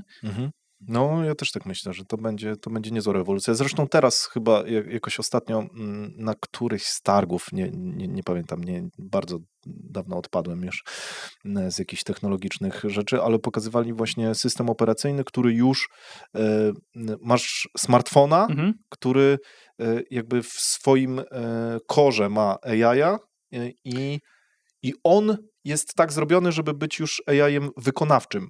A, to w Samsungu tym najnowszym to jest. No właśnie to jest totalnie nowe urządzenie. Tak? Tak, że masz monitor i tylko jakieś takie pokrętło dziwne i komunikujesz się z nim po prostu rozmawiając, tak jak Jarvis, nie? I masz coś takiego, że on się łączy z ekosystemem aplikacji, które istnieją, ale jest wykonawczą mocą.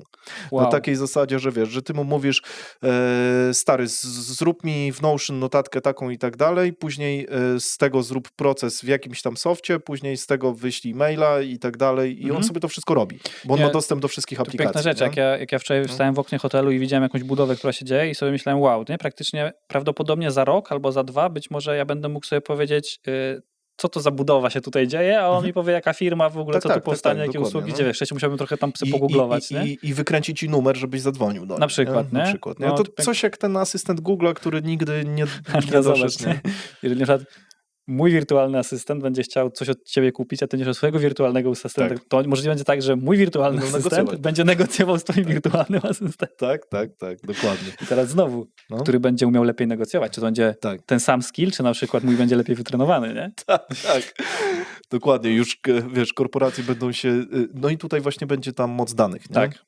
Kto ma Tak, lepsze tak. dane. Chociaż mam wrażenie, że taki ukryty plan, ukryta agenda jest w Apple'u bardziej niż w Google'u, bo widzę, że oni kilka dni temu oglądałem jakiś film a propos tego, że oni w 2023 Mhm. kupili 30 spółek AI-owych. Najwięcej na świecie. 30 sztuk, czyli Mhm. praktycznie jedna na tydzień. Mhm. Nie? Jak sobie to sprawdzisz przez cały Tak, rok, no, nie? no. Ale czujesz skalę, nie? Google kupił ich, nie wiem, chyba 10 czy 15, a wiesz, a oni zrobili dubla. Wiesz, I o tym nie mówią. Ale jak popatrzysz w ogóle Po Apple, cichu to robią. Apple ma w ogóle cały model, który istnieje od dłuższego czasu. Nie wiem, czy w ogóle nie byłem za daleko z tym mikrofonem przez większość czasu. Apple ma w ogóle taki No. model, że jak popatrzysz, Musisz oni... sobie go pionowo bardziej postawić i będzie, wiesz... O, dobra. No. Że oni nigdy nie wypuszczają produktów, które są pierwsze w swojej niszy, Mhm. tylko dopiero kiedy potrafią tą niszę jakby zdefiniować i ten rynek jakby zbudować. Nie? Przecież oni nie stworzyli pierwszego smartfona. Tak. De facto ich pierwsza wersja iPhone'a była bardzo ograniczona. Boom, nie? Nie stworzyli pierwszych zegarków na łapę. Boom, nie? Jakby dla mnie to, co się dzieje z Visionem, to jest w ogóle to jest tak bardzo nieaplowy produkt, nie? W sensie, Tak, kurwa, tak. wielkie z tym kablem, 3 No. godziny i tak dalej. Mhm. Dokładnie coś podobnego wcześniej zrobił Microsoft z HoloLensami i tak Mhm. dalej. Tak, ale Ale- nie wiem, czy HoloLensa miałeś kiedyś na twarzy, bo na reklamach wygląda pięknie, ale on ma, nie wiem, czy wiesz, że on ma rozdzielczość Tak. 640 na 320. To ja wiem. I faktycznie, wiesz, to może to, ale chodzi o to, że jakby ja się spodziewałem, jak wiedziałem, a to od paru lat było wiadomo, że oni idą w kierunku rozszerzonej rzeczywistości, Mhm. że ostatecznie dostaniesz kurwa okularki, Dokładnie, jak w Mission Impossible 2 i wiesz, nie? A nagle Ja dostajesz, też na to czekałem. takie gówno, nie? Ale jednocześnie, kurwa, nagle na Instagramie wszyscy gdzieś tam i znowu do brandingu, nie? W sensie zobacz, jaką ta firma ma moc, nie? Mhm. Że gdyby ktokolwiek inny wypuścił taki produkt, to wątpię, żeby... Z jednej strony tak, chociaż z drugiej strony, kurczę, jak ostatnio patrzyłem, to ma naprawdę niezłą imersję i rozdzielczość, nie? Więc jakby, kurde, no... Ale też kosztuje $3,500. To jest Jakby absurd. umówmy się, nie? No. I też wiesz, no... Inaczej, Ale też czekam na okulary, tak jak z tego, raport mniejszości? Nie, nie, w Mission Impossible 2 miał te takie też okularki, tam miał też... Tak, tylko że on tam miał bardziej jako takie, trochę jak Google Glass, że Okej. masz wyświetlane rzeczy, ale one się nie przyklejały do wszystkiego. okej. Nie? A tutaj chodzi o to, Tak. że to będzie, wiesz, interaktywne. Znaczy ja bym chciał, z rzeczywistością. ja chcę dorwać te okulary, żeby w ogóle zobaczyć, No, jak się w tym posługuje, ale chodzi o to, że jakby popatrzeć, no to nie jest Apple'owy To produkt, nie wygląda jak I też Apple. to nie wygląda, znaczy inaczej, dobra, jakby to nie jest plastik, jest to tam aluminium i tak dalej, ale no Nie jest to kompletne nie rozwiązanie, jest to, tak jak mówisz. dokładnie. Wydaje mi się, że to jest dla nich Tak. droga jakaś, że po prostu, bo znowu, w ten sposób, jeżeli będziesz miał 1 000 000 użytkowników, a chyba to jest ich cel, żeby sprzedać 1 000 000 tych sztuk, którzy korzystają z tego, znowu masz dane, którymi jesteś w stanie Tak, no i cały podziałać czas dalej, nie? lepszy będzie sprzęt i prawdopodobnie dojdzie do okularków pewnie w 3 lata, nie? Wiesz, podejrzewam, że to chyba będzie przyszłość, nie? W sensie, o ile się nic gdzieś tam nie popsuje, bo ale teraz zobacz znowu, nie? Skąd w ogóle pomysł na okulary, nie? W sensie, znowu, przykłady odnośnie czerpania wiedzy z innych źródeł. Ja kiedyś miałem takiego mindfucka, bo oglądałem jakąś komedię romantyczną z Ryanem Reynoldsem. No, taki komediodramat w zasadzie z Ryanem Reynoldsem z 2008 roku. No. I pierwsza scena tego filmu jest tak, że Ryan Reynolds wychodzi z jakiegoś tam biura i wsadza sobie jedną słuchawkę do uszu i drugą słuchawkę do uszu, bez kabli, bez niczego. Ja mam tak... Czekaj. Przecież AirPodsy jako pierwsze, to jest 2017 rok, nie? Czyli 20 lat w ogóle po tym filmie. Mówię, what the fuck, nie? Wpisuję szybko w Google, jakie tam słuchawki miał i nagle się okazuje, że dużo ludzi już to pytanie zadawało, bo miało totalnego mindfucka. A całość posłużyło tak, że ktoś pracując przy tym filmie uznał, że taka technologia w tym filmie jest i sobie, wiesz, whoop, nie? A, czyli to był trochę sci-fi, nie było wtedy No tego właśnie, tam. tak, i właśnie o to mi chodzi, że teraz zobacz sobie, że okulary, dlaczego my myślimy o okularach i tak dalej, bo jakieś filmy nam pokazały, że coś Tak. takiego może funkcjonować. Ja na przykład do podstawówki chodziłem, która się nazywała tam imienia Juliusza Verne i nas zawsze uczono, że Juliusz Verne przewidział wiele różnych technologii typu balony, łodzie podwodne i tak dalej. Może nie jest on przewidział, on sobie wymyślił, że one takie mogą być, a ktoś inny zainspirowany czymś takim potem stwierdził, o kurczę, mamy wszystkie Tak. zasoby, żeby coś takiego zbudować, nie? Więc teraz zobacz nagle, kto ma, jakby ciężko jest wartościować odnośnie wpływu na świat, kto ma większy, czy artysta, czy przedsiębiorca, Absolutnie. czy polityk, nie? Ostatecznie to jest wszystko bardzo, bardzo gdzieś tam połączone.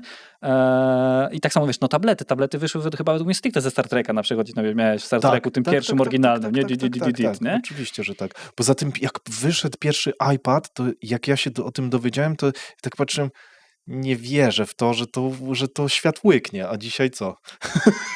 Mówię, po co to, nie? Wiesz? Bo, ale to jest trochę pomiędzy telefonem a komputerem. Ja nie Tak. korzystam za często z tabletu, No. ale faktycznie są pewne obszary, gdzie on mi jakby pomaga, nie? Kurde, patrząc na iPada, to ja się zastanawiam, jak ja żyłem przed nim, nie? Wiesz, o co chodzi. To naprawdę akurat ich sprzęty... Ja jestem akurat totalnie nie Apple'owy, tylko androidowy, ale iPad to jest jakiś w ogóle kosmiczny wynalazek dla Jakby mnie. nie oceniam, w sensie współczuję, ale nie oceniam. Ja jestem tak, pomiędzy, nie?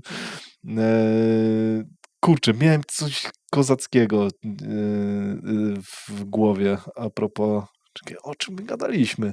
O okularach dużo i o wirtualnej rzeczywistości, w sensie rozszerzonej. A wcześniej o AI-u i o wirtualnych asystentach. Kurde, no nie przypomnę sobie. No. To trudno, może ci przyjdzie w trakcie. Chyba nie tak. Powiedz Bartosz, jak wygląda z twojej perspektywy w ogóle praca z Adrianem? Czy mógłbyś powiedzieć o waszej współpracy coś, czego jeszcze nikomu nie mówiłeś? Na ten moment w ogóle jesteśmy gdzieś tam w takim etapie, że nie musimy mieć też aż tak często ze sobą przelotu. W sensie jest dosyć tak, są te elementy, gdzie się stykamy, ale faktycznie ona kiedyś była dużo bardziej intensywna. Dzisiaj jest dużo mniej, bo po prostu dużo rzeczy się dzieje poza nami, więc tego chyba nigdy nie mówiłem. Nie wiem, jakby czego oczekujesz konkretnie. Nie? Ja też nie. Grzebię, nie? No bo wiesz, jest pewien taki obraz czy waszego kanału, waszej firmy i tak dalej, tak? A może to wygląda zupełnie inaczej, nie? Bo to, co ty masz w głowie, a propos waszego obrazu, waszej współpracy, jest dla ciebie domyślne, ale rzeczywistość dla innych wygląda zupełnie inaczej. Nie? Więc... To ja sobie zdaję z tego kompletnie sprawę, bo to nieraz tego doświadczam. Tylko właśnie to jest na tyle ogólne pytanie. Ja w ogóle mam problem z ogólnymi pytaniami takich, bo właśnie przez to, że jestem takim trochę osobą bardzo ustawioną na abstrakcję, tak mam tak ogólne pytanie, to ja nagle próbuję i nagle nie wiesz, od którego momentu zacząć, nie? Więc... Dobra, to olejmy to pytanie w takim układzie. Ja miałem jeszcze taką myśl, jak przygotowywałem się do naszej rozmowy, że kurczę, jak ja bym był na twoim miejscu, to przeszłoby mi przez myśl to, że kurczę, Adrian jest taki na froncie, ja jestem taki ukryty. Czy ty nie masz z tego powodu jakiegoś takiego, nie wiem, zgrzytu, problemu? Nie chcę, żeby to zabrzmiało jakoś dziwnie, czy problemu z ego, tak i tak dalej, no bo to nie o to chodzi, ale jest coś takiego, że on jest takim frontmanem, mówisz, no? ty jesteś gdzieś z tyłu, czy ty nie masz z tym jakiegoś takiego zgrzytu, czy właśnie to ci mega odpowiada? Czy...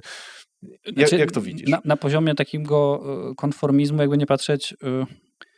Będąc w cieniu też się opalasz, ale jednocześnie nie grozi ci udar, nie? Więc to jest bardzo wygodne. Aczkolwiek z drugiej strony, jeżeli tworzysz coś od zera, to w pewnym momencie faktycznie to może mieć ograniczenia, nie? Gdzieś powiedzmy naszym celem jest budowanie firmy, która jakby odpowiada sama za siebie i swoimi produktami, a nie powiedzmy jest jakby stricte, wiesz, jakby marka osobista jest zajebista, ale do jakiejś pewnej skali. Powiedzmy, jeżeli jesteś, nie wiem, fryzjerem albo coś, masz markę osobistą, no to jest spoko, nie? Ale kiedy zaczynasz budować coś, co ma być większe niż sam ty, no to zaczyna być troszeczkę problemem, nie?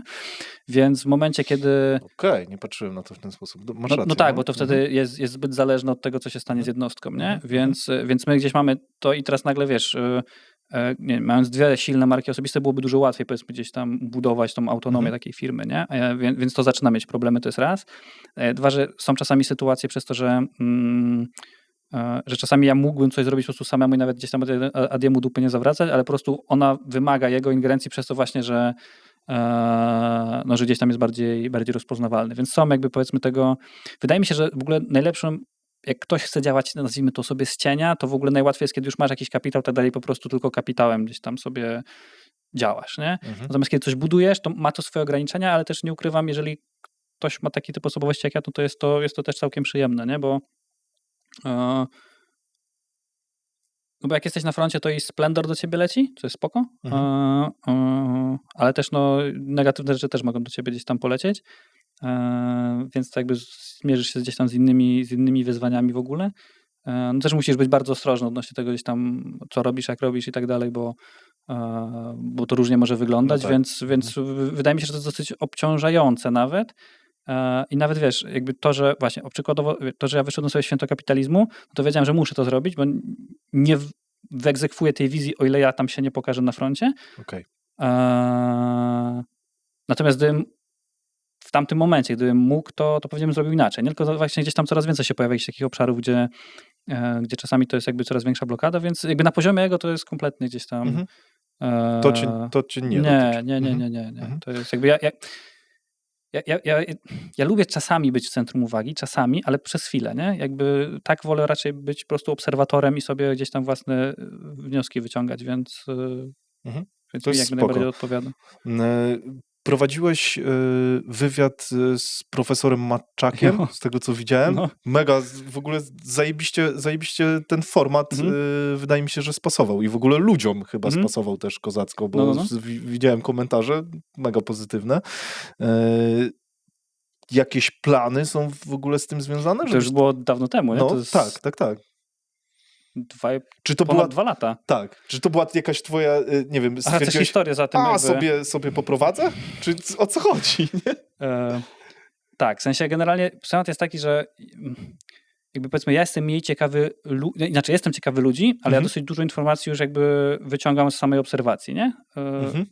One nie zawsze muszą być w pełni precyzyjne, ale czasami mamy tak, że właśnie ja jestem gdzieś za nim, on zadaje komuś jakieś pytanie, na które ja już raz znam odpowiedź, bo ono do mnie jakby odpowiedź ta dotarła z samej obserwacji, nie? Ale to jakby to nie jest coś jest lepsze, gorsze, tylko po prostu inny sposób funkcjonowania. Więc ja w ogóle znowu nie mam potrzeby, żeby rozmawiać, pytać i tak dalej. To nie jestem ja, nie?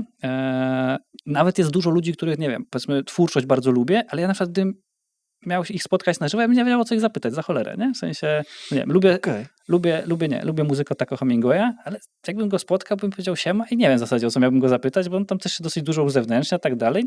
Nie wiem nawet, co bym mógł powiedzieć. I z profesorem Matczakiem była taka sytuacja, że ja byłem na wakacjach i przed wylotem sobie kupiłem tą książkę, którą on wtedy tam chyba wydał. Jak wychować rapera bezradnik. I sobie czytałem tą książkę i ona mi dużo gdzieś tam klapek pootwierała, bo ona też jest troszeczkę taka, bym Bo powiedział... też chcesz rapera wychowywać. Nie, raczej nie. Nie, to jest jakby ten tytuł nie ma jakby... Nie ma związku z treścią.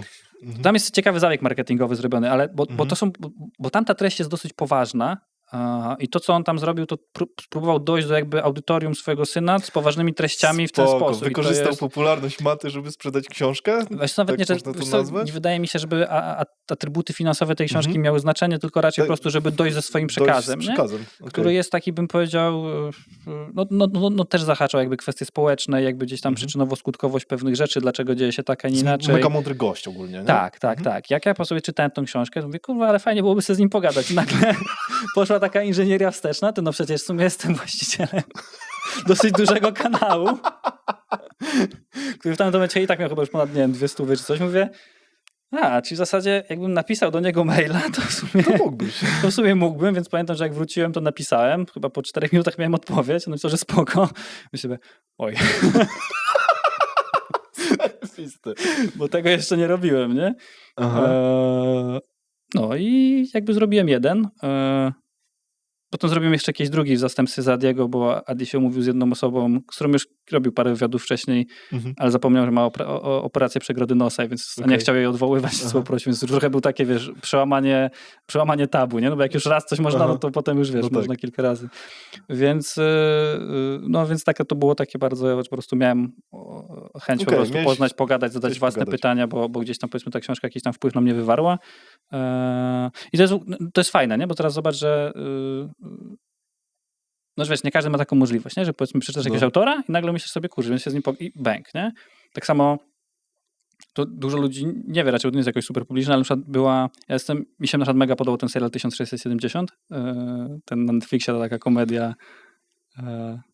Nie oglądałeś? Nie, O Jezu. nie oglądałem. To jest taki polski serial, który się dzieje w 1600... A, wiem. Jeszcze go nie oglądałem. No, i wiesz, on jest w takim klimacie The Office robiony i tak dalej.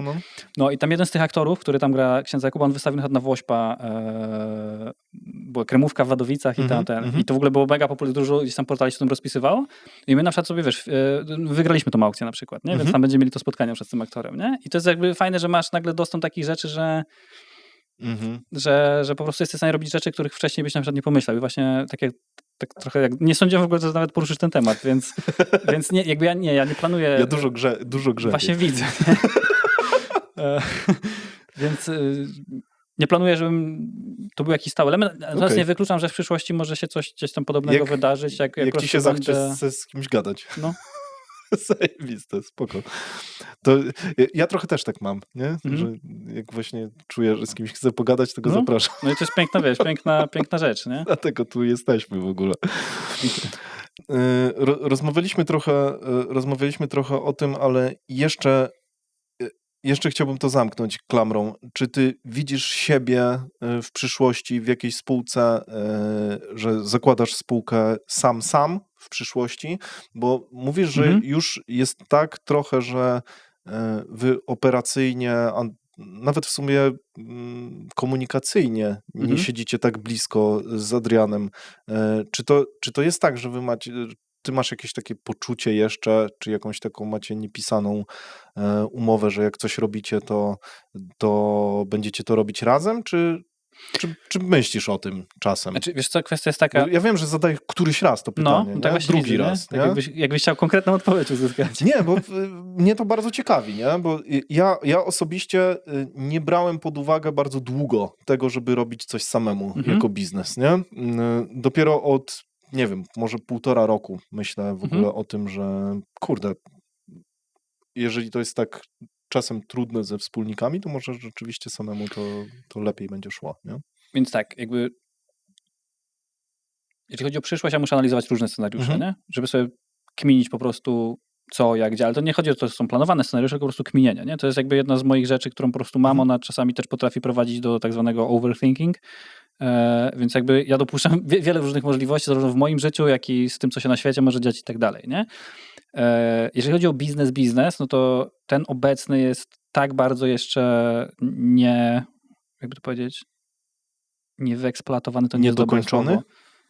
On jeszcze ma, tak, jakby raz, że my tworzymy pewną niszę, jesteśmy w niej po części samemu, to jakby nie jest jeszcze taki element, w którym ja bym powiedział, o kurde, że tu jakby to, co miałem zrobić tutaj, to zrobiłem, więc to nie jest taki moment. Więc bo pytasz konkretnie jakby o biznes, więc ja nie widzę na razie biznesowo, żebyśmy mieli coś robić osobno, no bo ostatecznie tak wszystko wychodzi, nawet jakby ostatecznie tak wszystko jest pochodną tego, co robimy teraz, nie? Stąd jest jakby ta zasada, czy tam nie zasada, że ostatecznie idzie do jednego gara, no bo to i tak jakby działa tutaj, nie? Więc żeby nie było zgrzytów, że nie wiem, gdzieś tam jest czas lokowany w jakimś w innym miejscu, bo na przykład to spełnia jedną osobę, drugą nie, ale bazuje na wspólnych zasobach, nie? Więc to jakby to gdzieś tam z tego wynika.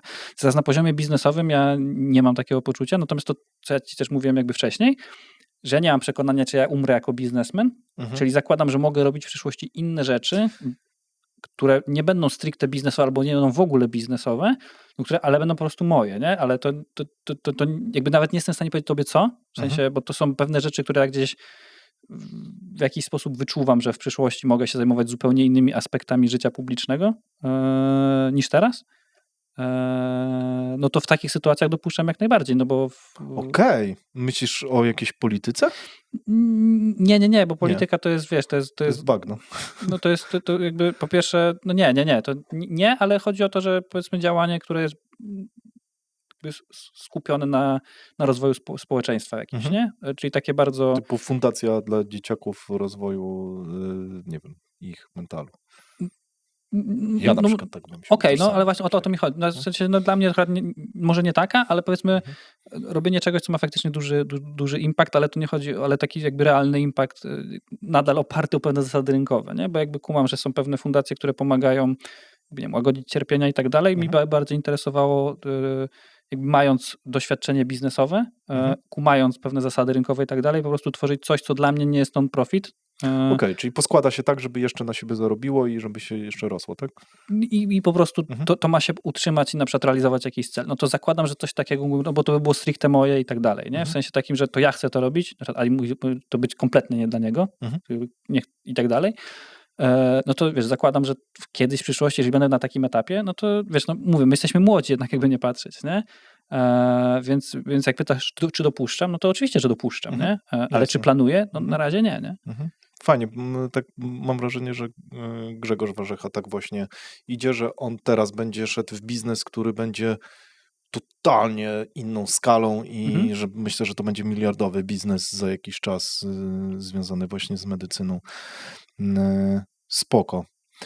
Z tobą się raczej z zewnątrz nie da za bardzo skontaktować. Takie mam wrażenie. Nie, no Instagramem na przykład.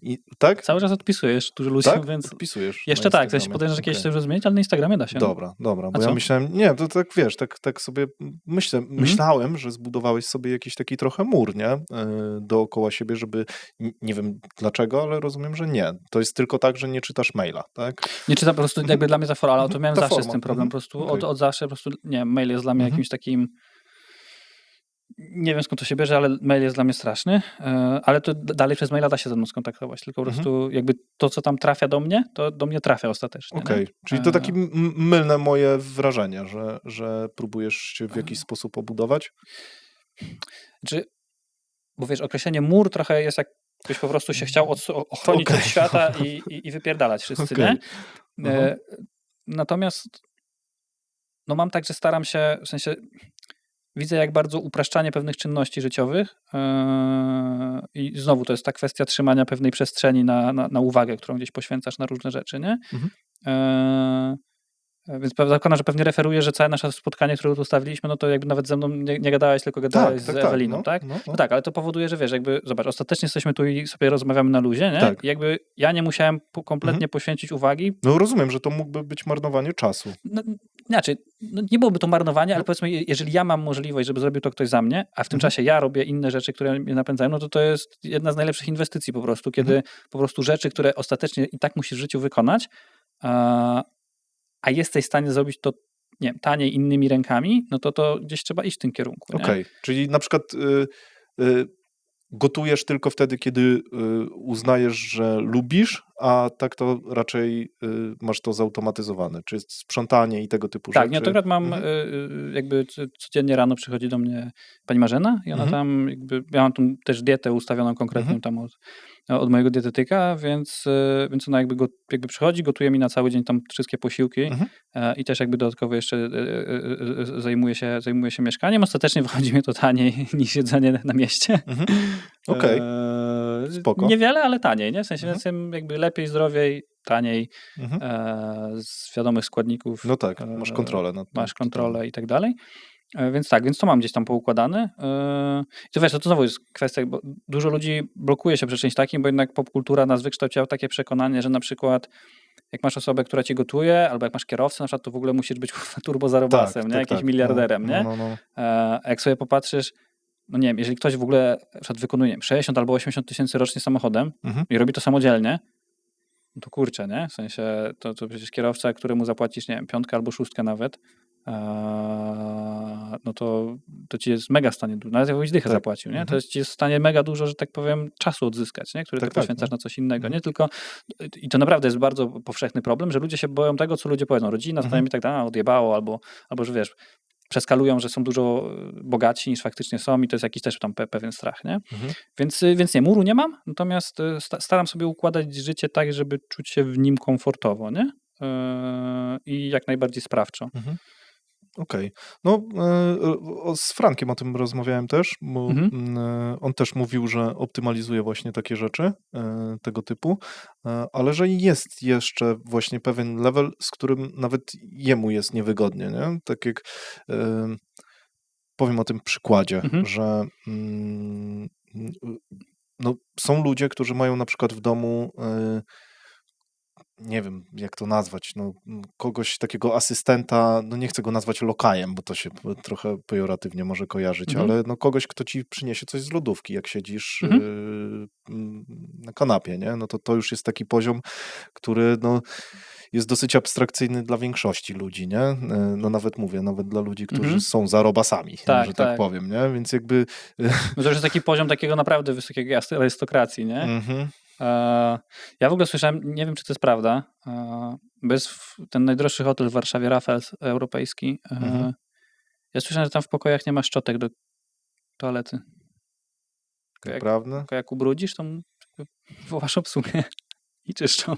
Tak słyszałem, nie wiem czy to jest prawda. Kurde, okej, no to tak, to może być ten stopień. Ja polecam sobie książkę Kwaśniewskiego Aleksandra przeczytać, Prezydent, tą, którą ostatnio gdzieś tam wydał, jak on opisuje wizytę w Buckingham Palace, gdzie tam nawet buty, gdzie on w ogóle, wiesz, jakby coś socjalista, a tam jakby chciał wychodzić, tam wiesz, nagle tam 2 czy 3 i mu buty zakładają, nie? I tam totalna dezorientacja, nie? Okej, bo to jeszcze z takich królewskich czasów, kiedy cię ubierała służba. No, ale wiesz, że jak sobie patrzysz, no to tamte ubranie się w tamtych czasach, to nie miałeś tak, że wiesz, No tak, easy, tylko nagle założenie jakiejś sukni, które muszą być z tyłu pozawiązane, tak dalej, wszystko ułożone, no to jednak ciężko było samodzielnie zrobić. Tak, pół godzinki z dyni, nie? No kurde. No dobra, to czyli to nie jest tak, że masz jakąś inną liczbę ludzi, z którymi się komunikujesz na co dzień niż, nie wiem, normalny człowiek, a akurat tu jesteś, tu zostawiłeś tą strefę jakby... Znaczy inaczej, jak coś nie musi przeze mnie, to faktycznie ja sobie... To raczej mnie omija. Tak się staram. Ja nawet przez większość... Ostatnio musiałem to z pewnych rzeczy wyłączyć, ale na przykład w telefonie, w iPhone'ie masz taką funkcję, że możesz włączyć, że jak dzwoni numer, którego nie masz zapisanego w telefonie, to od razu ci go w ogóle przerzuca jako nieodebrany. Co powoduje, że wiesz, nie masz... Wiesz, dzwonią jakieś tam boty, kurcze, z call center i tak dalej.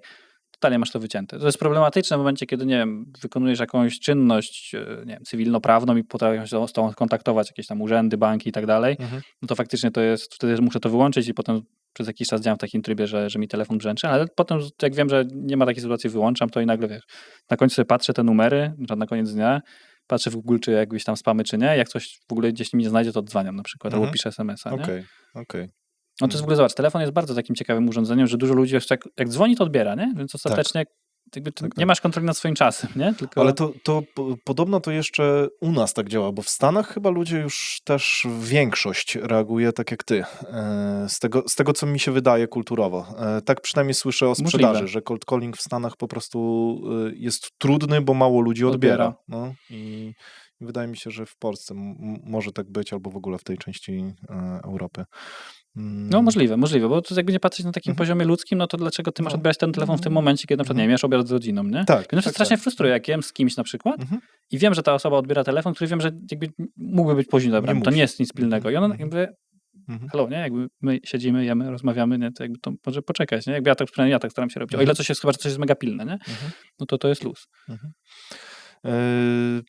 Tak czy siak masz niezły przekrój ciekawych ludzi, nawet jeżeli nie wszystkich dookoła śledzisz, no bo rzeczywiście macie strasznie dużą masę.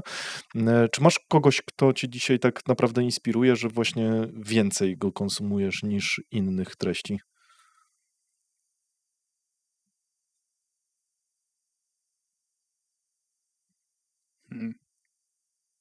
Jest taki profil, czekaj.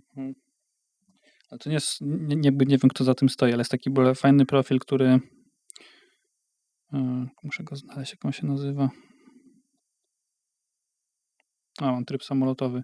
A on się nazywa, ale mimo samolotowego trybu... Instagram działa. Instagram działa. On się nazywa Neuron Visuals. Aha.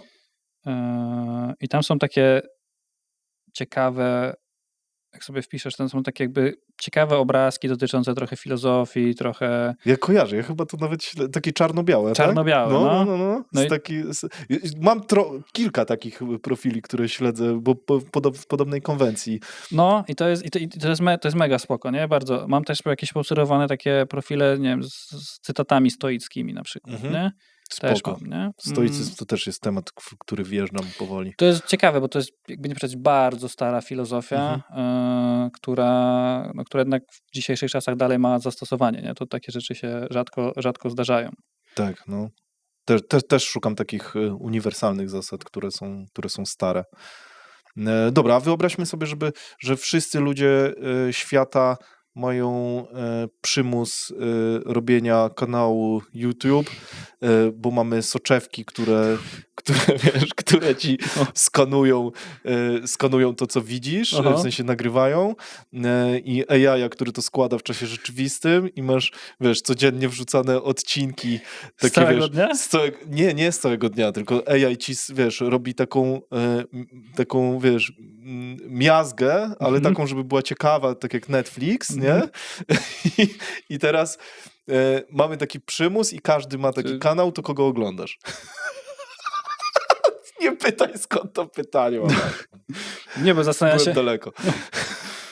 jestem ciekaw, czy by ostatecznie YouTube nie zamienił się w innego tube'a, nie? Gdyby najciekawsze elementy z życia różnych okej. ludzi miały być wrzucone z perspektywy POV, nie? Znaczy nie, tam wiesz, byłaby cenzura. Cenzura po by prostu, była, nie? okej. Wiesz, na takiej zasadzie. Kogo bym oglądał? Christophera Nolana pewnie bym oglądał. To jest reżyser, którego bardzo lubię. O, Praktycznie zawsze czekam na jego filmy. Incepcja do dzisiaj jest jakby moim numer 1. mhm. Duna trochę zaczyna niebezpiecznie się tam podchodzić, ale Incepcja to jest przecudowny film. No w sumie zegarek, który mam na ręce, kupiłem dlatego, bo jak miałem 16 lat, obejrzałem Incepcja, nie jestem jakoś specjalnie zegarkowy, to właśnie Leonardo DiCaprio wtedy tam miał z Tackhayerem miał współpracę i właśnie miał zegarek tam z tej jakby linii. Ja mi się tak mega spodem, mówię, zobaczcie to, co to za zegarek, nie? Wiesz, jako osoba tam mająca 130 zł kieszonkowego, widzisz tam zegarek za 8 i sobie, ja pierdolę, nie? No, nie da rady. Tak, i potem jakoś w zeszłym roku tak go zobaczyłem na wystawce i tak... Biorę. Tak, no już tak trochę inflacja go tam przypompowała, więc już trochę więcej kosztowało, ale miałem takie, że w sumie jak na niego patrzę, to właśnie wiesz, widzisz sobie tą taką drogę, nie? Od tamtego czasu do dzisiaj, że wtedy to było tam takie wow, a sobie gdzieś mi to o tym przypomina, więc Christopher Nolan pewnie bym obserwował. Myślę, że bym też Kevina Feige obserwował, nie wiem, czy kojarzysz typa. Kevin Feige to jest typ, który jakby całe to filmowe uniwersum Marvela, czyli projekt, którego potem całe Hollywood próbowało skopiować, a nikomu się nie udało, czyli stworzył jakby serię filmów, które po prostu są ze sobą mega połączone i tworzą jakby jedną wielką, spójną historię i tak dalej. No to typ jest mega uzdolniony. No oczywiście teraz gdzieś to poszło w innym kierunku, ale dlatego też, że Disney postanowił jego talenty wykorzystać w innych obszarach, więc trochę musiał odpuścić temat. Natomiast ja go mega chętnie posłuchał, jak on po prostu pracuje, bo typ taką wizję, jednak biorąc pod uwagę, że faktycznie inne studia, które też mają super budżety, gdzie on w ogóle zaczynał, kiedy Marvel praktycznie był na krawędzi upadku, a inne studia z mega budżetami nie potrafiły ostatecznie osiągnąć tego samego efektu, znaczy, że typ działa po prostu inaczej niż wszyscy inni, nie? Więc ja go pewnie też bym oglądał. Patrz, trójkami dobrze się zamyka, nie? Więc tak patrzę, kim mógłbym zamknąć, żeby to było też tak jakby pasowało, a nie tak na wyrzutkę. Jeżeli każdy musi mieć, to dowolnego tam w danym momencie urzędującego prezydenta Stanów Zjednoczonych albo innego w danym momencie mocarza, żeby po prostu sobie popatrzeć, jak to wygląda, nie? Jak to się dzieje. Ja się zastanawiam, czy to jest tak, że jak masz takie spotkanie oni sobie tak siedzą na takich, wiesz, nie? Tam jest, wiesz, tutaj sobie pierw łapy podadzą, tam przez 10 sekund, żeby tam zdjęcia były, nie? 1000 zdjęć. Potem coś tam o czymś dyskutują, no bo to jest tam dla prasy, ale się zastanawiam, jak potem ta praca cała wypierdala, nie? To jak oni rozmawiają, czy to jest tak jakby językiem poprawności politycznej dyplomacji, czy to jest takie kurwa mordo, nie? W sensie albo się dogadujemy, że jest tak i tak, albo wtedy moi ludzie wjeżdżają do tego kraju, wtedy i wiesz, nie, kurwa, tak nie, i wiesz, bo. Jestem ciekaw, jak to wygląda, Mi się nie? wydaje, że też się nad tym długo zastanawiałem, ale oglądałeś pewnie House of Cards? niestety wszystkie sezony, a nie No, tylko pierwsze 2. To jest, ja też. I to mi się wydaje, że tam ta wizja jest pokazana naprawdę Tak. nieźle. To chyba Clinton kiedyś powiedział, że praktycznie poza jednym elementem, gdzie jakąś ustawę przepchnęli nierealnie szybko, to że generalnie tak to wygląda. No? Że to jest, kurde, najbliżej serial prawdy chyba. No może, tak mi się wydaje, nie? Bo to No. nie jesteś w stanie rozmawiać non-stop na takim poziomie wysokiej erudycji, Tak, nie? Kiedy tak, chcesz tak. przekazać to, że nie wiem. Oczywiście, wjeżdżamy do was, a jak nie, to w sensie to jest taka po prostu cały czas taki handel, nie? No to jakby nie Właśnie patrzeć, tak. Dokładnie, wiesz, ty robisz I- to, my robimy to. I mierzenie kutasów. Tak, dokładnie. No. Spoko, Bartosz. Ja mam jeszcze z 200 pytań, ale przekroczyliśmy czas razy 100, więc mam nadzieję, że jeszcze raz po prostu się spotkamy któregoś dnia. Spoko. Byłem mówiony na obiad godzinę temu. Ale to Przepraszam. doceniam. Bardzo mnie to cieszy. Bartosz, to jest, teraz jest taki czas na moduł miejsce dla ciebie. Macie zasięg chyba taki w porównaniu do mnie, ale no nie mogę ci tego odebrać, no bo dałem to wszystkim innym gościom, że no, mogą jakoś wykorzystać mój mikrozasięg, a zaraz jeszcze przejdziemy do czegoś na końcówkę, do czego będą mieli dostęp tylko nasi newsletterowcy, ale to za chwilę. Możesz zareklamować jakiś swój produkt, możesz przekazać ludziom jakąś miłą myśl, możesz jakoś, Kiedy będzie publikowany? Teraz mamy... Teraz mamy koniec lutego. Nie mamy wcale koniec lutego. Obstawiam czerwiec. Naprawdę? No, Serio? no.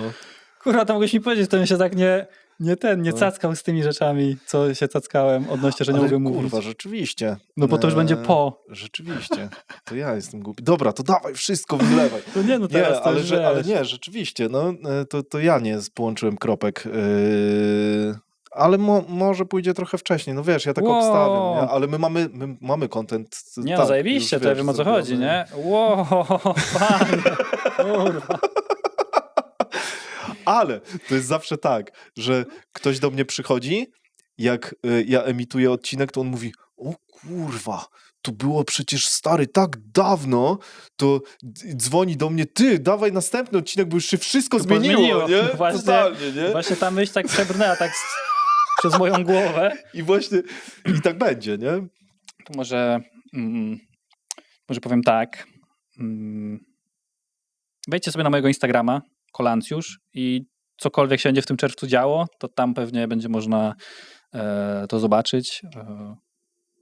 A co to będzie, to faktycznie, bo akurat właśnie czerwiec jest takim elementem, że tam jeszcze nie wiemy, co będzie po tym czerwcu, nie? Więc jakby nie wiem, co będzie. Nie wiem, co mam reklamować.